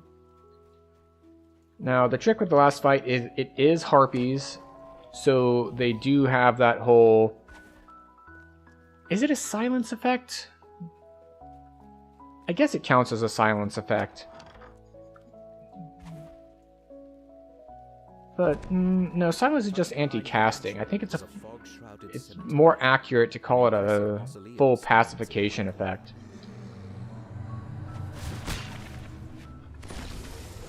Okay.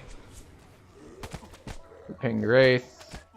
We let the other stuff come to us. So it has to walk through the ground area of damage that we put. Our spike growth. Found on the commander, and the outer gate to Argynvost's mausoleum opens. You place Argynvost's skull inside the mausoleum, and a brilliant light fills the room. Now, if there Bonk. were only some way to direct the light to the Alright, beacon now let us not walk into the light. In fact, we're not even going to jump it. We're going to take the long way around for extra safety.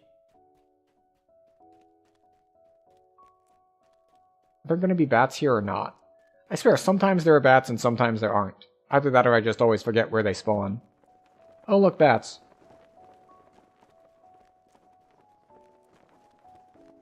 the sound of flapping wings comes from just beyond the closed door. Your eye is drawn to the impressive beacon that dominates the courtyard.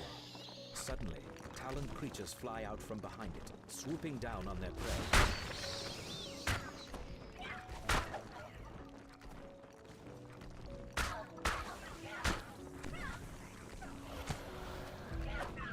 Oh, no, no, no, no, no, no, no.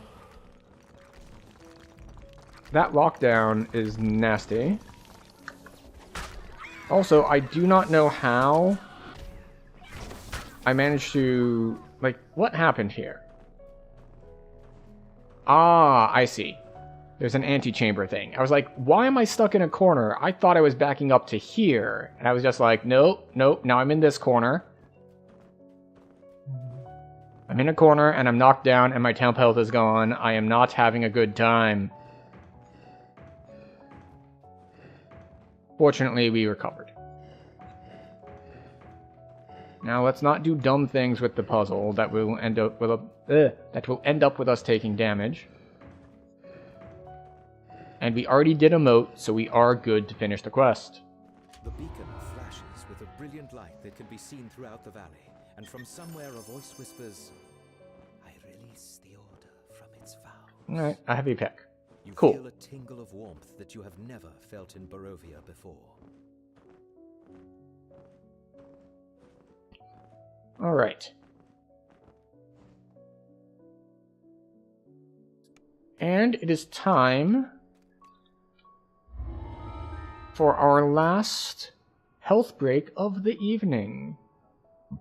Let's see. Insulated alkaline. This is when, at least on Twitch, we run ads, and on anywhere, we just take a quick AFK. So, because it's bad for us to be sitting for long periods of time and staring at screens for long periods of time, we like to take about 3 minutes every hour to get up, to walk around, to stop staring at screens for a little bit. Give you a chance to move the laundry from the washer to the dryer, things of that nature too. So we're going to keep with the old-fashioned way of watching TV before we had several screens with several tabs open. And after these messages, we'll be right back.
Aha, we have returned. I hope everyone had a good break. And I hope everyone didn't just look at their phones or switch to different tabs and continue staring at screens, and you actually took the opportunity to take a little bit better care of yourselves. I know I did. I got a snack, I walked around, I stretched a little. It was a good time. And now it is time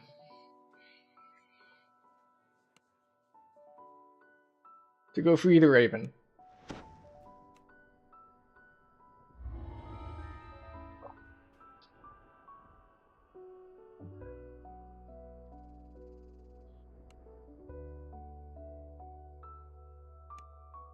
You have returned to Castle Ravenloft, this time uninvited. As promised, the servant's door was not sealed, a sign that Jesper the Raven made it this far at least.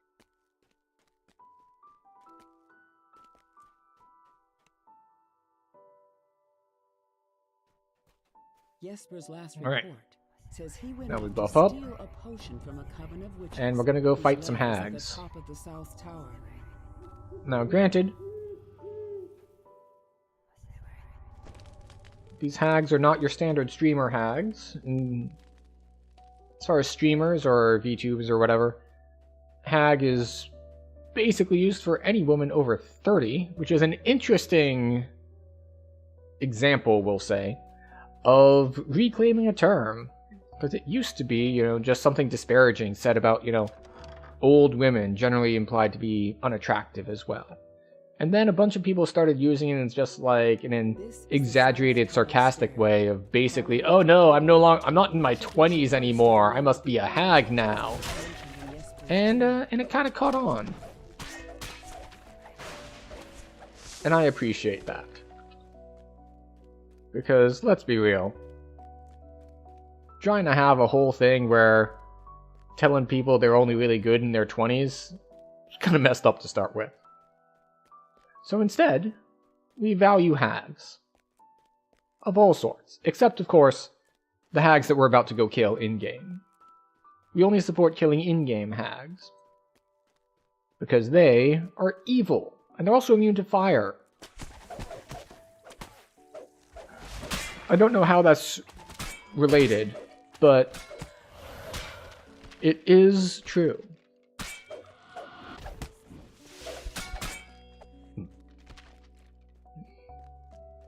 Also, I definitely didn't need to use the extra mana to hit that person with Word of Balance. It's just like, do I need to overkill this? No. Will I? Yes.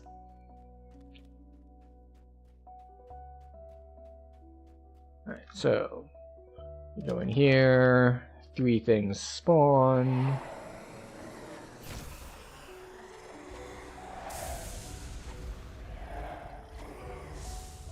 Alright, 5, 4, 2, block. Okay, we blocked it. So, if you didn't know, the floating sword thing they put over your head will come down and hit you and deal damage to you when the timer expires. But you can block it by holding your block button, which defaults to shift. Now, this is the same thing that happens in the last quest in Isle of Dread. If you don't cleanse all of the curses, one of the curses has a very similar effect, where a skull. A sword forms over your head, and then it comes down and kills you. Well, alright, maybe on lower difficulties it doesn't kill you, but if you're running in anything like at least mid-Reaper, it kills you.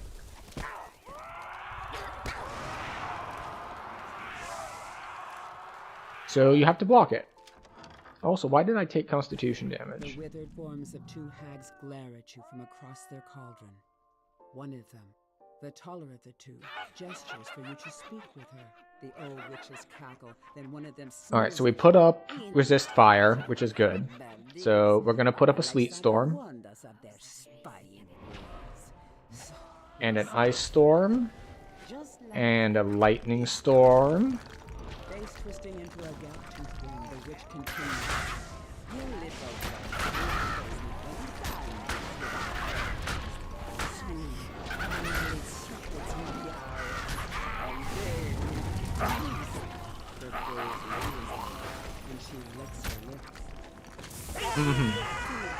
we were once again over-prepared. I think we need more meat for our pot. Don't And we get a green moat.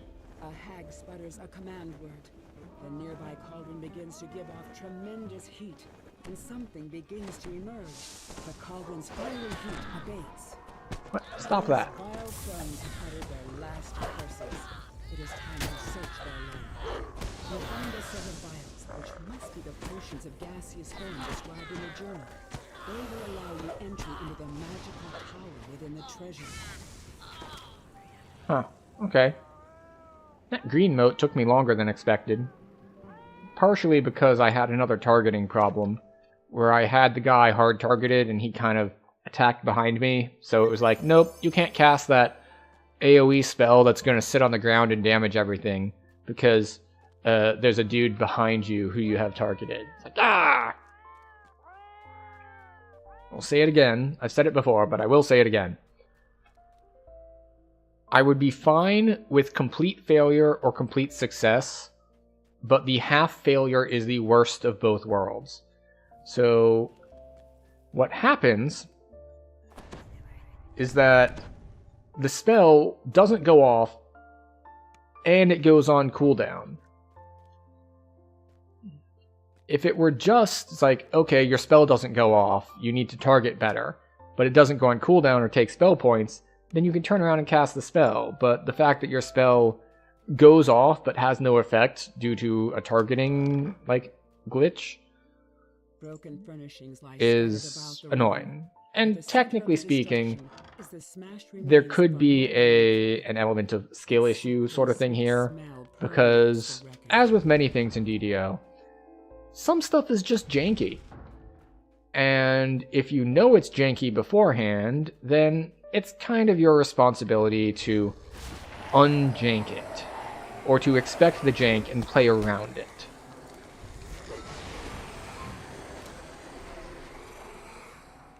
So, there is that side of things.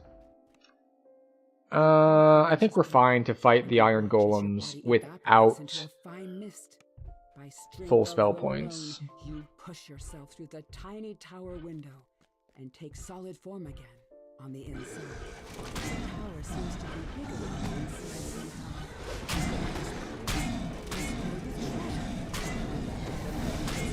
from above serves as a warning that it does not lack the gods. Okay, we're good to go. We just did a green moat, This so we book's can pages finish. are brittle with age, and much of it is illegible. But what you can make out Alright, we suggests get a the author docent. is none other than Strahd himself. Perhaps your allies back in town can make sense of it. We have 2 points. So when we go back, we spend our 2 points, and we actually get the thingy with the stuff. We actually get our 4th core. But first, we turn in the quest. Anything good? That's a large shield, weapons, spell sight, feather falling. No. Nothing that I want there.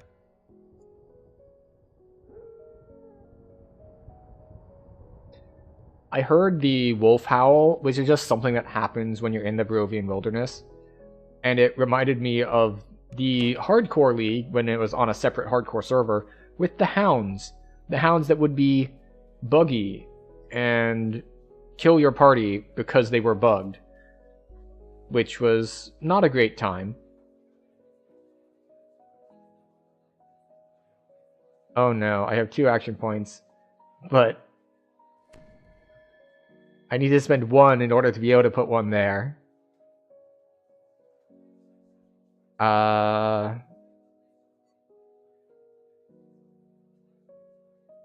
And all of these cost 2. So I guess we're getting 1 physical resist.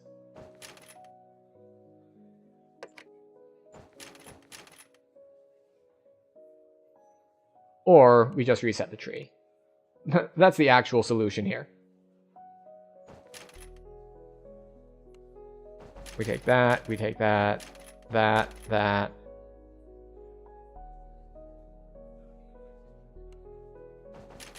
That.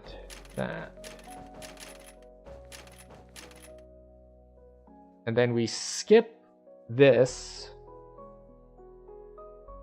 for wisdom. There we go.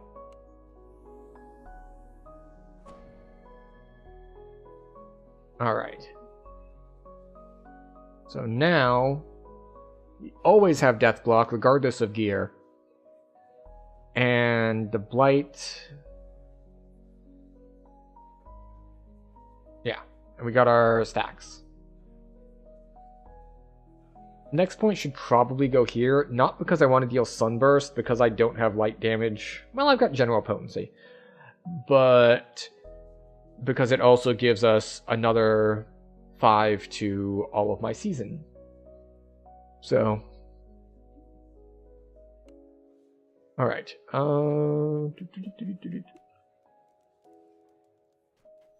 Okay, moving forward. Watcher House. Watcher House is probably... I was going to say probably the roughest one, but I don't know if that's the case. It can be bad. The demons have a lot of resistances and things, but on the other hand, there is an advantage to it in that we can word of balance things. So we've got that going for us, which is nice. Lady Boktor and Baron Valakovich are plotting each other's demise. Can you afford to side with the lesser evil? And if so, can you tell which one? Okay. Put up our buffs.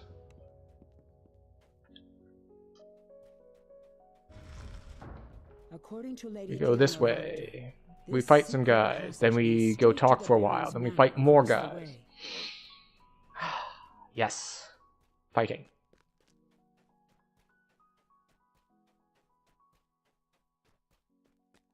Okay. Hello.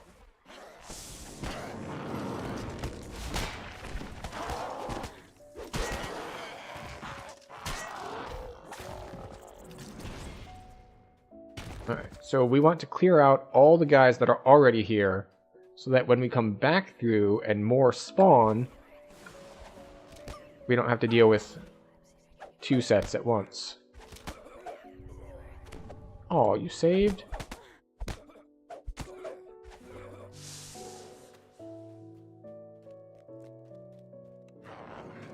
Oh, hi.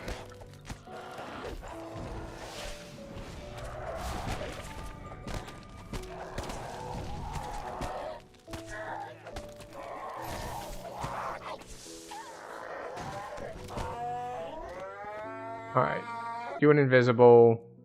I'm not going to wait around for you. We can fight you with the rest later. For now, we move forward.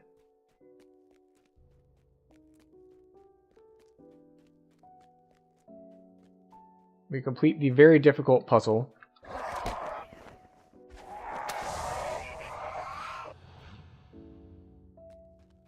I have made the puzzle more difficult for myself. So, the answer to the puzzle is step on everything one time. It appears he has already It's... taken a couple of prisoners. Well, I'm not sure, like, did he step on them while he was invisible? Because if so, that is some next level trolling by an enemy. It's like, hey, you can't fight me right now, but I'm going to mess up your puzzle. But perhaps it was not quite so premeditated as that. But yeah, once it's not in a perfect state, then you get to the point that it's like, okay, well, now the solution isn't just hit everything once. We have to actually make a solution.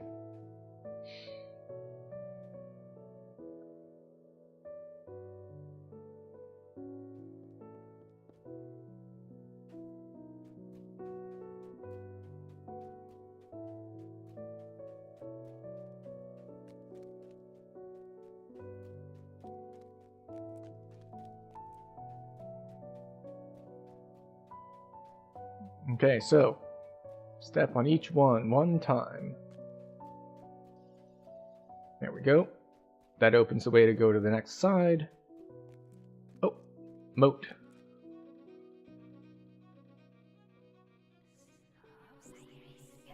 which I should probably not be doing right at this moment. But, you know, we're going to do it anyway. Lady Fiona Barker smiles confidently. And that's why we shouldn't be doing it right at this moment.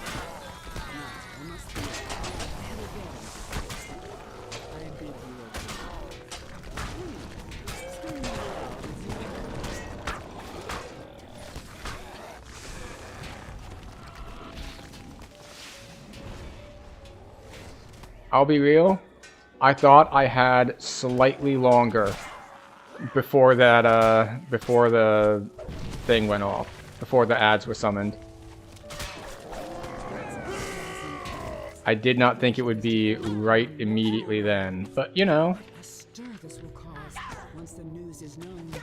sometimes that happens. Oh, wait, I need to actually collect the moat. We defeated the Guardians, we need to actually get our credit. There we go, 496.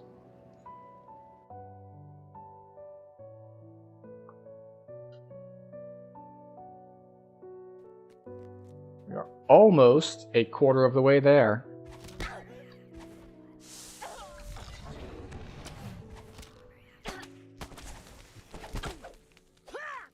Oh, our stuff wore off. So we need to put that back.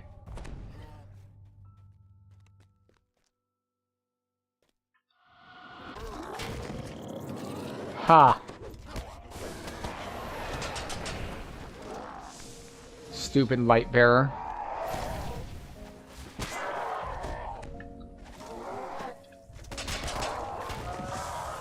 We managed to one-shot it before it got its heal off. Alright. So, all that is done. I think we have enough spell points to get to the next rest shrine. We definitely have enough to get to one of the next rest shrines, because one of them is if I drop down this hole. I don't think we need to do that one.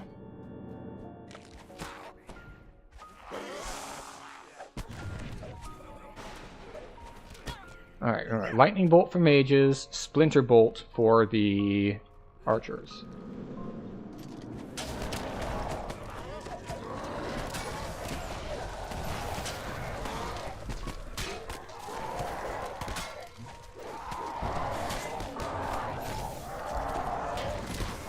See, this is where I wish I had access to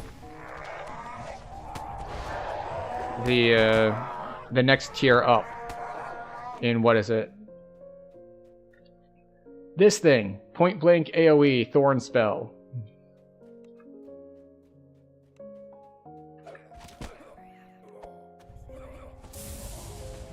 That would have been really useful there, but we didn't have it, so we didn't have it.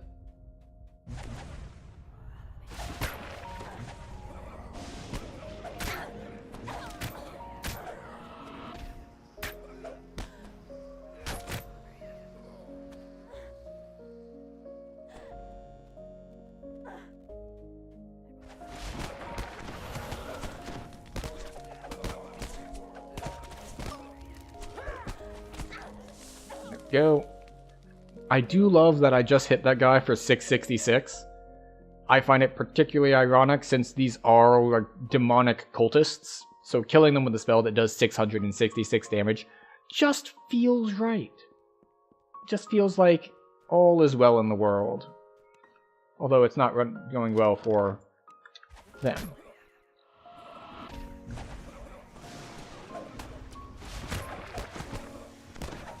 Renegade summoners are pretty healthy, though.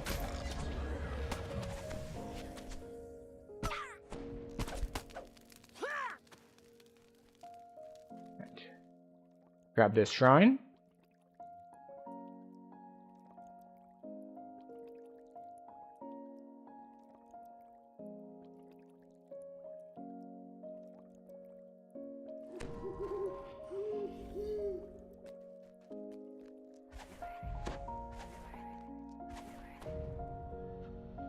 I'm moving these away.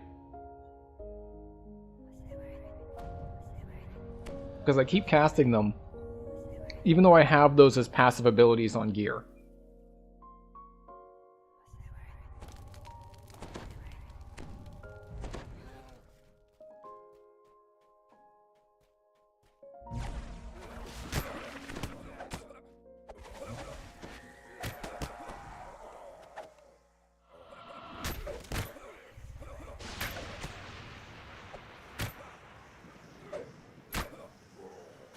That's what I thought.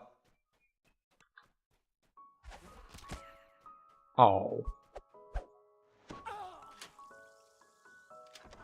Lady Voctor does a double tap. Oh, you made it this far? Take it.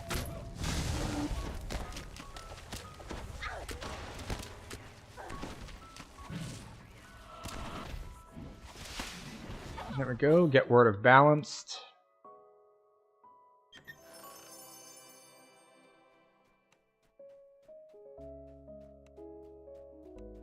It is convenient that because Word of Balance is Bane damage, it scales off of Kinetic Lore and other Force damage abilities.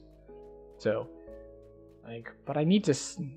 If it were something like alignment-based, because, well, it is an alignment-based spell.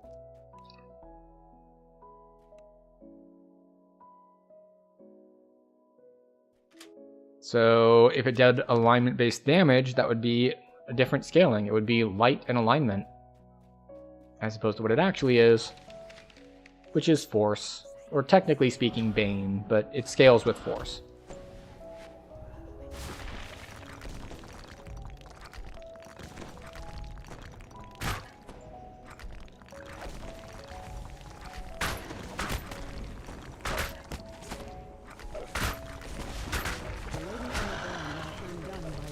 And we did already get a moat here, so we don't need to wait at the end. Barovian Scimitar, Combustion Ring. Hooray! We created a power vacuum! There won't be any negative side effects of that. Let's see, those are all heavy shields. Alright. And one last quest for the road.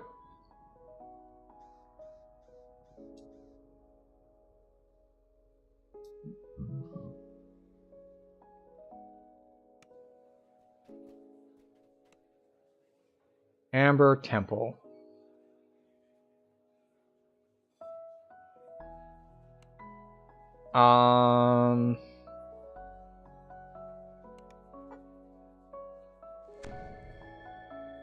One second. Do I have greater restoration? No. Can I even UMD it? No. Let me just double check, because I really don't want to fight the Lich, because all my spells would be ineffective against him.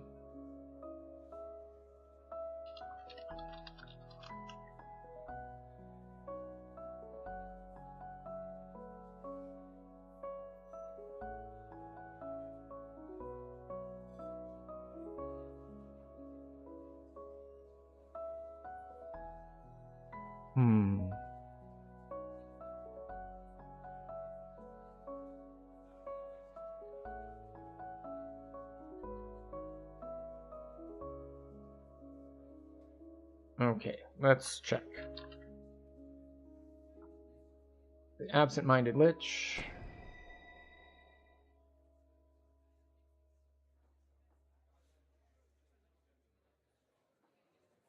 Does not have Mantle of Invulnerability? Okay, I'm going to trust the wiki, which might be a bad idea, but the wiki says that this particular Lich does not have the Lich immunities.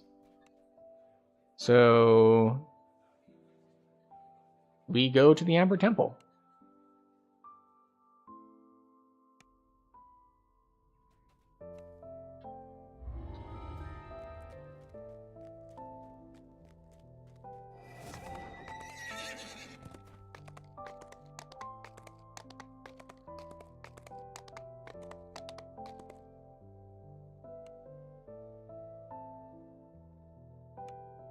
Okay, buffs. We do definitely want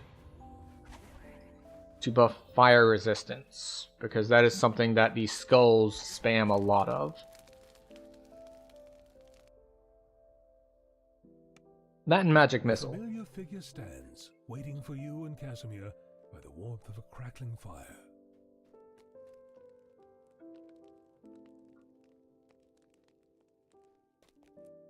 The soldier. Okay.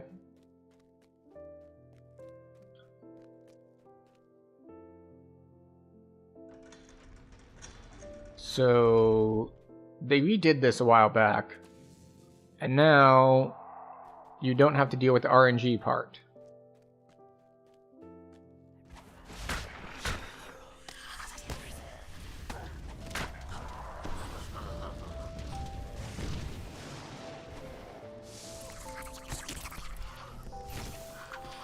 What?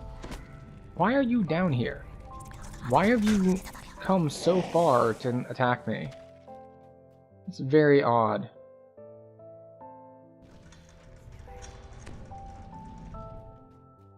Also, I completely forgot that strength drain from shadows was a thing, and I think it might have an insta-kill effect on it. So that could be not good.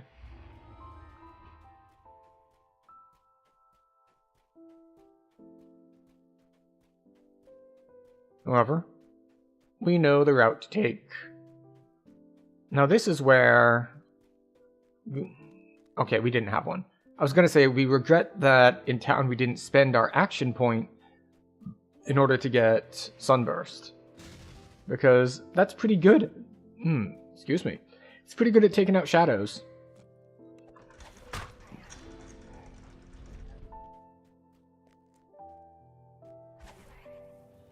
Get a little bit of healing going. Just to top us off, just in case.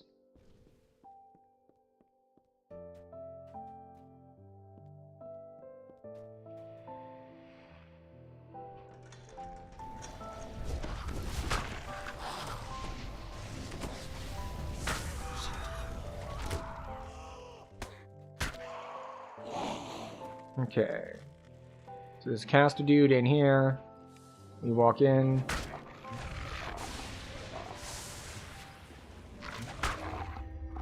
Fatigued? Nah, we can dispel that.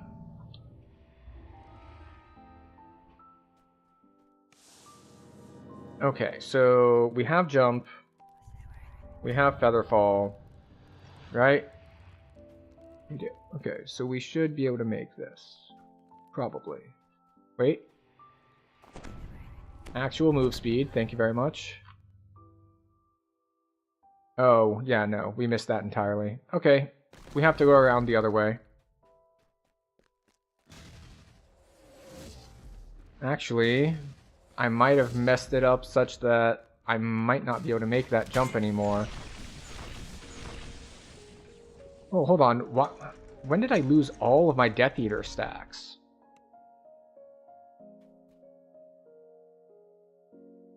Oh well. We're gonna fight these guys.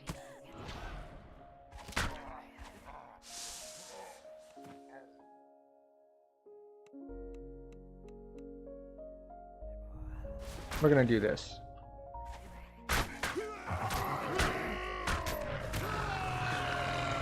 Because those guys are easier to kill than the other guys.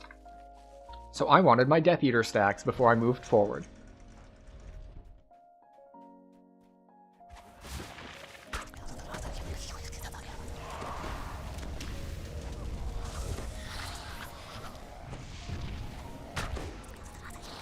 Wait, there's another flame skull, right? Yeah, there it is.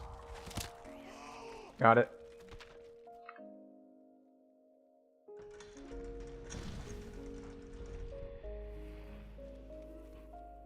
Okay, we hug the left wall. If you hug the left wall, it doesn't collapse. Not that it matters as much when you're solo, because if you're solo, once you get through, well, you're through. Also, we had a moat spawn, but we'll get to that in a second.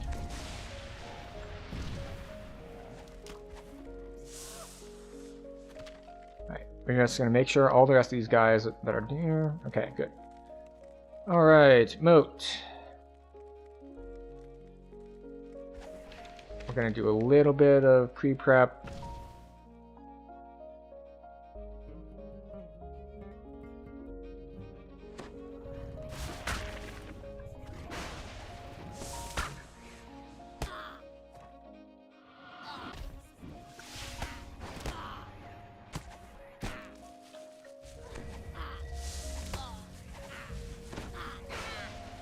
Okay, we got it.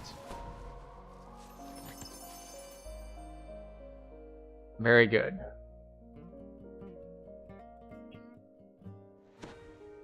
There we go. 506. So we are officially over a quarter of the way there.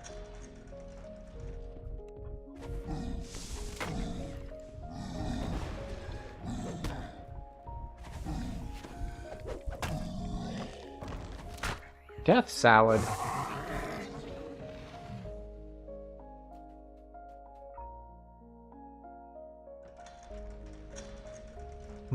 Okay. So, The decrepit lich turns toward you. I don't think I can handle him. Okay.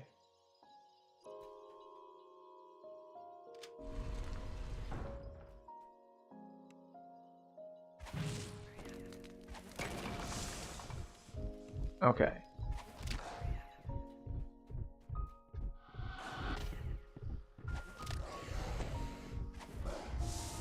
Alright, good. He does, in fact, not have the normal lich immunities. So that is convenient. He just has the, no, my phylactery is in another room. You have to take care of that first. Blood-Tide Sorcerer took care of someone. So that would be the House D chain. Alright. Is True Seeing good enough for this? It is. Very nice. We don't get the bonus XP, but that's fine. Because there's bonus XP for finding the icon. But we don't care. Skip the cutscene. That Casimir was searching for. You call out to him, and moments later, he arrives.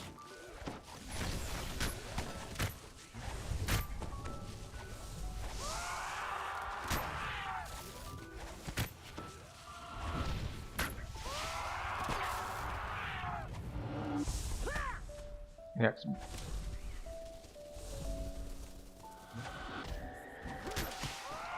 Got him. And we can just finish the quest because we already got what we needed, which was the moat. It was upstairs.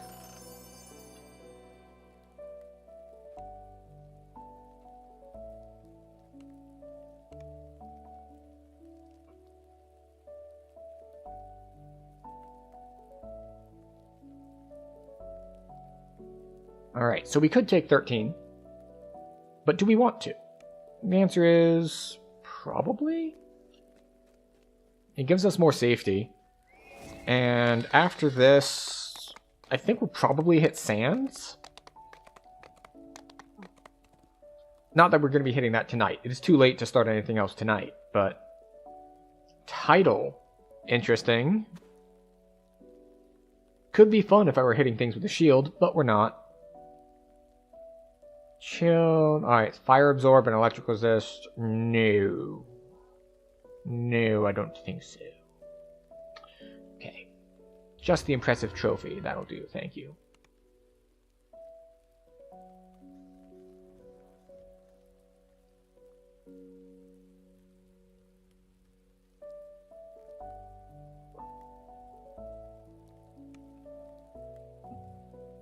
Okay.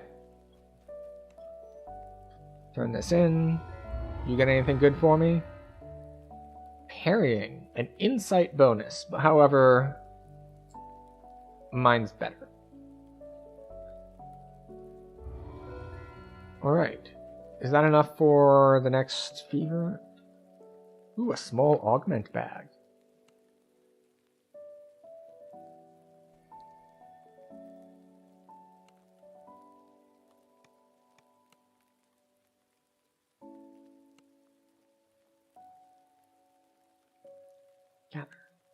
We had one augment that we got from Temple of Elemental Evil. So we break even on that. Alright, so how do we end up the evening? Well, we didn't get a ton of durability because we missed moats and we didn't do the purple moat. The thing is, I don't know if I want to do a purple moat solo. It seems like just a bad idea. But that does mean I will lose out on a lot of durability, because those are the ones that you get 30 durability each.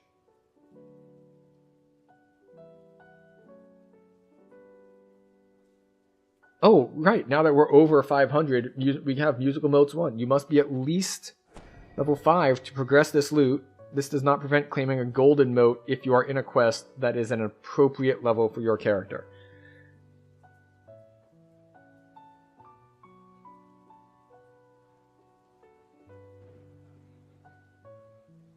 Interesting, okay. Now, the golden moat for this loot is in Myth Draenor. So we've got a couple levels before we hit that. And I forget, how much do the golden moats give? Is it 300?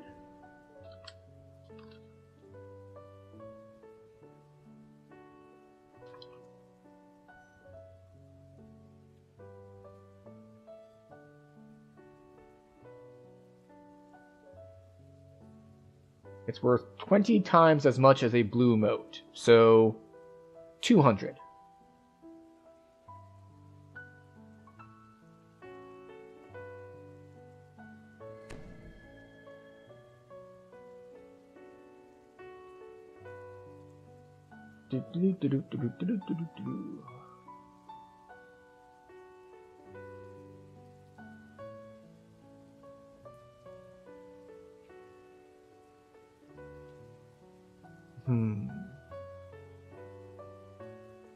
Now, I remember the golden moat things being pretty easy, but I wasn't doing them on a first lifer, so I have to take my own experience with a grain of salt.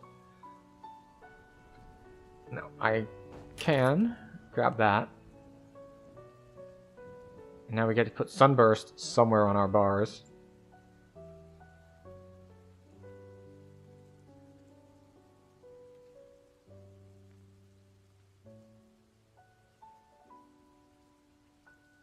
Wait, it only costs 4 spell points? I might just spam it. Like, okay, so Acid Spray is capped at 7. So Acid Spray is doing, let's see, 2 to 7 is on average 4.5. 4.5 times 7 is, what, 63 over 2, so it's like 31. So it's like doing 31, and then it's scaled with power. So 31, triple it with acid, so we're talking mid-90s. Mid-90s from Acid Spray. Meanwhile, Light, we only have 160. But on the other hand, this is doing 1d6 plus 4, so that's 7.5 times 12. So 7.5 times 12 is 6 times 15, which is 90 before scaling. Now, the problem is it has a 20-second cooldown as opposed to a 4-second cooldown. But then again, our rotation has enough stuff in it that I've got other things to cast while that's cooling down. This is also... Oh, Produce Flame has a max caster level of 15, so it's way better than Acid Spray. What's Splinter Bolt's max caster level? Oh, it's already capped at 14. Alright, so Splinter Bolt is on its way out. It's been very effective for us so far. It has been stalwart. It has been there for us through thick and thin. It is doing everything for us. It is just going to start getting weaker now because it has capped damage and guys are just going to keep getting stronger. Alright, we're going to go take 13. Now, 13 should be a quick level because you don't get a feat and you don't do much of anything else really. So, return me to Guild Ship. Guild Ship, from Guild Ship to Marketplace.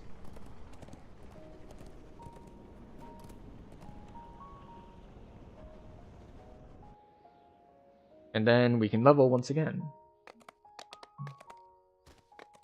Because even if we're not getting any more points to put in anything, or anything like that, what we are getting is we're getting health from leveling up, we're getting spells and spell slots from leveling up, we're getting caster levels for everything we have that isn't already capped.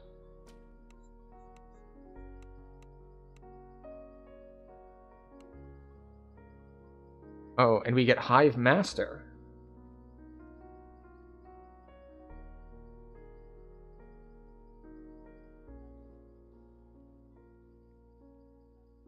Oh, right, yes. Okay.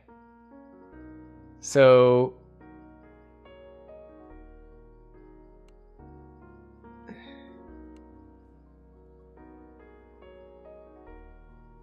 we should probably be in Thorn. Like, let's be real. I'm casting way more Thorn stuff than I am Acid. Heroes able and willing to face an unknown foe. So I should probably be in Thorn mode.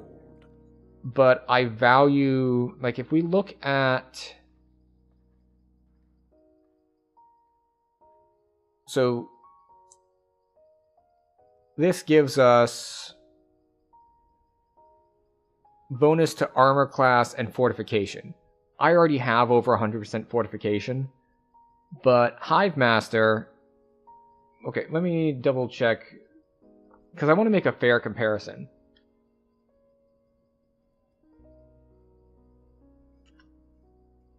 Alright, blightcaster.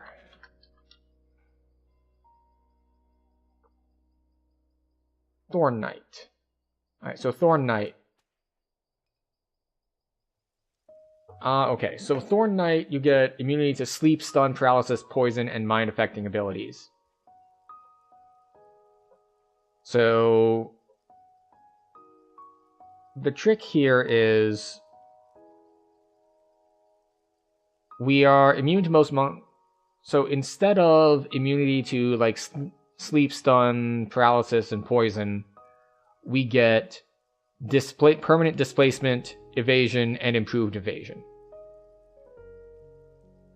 So we're going to value that because one of the most dangerous things for us is traps. Then again, the other most dangerous thing for us is crowd control. So getting stuck with the Thorn stuff would be better against crowd control. We don't get stunned, we don't get paralyzed, or any of that. But I will say, for general purpose, 50% concealment is displacement. That's what it is. So we get permanent displacement, and we're immune to mind-controlling effects and knockdown.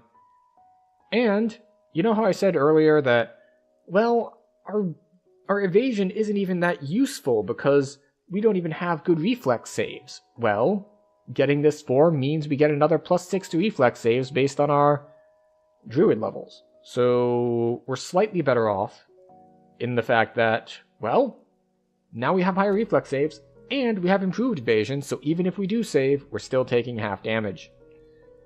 Now, on the flip side, if we were in Thorn form, this would be capped at 16 max caster level. So we would be doing like 15% more damage with Splinter Bolt. As opposed to here, we get higher caster level with acid and poison spells. So now this is capped at 10 by max caster level, which makes it somewhat better, but, you know, still not great. Acid Blast, capped at 15. Really, I need 4 more levels for acid to be good, because that's when we get Acid Well. Yeah, and Spike Growth is gonna start getting weaker as well, unless we start going into Thorn forms. When do I get our next chance to choose a form? Is it at 17? Yeah, we get one at 13 and the other at 17. So we're now committed to the acid and poison route, which means it might behoove us to try to grab poison of the Hydra, because that's going to scale better. Now that our thorns are not scaling as well, because they're going to be capped.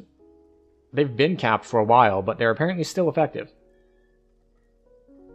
And then we have some other stuff that we can do, but all of our spells are really not taking proper advantage of our forms. So our build is not ideal, we'll say.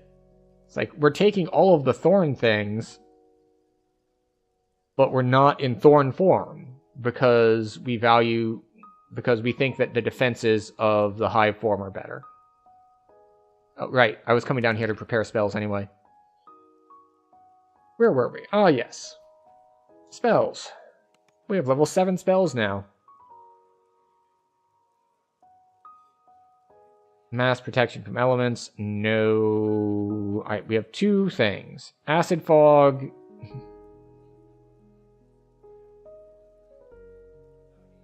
This doesn't actually help us. Like, it does a tiny amount of acid damage, but nothing much. Creeping Doom. Let's see. Caster level 18. Which means 18 over 3 is 6. So we have 8d10.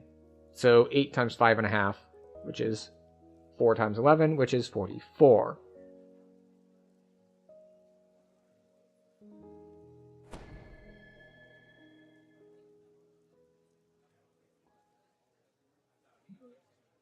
Alright, so we could grab Creeping Doom. We could grab Finger of Death, but Finger of Death, we're not going to have high enough DCs for that to be useful.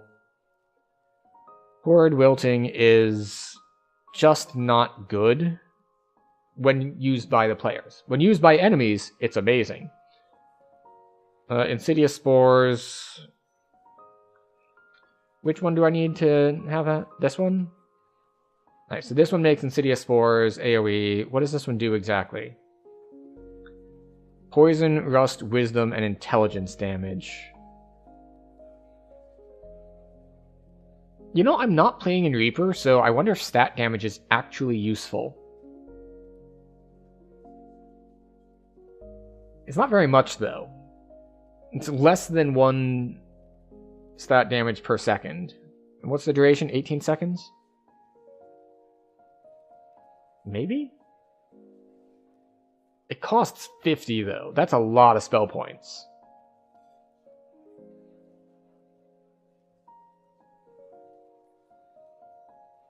I'm not too excited about, like, anything here. I think we'll take Creeping Doom and Insidious Spores. And we get another level 4.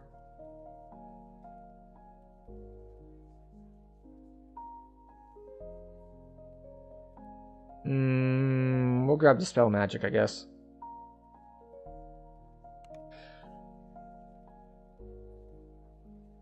So we have Creeping Doom.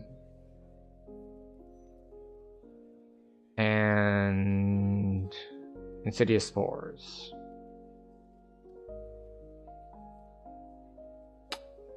Yeah, I don't know about all that.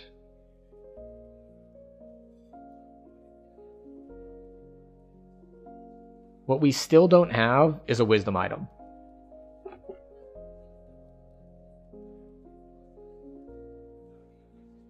Oh well. That will do it for us tonight on stream. We made progress. We started out the stream in Isle of Dread. We were level 9. We are now level 13. We started out at, I think, about 350 on our loot. And we are now at just over 500, so really slow progress there. But progress nonetheless, and we managed to not die. That's the important part. So, what's coming up? Well, on Thursday, we will not be on DDO. We swapped our days this week, because normally one of our rotating days is Tuesday, and It has been Warframe, it has been Elden Ring, it has been Where Winds Meet. And today, Warframe dropped a new patch with like a big patch with story content. And story content is my favorite kind of Warframe content. So we're going to be hitting that on Thursday. So instead of hitting it today when the patch drops, when everyone is playing it, I figured we'd delay that, move DDO up, get some DDO done today, and then after everyone is done playing through the new story stuff for themselves in Warframe, we'll do that on Thursday. And then, of course, we will be back to DDO on Friday. We're doubling up on DDO this week instead of doing our normal backlog adventures thing. Partially because of the hardcore challenge, we're going to need to put a little bit more effort, a little more hours into DDO in order to pull this off. So we're going to have more DDO streams. And yeah, that's the plan. So, as always, thank you everyone for being here. I hope you've enjoyed yourself, maybe learned something, maybe had fun, or just hanging out and chilling. And if you haven't enjoyed yourself,